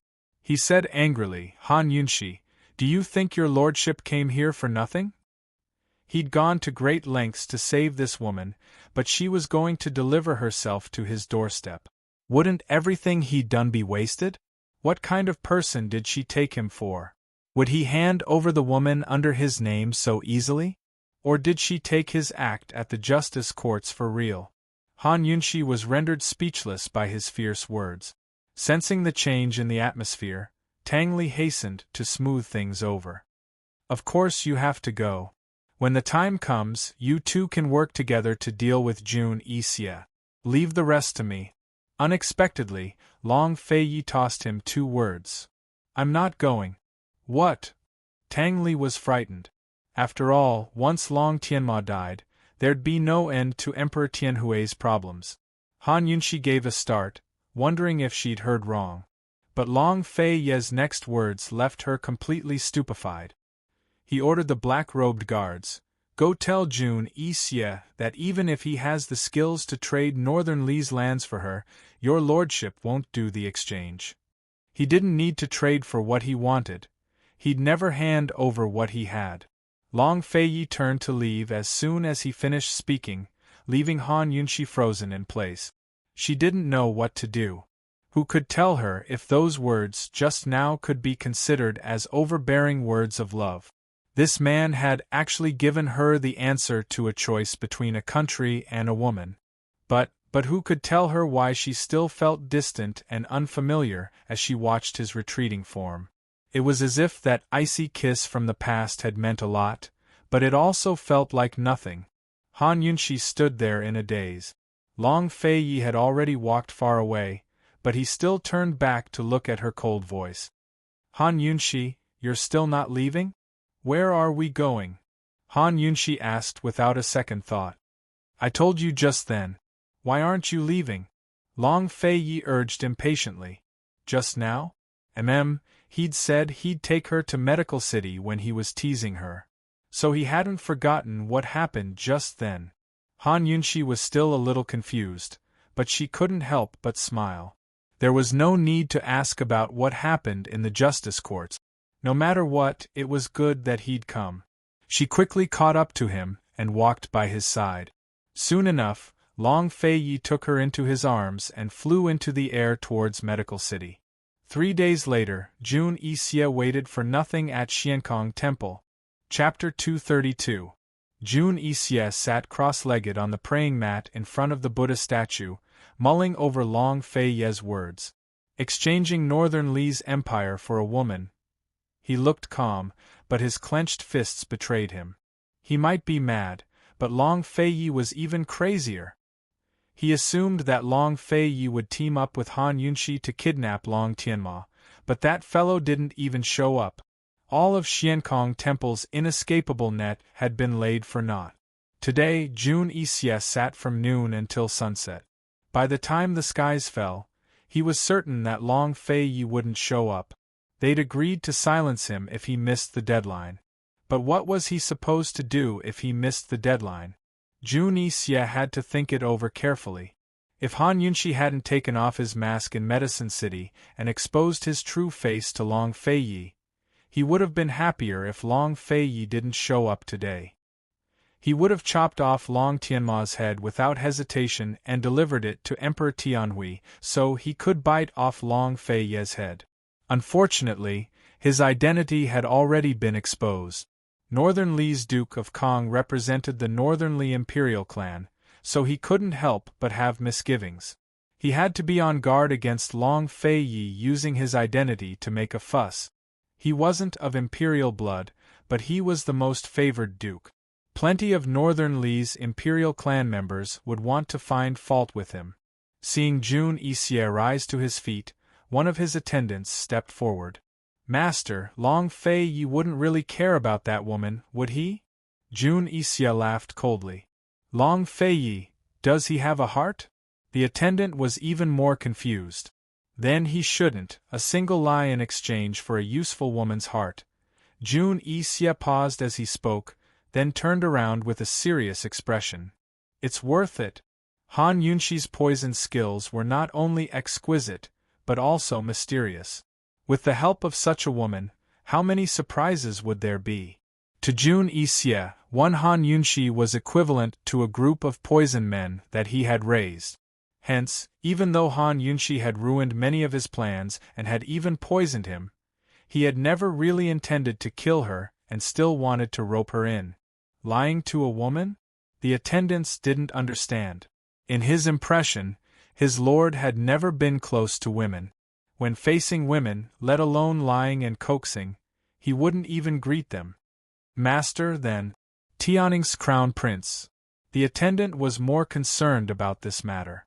What should he do with Long Tianma now? They couldn't kill him, but they couldn't just let him go. Wouldn't that be too cowardly? His subordinates were alarmed and worried for their master. However, Jun Yixie already had a plan. He said in a low voice, "Bring me the 100 leaves purple jade grass."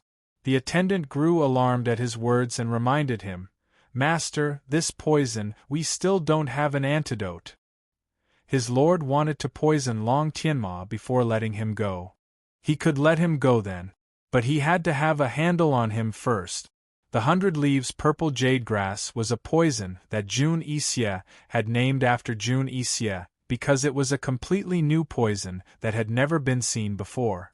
Jun Yixie had been cultivating new poisons in Medicine City's medicine forest. Although Han Yunxi had interrupted his work, he still had some ingredients on hand. Over the past few months, he'd managed to cultivate 3 new poisons. The poisons had been cultivated, but the antidote was still missing. In other words, there was no cure for these 3 poisons. The 100 leaves purple jade grass's poison wasn't fatal, but it was extremely torturous. It made one's bones ache all over and made them immobile. It's precisely because we don't have an antidote that there's no chance of failure. Jun Yixie laughed coldly as he walked towards the rear courtyard of the monastery. This time, he'd like to see if Han Yunxi had the skills to deal with the 100 leaves purple jade grass. He wanted to make it impossible for Han Yunxi to survive in Tianning and force Long Fei-yi to give up on Han Yunxi. In the rear courtyard, Long Tianma was still lying in his carriage, completely unconscious and powerless. His body was covered in thick bedding, so anyone who didn't know better would think he was a normal person sleeping peacefully. Jun Yixie boarded the carriage and only glanced at Long Tianma's face before looking away. Forget about the Tianning crown prince. He didn't even care about the Tianning emperor. In all of Tianning, only Long Feiyi could be considered a hindrance to him. He sat silently on one side until an attendant delivered the 100 leaves purple jade grass. Then he personally lifted Long Tianma's ink-black bedding and revealed Long Tianma's protruding belly. What's going on? Jun Yixie revealed a rare expression of shock, while the surrounding attendants were caught off guard as well, their faces filled with surprise. A grown man actually had a big belly? Before Jun Yixie could move, the attendants who'd recovered their wits rushed forward to take off Long Tianma's robes. Once they did, the truth was revealed. It really was a big belly, as if he was pregnant. Master, how is this possible? The attendants were stunned. Everyone knew that Tianning's crown prince had been ill for a long time. As for what illness he was suffering from, there were all sorts of different theories. No one knew the truth. This time, Luo Zuishan had beaten the drums in the justice courts to lodge a complaint, so everyone knew about it. Unfortunately, they still didn't publicize the crown prince's relapse. Jun Yixie only knew about the medical academy's consultation, but he didn't know about Long Tianma's illness. He didn't care either. Ascites? This was Jun Yixie's first reaction. Medicine and poisons were one family, and he was an expert in poisons. Naturally, he knew quite a bit about medicine as well. But when Jun Yixie examined him carefully, his expression changed. His cold eyes were filled with complicated emotions. Seeing this, the attendants didn't dare to ask any questions, but Jun Yixie continued to mutter to himself, "It's not ascites," but Jun Yixie didn't finish his sentence, as if he wasn't certain. He carefully examined him again, but this time his brows furrowed even more. He was absolutely certain that this wasn't ascites, but goo. Long Tianma wasn't suffering from any illness, nor was he suffering from a relapse. Someone had used goo on him. Goo was one of the most terrifying poisons in the world. Goo was a poison technique created by the poison sect of the Medical Academy. After the Medical Academy's poison sect was banned, goo had disappeared from Cloud Realm continent for many years. Leaving aside goo, very few people even knew about the poison sect's existence in the Medical Academy. There were 3 types of goo: high, medium, and low.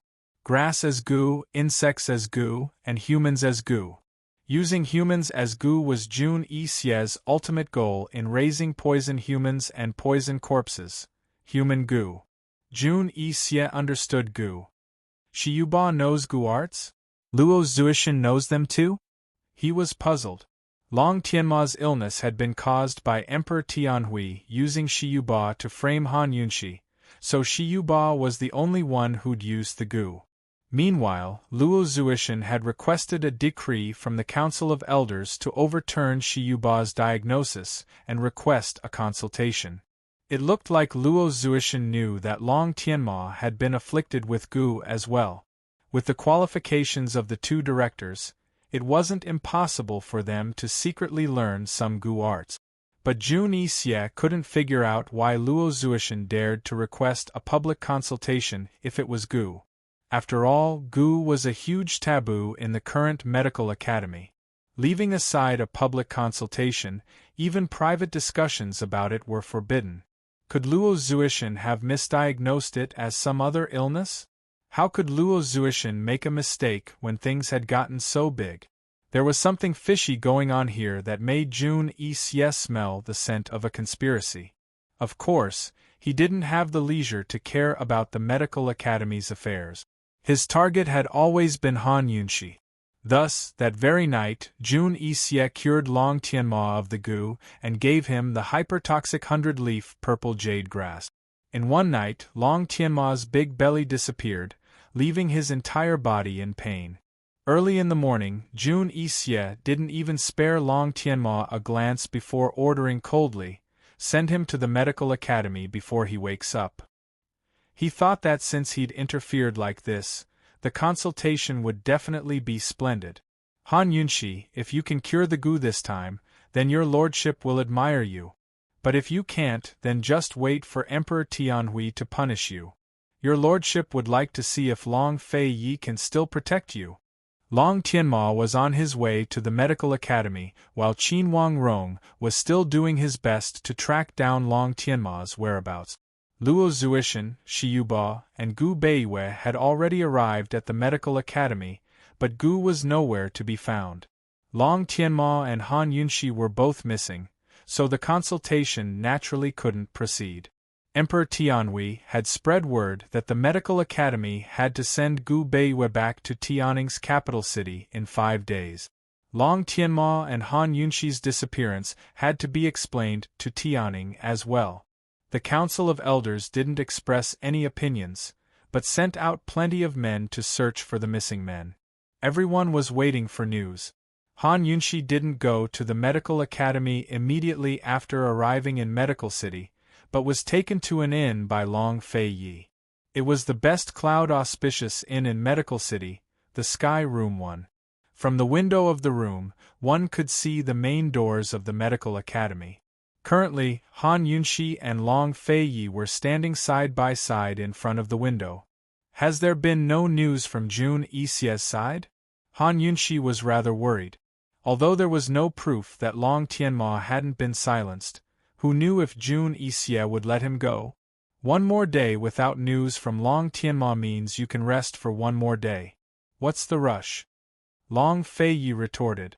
They hadn't stopped the entire way here, but the number of words they'd exchanged could be counted on one hand. There didn't seem to be anything more or less between them. However, when he hugged her and held her hand, his strength seemed to be a lot tighter than before. She also felt a lot more natural, and was no longer awkward.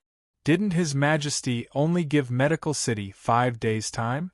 Han Yunshi asked next. Long Fei Yi arched a brow at her with a cold smile. Aren't you overestimating Tianhui too much? The Medical Academy represented Medical City. Emperor Tianhui wouldn't be stupid enough to oppose Medical City for the sake of a deposed crown prince.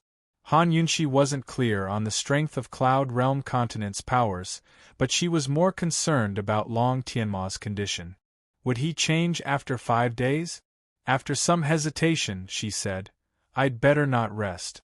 Let's go to the medical academy. I have to see Gu Beiwei."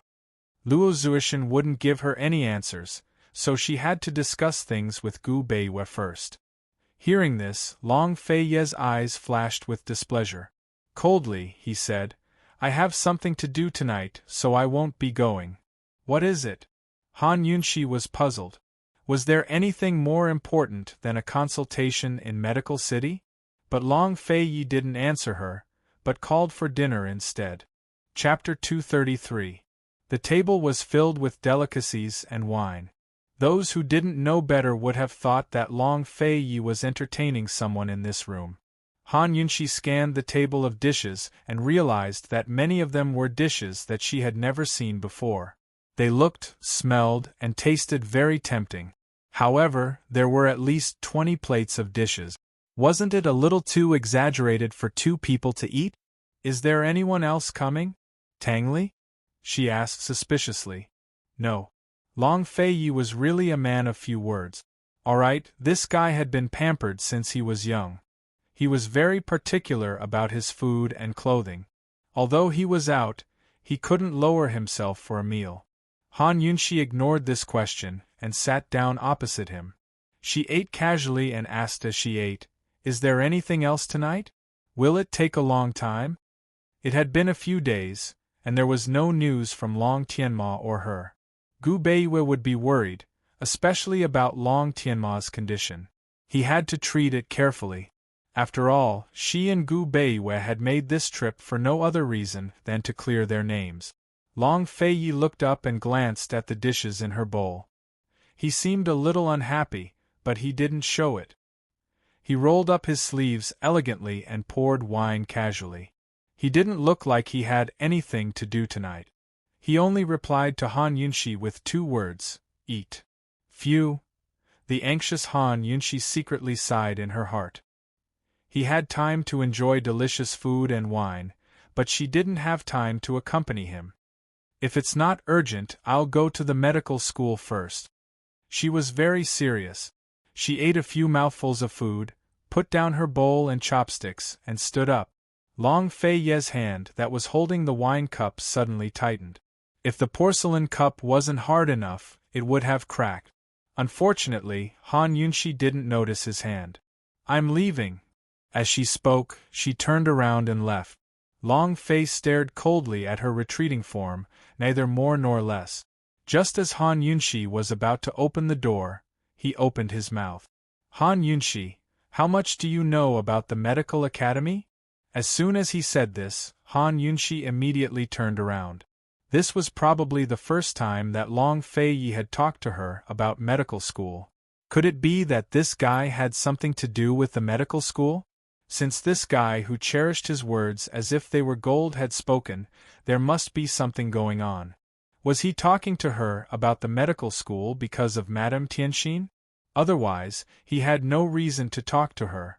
She had always been investigating Madame Tianxin's background. She wanted to know why Madame Tianxin had concealed her identity and married Han Kongan while pregnant. She wanted to know whether Madame Tianxin's difficult labor was an accident or if someone had plotted to kill her. She also wanted to know who her biological father was. From what she knew, Han Kongan only had one clue. Madame Tianxin was related to the medical school and had the ability to get a director position for Han Kongan. This matter was much more important than meeting Gu Beiyue. Not much. What do you want to say? Han Yunshi walked back and stood in front of Long Fei Yi, but Long Fei Yi was still as calm as ever. He wasn't anxious at all. Have you heard of the medical school's poison sect? Long Fei Yi asked. As expected, when this guy didn't talk about it, it was shocking. Medical school and poison sect. How could these 2 words be related? Han Yunshi was very surprised. Like a humble child, she quickly sat down and asked anxiously, how can there be a poison sect? Wasn't the medical school's only branch the medical sect? Didn't they only teach medical skills and train doctors to cure illnesses and save lives? Seeing Han Yunshi sit back down, Long Fei Ye's lips curved into a satisfied smile. The medical school once had 2 major sects, the medical sect and the poison sect.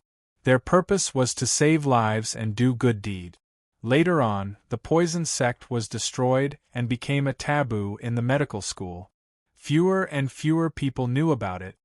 Han Yunshi couldn't believe it. She'd always known that medicine and poison are one family, but never expected it to be true in the medical school.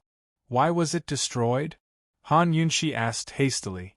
Someone who's good at treating poisons must also be good at using poisons, Long Fei Yi said mildly. Han Yunshi was very familiar with these words. Once upon a time, Emperor Tianhui had taken note of her because of them. In the end, poison was a dangerous thing. Even if you didn't have the heart to use poison, others still wouldn't tolerate you. However, how could it be so easy to annihilate a sect? Since it was a sect, it had to have inviolable authority and powerful branches. For example, Medical City and Medicine City were both cities and sections. That was why even the imperial powers and empires feared them. How was the poison sect destroyed? Han Yunshi was very curious. It wasn't clear whether Long Fei Yi really didn't know, or if he was faking it. In any case, he shook his head. Her curiosity was piqued, but it couldn't be satisfied. It was truly annoying. Han Yunshi pursed her lips and asked probingly, "Why are you telling me all this?" She'd lied and claimed that Lady Tianxin had taught her poison skills. This guy wouldn't take it seriously and track her down to the medical school's poison sect, right? Faced with Han Yunshi's question, Long Fei Yi fell silent. Why did he tell her all this? It seemed he didn't have any ulterior motives other than chatting and not letting her leave. Just what is it? Han Yunshi asked curiously. Long Fei Yi avoided her gaze and hesitated before saying, "There's a poison storehouse in the poison sect's forbidden grounds in Medical City. It's the most complete storehouse in the world. Perhaps you can find clues to unraveling the perplexing dreams there." That should be a reasonable explanation, right? Unexpectedly, Han Yunshi's bright eyes dimmed at these words. Perplexing butterfly illusion was a poison that Han Yunshi had always carried with her. It was also the most troublesome poison that Han Yunshi had ever encountered. Even now, she hadn't been able to determine whether it was poisonous. After the last upgrade of the detoxification system, many new poisonous plants had grown out of the poison pool it had swallowed from Medicine City. Moreover, the detoxification system had also developed its own antidote. This was a huge leap forward for the detoxification system. Unfortunately, it wasn't of any help in unraveling the perplexing butterfly illusion. That small bottle of poison was just like its name, perplexing butterfly illusion. Han Yunshi took out the perplexing butterfly illusion from her medical pouch and sighed inwardly. She should have guessed that this guy wouldn't be so nice as to tell her about Lady Tianxin so frankly. Fine, she should have guessed that he wouldn't appear just to save her this time. He'd come for Medical City's poison storehouse. When would the relationship between her and this man become a little more pure? Was it because it wasn't pure that she always felt a sense of unfamiliarity when she was by his side? For a moment, Han Yunshi lost interest in the secrets of Medical City's poison sect. She stood up and smiled faintly. "Your Highness, no matter how urgent the matter of the perplexing butterfly illusion is, it'll have to wait until Gu Beiwei and I have cleared our names. I have to make a trip to the medical academy. Excuse me." Long Fei Yi hadn't expected Han Yunshi to react this way. He asked unhappily, "It's the middle of the night. What's so urgent?"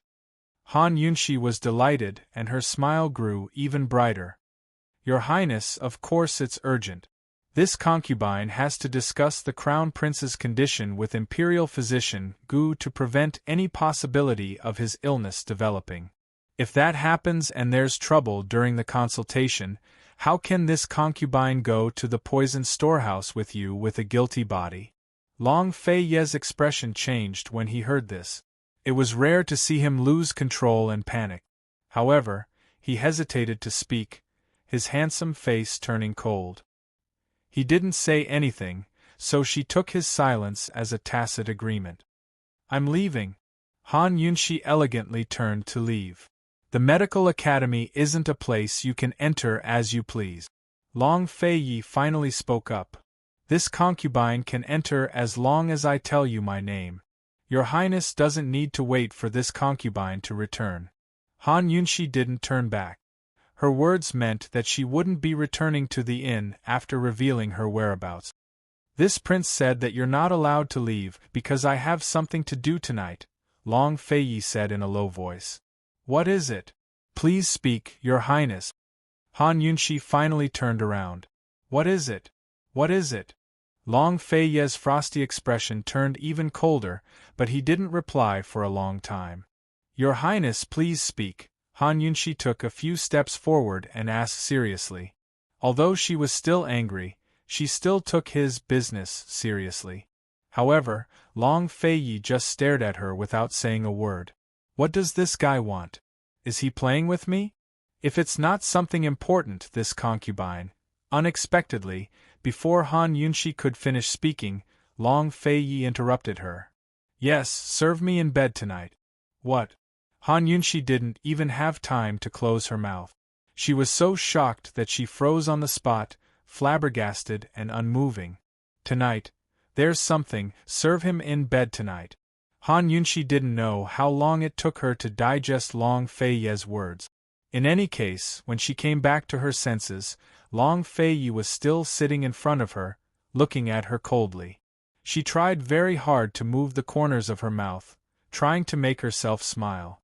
However, no matter how hard she tried, she couldn't smile. She could only ask stiffly, "Your Highness, this joke isn't funny at all. Does this prince look like he's joking with you?" After Long Fei finished speaking, he stood up. Looking at his proud and tall figure, Han Yunshi still felt oppressed even though they were 5 or 6 steps away. Your Highness, you really know how to joke. Han Yunshi unconsciously took a few steps back. Long Fei raised his eyebrows and asked, You still want to leave? Your Highness, this concubine just happened to be unlucky these few days. It's not convenient for me to serve you in bed. How about? Han Yunshi herself felt that this excuse was very lame. Very soon, Long Fei cut him off. Then you can keep watch. Keep watch. This was the job of a maidservant or concubine. She had to guard under the bed and accompany him in bed at the door. She was the official consort. How could she do such a thing? At this moment, Han Yunshi didn't care so much. As long as it wasn't serving him in bed, she could accept it. Her wildly thumping heart finally slowed down. Han Yunshi also calmed down. What was this man trying to do? Was he deliberately looking for trouble? This didn't seem like his style at all. After a moment of silence, the atmosphere seemed to be less tense. Han Yunshi also calmed down. She gathered her courage and said very seriously and sincerely, Long Fei, if you really don't have anything important to say, then let me go. I want to go see Luo Zuishan with Gu Beiwe. Unexpectedly, Long Fei's icy expression didn't change. He threw her a sentence, This prince is sleepy. You can keep watch under the bed tonight. Chapter 234. It was late at night. Next to the bed was a quilt spread out on the floor. Han Yunshi hugged a pillow as she sat cross-legged with her back against the bed. When she heard the whistling of the wind outside, she really felt like she was in a moonless, windy place. There was only a small oil lamp in the room. The room was dark and silent. Han Yunshi knew that she couldn't leave tonight. She was just glad that the guy behind her didn't go overboard and let her keep watch at the door. She thought about it and couldn't figure out how she had offended Long Fei. Why did he have to do this to her? Why was he forcing her to stay? Why? What was going on with him tonight? Under such circumstances, Han Yunshi couldn't fall asleep. After an hour, she finally couldn't help but ask, Hey, are you asleep? There was no response for a long time. Han Yunshi said again, Hey, let's talk. In her memory, they had never had a good chat before. They had never even been so quiet together. There was still no response. Could it be that he was asleep? On the bed, Long Fei hadn't even taken off his outer robes. His hands were behind his head as he lay on the bed, his long legs propped up. His deep eyes shone with a cold light in the darkness, sharp and clear. He stared at the top of his head and seemed to be thinking about something. He was full of energy. Hey, what's the matter with you tonight? Can we talk nicely? Han Yunshi asked again. At this moment, Long Fei glanced at her from the corner of his eyes. But it was just a glance. He quickly looked away expressionlessly. As long as he was sure that this woman couldn't leave, he didn't have to bother with her. He had a lot of things to think about. Han Yunshi didn't want to keep watch for the whole night. Since she was going to stay, she should seize the opportunity to get closer to this guy. How do you think Jun Yixie will deal with Long Tianma? What's Jun Yixie's background? Why does the northernly emperor dote on him so much? Right, why do you think Gu is investigating me? Rosemary, is it from the Tang sect? Han Yunshi tried very hard to find a topic that could pique Long Fei's interest. Unfortunately, there was no response.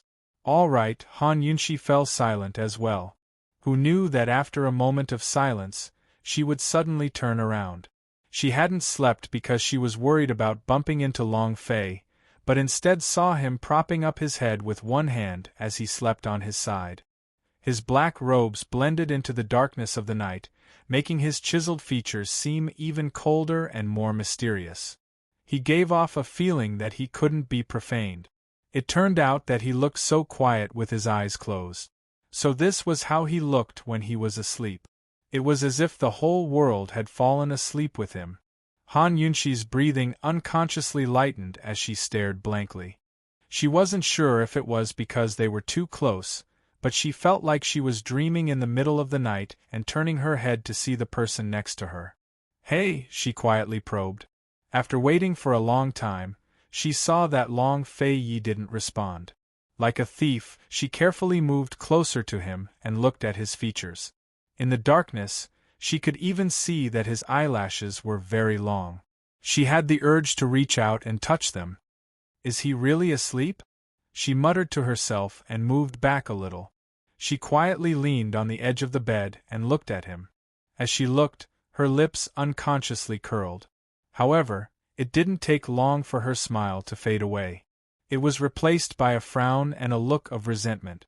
How much did it take to fall in love with someone and be so worried about personal gains and losses? How many out of 10 could there be? Long Fei Yi, is there anyone in this world that you can treat with sincerity without any ulterior motives? Long Fei Yi, do you know what love is? Han Yunxi asked faintly. She then turned around and sat back down. Forget it, let's sleep. At this moment, Long Fei Yi slowly opened his eyes. His deep eyes were filled with complex emotions. The next morning, Han Yunxi woke up in a daze and found that she was sleeping on the bed. Long Fei Yi was leaning on the rocking chair by the window, opening the secret letter. When did she fall asleep? When did this guy wake up? How did she end up on the bed? Seeing Long Fei Yi looking over, Han Yunxi pursed her lip. Morning. Long Fei Yi just nodded. The moment he opened his mouth, he gave her a piece of explosive news. Long Tianma was sent to the medical school. Really? Han Yunxi was so shocked that she almost fell. When did this happen? Last night, I personally went over and confirmed that it was him, Long Fei Yi answered truthfully. As soon as he said this, Han Yunxi was shocked again. Didn't you fall asleep last night? Long Fei Yi was unperturbed. It was as if he was talking about the weather. Who told you that I fell asleep? What did he mean by this? Could it be that he knew everything she did and said last night? He pretended to be asleep? Long Fei Yi, you're actually a bastard. Han Yunxi's originally cold face instantly turned red.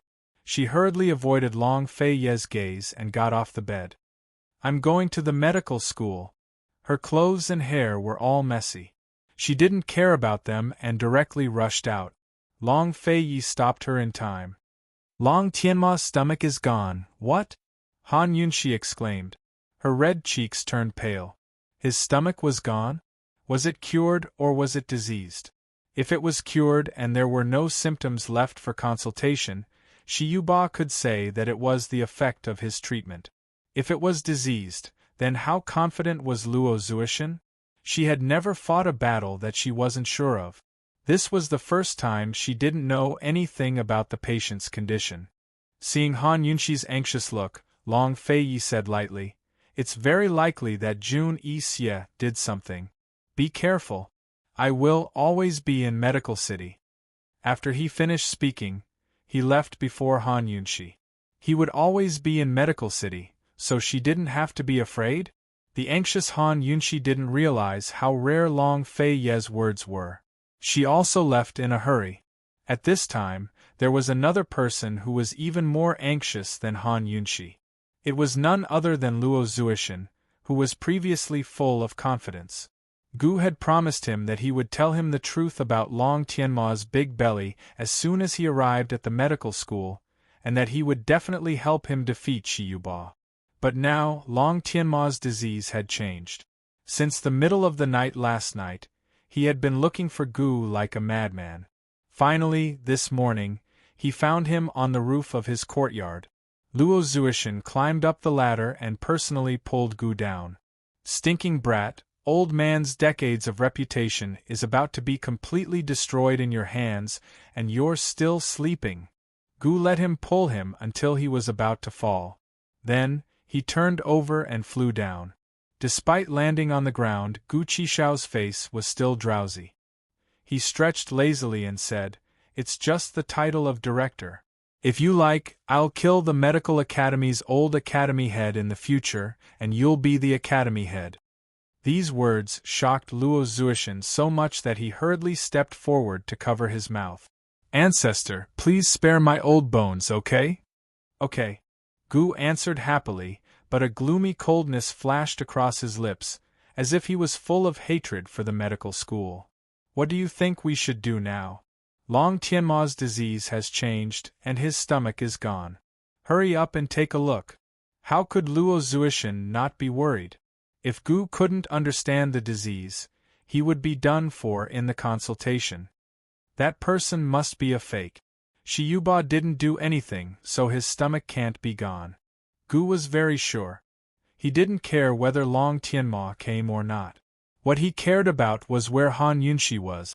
They were both kidnapped, and since Long Tianma was sent here, he should at least send Han Yunxi here too. How can you be sure it's a fake? Stinking brat, what's going on with Long Tianma's stomach? What did Shi Yuba do? Tell me, Luo Zuishan urged. Gu impatiently glanced at him, too lazy to answer. Just as he was about to leave, Luo Zuishan immediately grabbed him and said sternly, if you don't tell me, do you think I won't tell the head elder that you're back? Gu suddenly narrowed his eyes, a dangerous expression on his face. You wouldn't dare. What's going on? Are you going to tell me or not? Luo Zuishan was so angry that his beard was about to catch fire. At this time, the voice of a medical apprentice came from outside the courtyard. Luo Zuishan was still holding on to Gu tightly. Seeing that the people outside were about to come in, Gu whispered in Luo Zuishan's ear, Gu, Shi Yuba planted a Gu. As soon as he said this, Luo Zuishan's hand went limp. Gu struggled free and disappeared in a flash. Luo Zuishan was so shocked that his heart raced. Gu. It had been a long, long time since anyone had mentioned it. He knew about Gu, but he didn't know how to do it. He didn't expect Shi Yuba to know. No wonder Gu was so sure that the Long Tianma sent here was a fake. Shi Yuba's Gu could generally only be removed by Shi Yuba himself, unless he encountered a Gu expert. And in this world, there shouldn't be any other Gu expert besides Gu, right? Gu clearly knew that Shi Yuba had planted a Gu, but he actually wanted to have a public consultation. One had to know that Gu was the biggest taboo in medical school. This guy definitely had a scheme for returning to medical school this time. What did he want to do? Luo Zuishan's mind was a mess. He didn't know how to deal with it. At this time, a young medical apprentice came in. Director Luo, Qin Wangfei, has arrived. The Council of Elders has invited her in. What? Han Yunxi had also arrived? Why didn't this lass appear earlier or later? Why did she have to appear now? The Long Tianma had arrived, and so had Han Yunxi. The consultation naturally had to begin immediately. Director Luo, the Council of Elders doesn't wait for anyone. Please go ahead, the medical apprentice reminded in a low voice. Luo Zuishan looked in the direction Gu disappeared, his old tears running freely in his heart. Could this guy Gu be a bit more reliable? What should he do now? How could he prove that the Long Tianma sent here was a fake? Director Luo? The medical apprentice urged again. Luo Zuishan had no choice but to brace himself and head to the Elders' Hall. At the Elders' Hall, Qin Wangrong, Shi Yuba, and Gu Beiyue had already arrived. As soon as they saw Han Yunxi come in, Qin Wangrong immediately stepped forward and questioned, Han Yunxi, who kidnapped you? How did you come back? Han Yunxi naturally wanted to expose Jun Yixie, but after thinking about it, she decided to leave Jun Yixie's weakness for future use. She sighed and replied, I fainted. When I woke up, I was already in Medical City. As she spoke, Luo Zuishan came in, and the other elders also came over.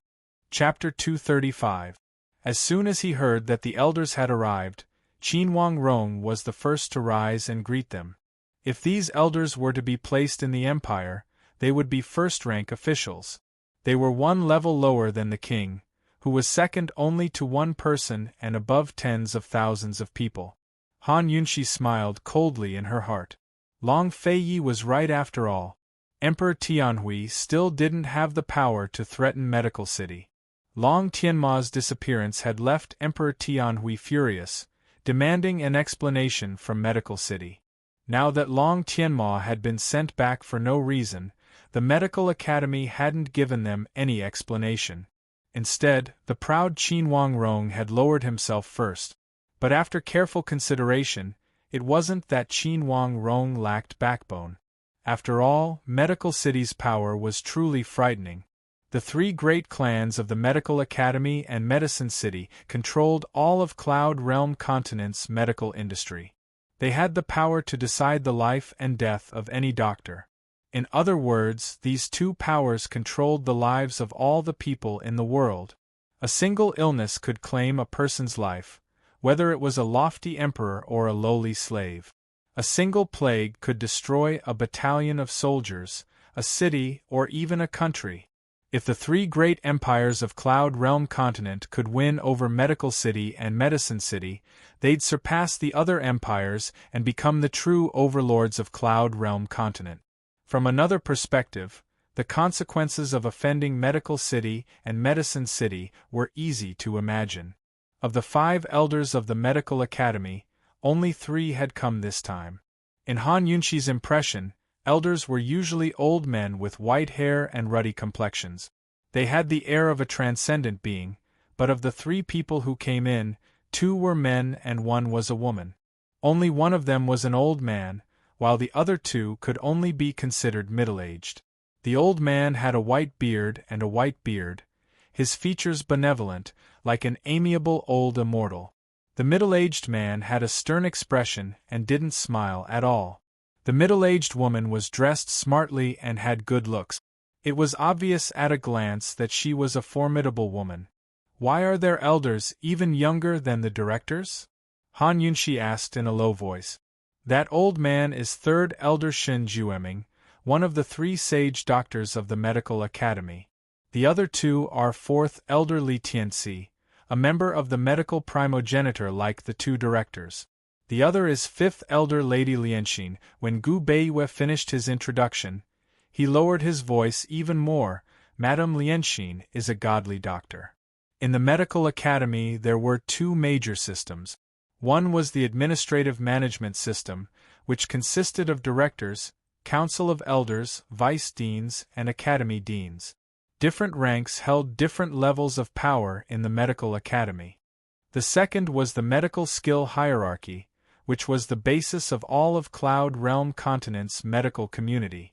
From low to high there were 9 ranks: medical apprentice, medical scholar, medical doctor, medical grand doctor, divine doctor, medical ancestor, medical sage, immortal doctor, and sovereign doctor.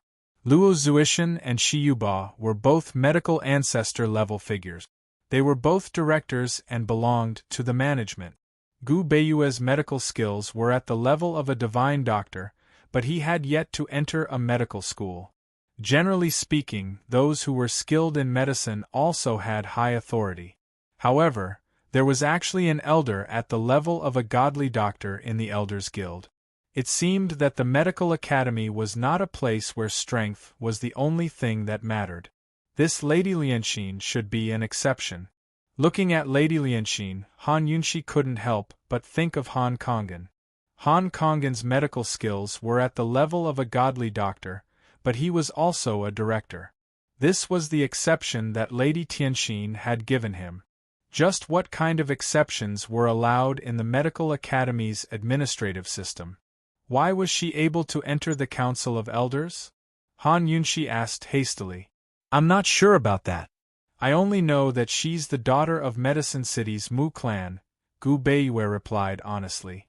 Han Yunxi was lost in thought. The Long Fei Yi had relied on Medicine City's Wang clan to find out much about the Medical Academy. It looked like the higher-ups of the Medical Academy still gave face to the 3 great clans of Medicine City. Aside from the 3 great clans of Medicine City, what other powers would the Medical Academy give face to? Could it be that Lady Tianxin came from Medicine City as well? Han Yunxi was lost in her thoughts when Lady Lianxin looked over. You're Lady Tianxin and Han Kongan's daughter? Han Yunxi was surprised. That's this junior. 5th elder knows my mother? But Lady Lianxin was especially arrogant. "I've only heard of her." She had no intention of continuing the topic, but simply went straight to the point. She explained the details of the consultation in a concise and comprehensive manner. This was a public consultation held in the consultation hall of the Council of Elders. The 3 elders would be in charge of the consultation, while Luo Zuishan and Shi Yuba could only watch from the sidelines. If they had any doubts, they could raise them for discussion after the consultation concluded.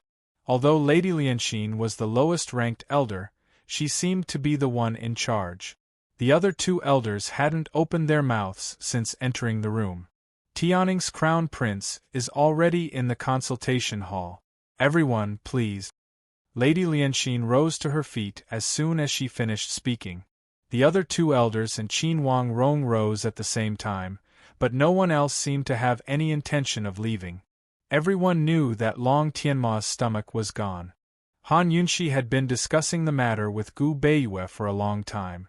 She had no clue about Long Tianma's relapse to begin with. Now that they hadn't seen him or felt his pulse, they had no idea where to start. The 2 of them stared at Luo Zuishan, hoping to see the same self-confidence on his face. Unfortunately, Luo Zuishan wasn't his usual confident self.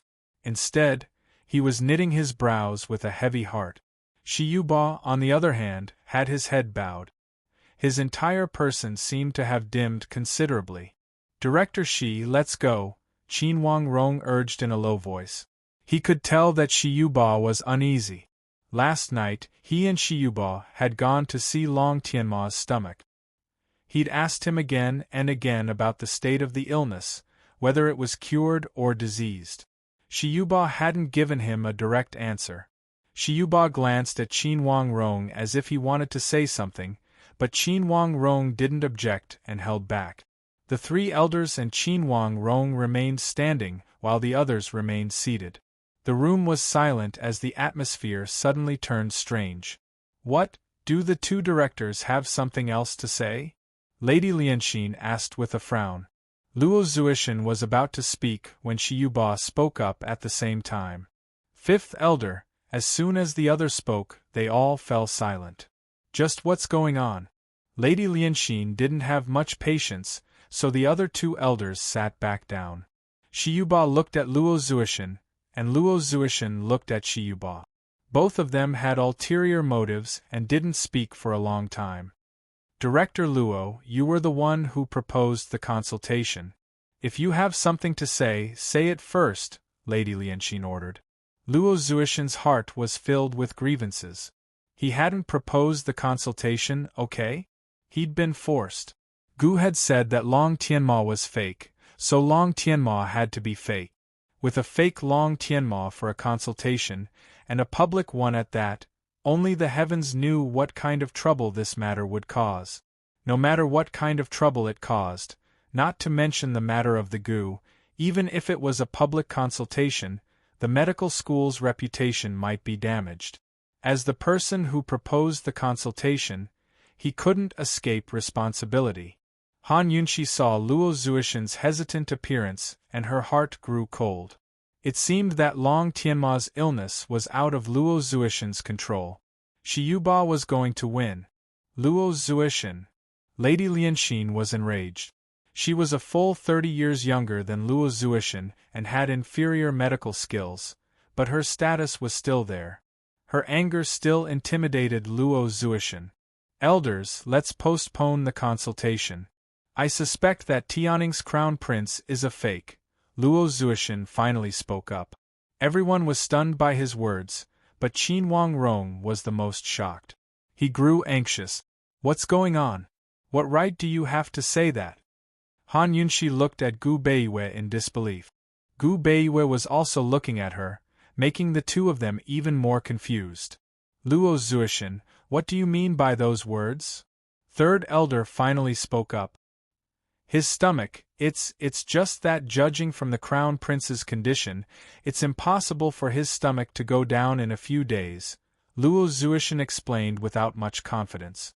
As long as he told them about the Gu, 3rd elder would definitely believe him.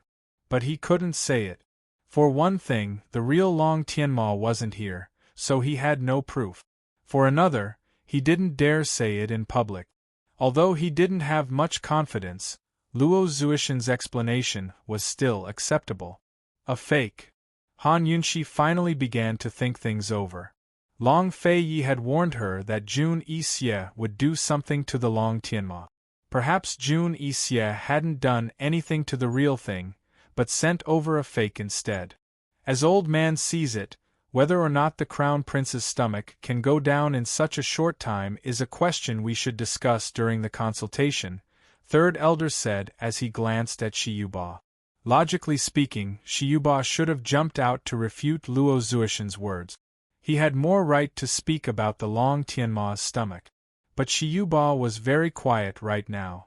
Unlike his calm exterior, his heart had long been restless.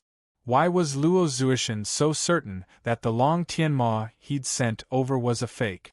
Did he know he'd planted goo? Impossible. Luo Zuishan knew about the goo arts, but he definitely didn't know how to use them, nor could he tell. He'd only learned a bit of them by chance. Seeing Shiyuba's silence, Third Elder lost his patience. Someone come, immediately arrange for a consultation. At these words, Shiyuba couldn't sit still any longer. Hold it. I also suspect that the Tianing Crown Prince sent over is a fake. Director Luo's words are reasonable. There's no way the Tianing Crown Prince's stomach could go down in such a short time. Goo could only be dispelled by experts in the field of goo. Aside from himself, no one else could dispel the goo arts he'd planted. If he wanted to believe that a goo arts expert still existed in this world, he might as well believe that the Long Tianma lying in the consultation hall right now was an impostor. How could he have any chance of winning against a fake crown prince? Heaven knows if Han Yunshi and the rest were putting on a show to get an impostor to come in for the consultation? Shiyuba's words shocked the crowd even more. Could it be that the Long Tianmo really was a fake? How could it be a fake? That's clearly Mo.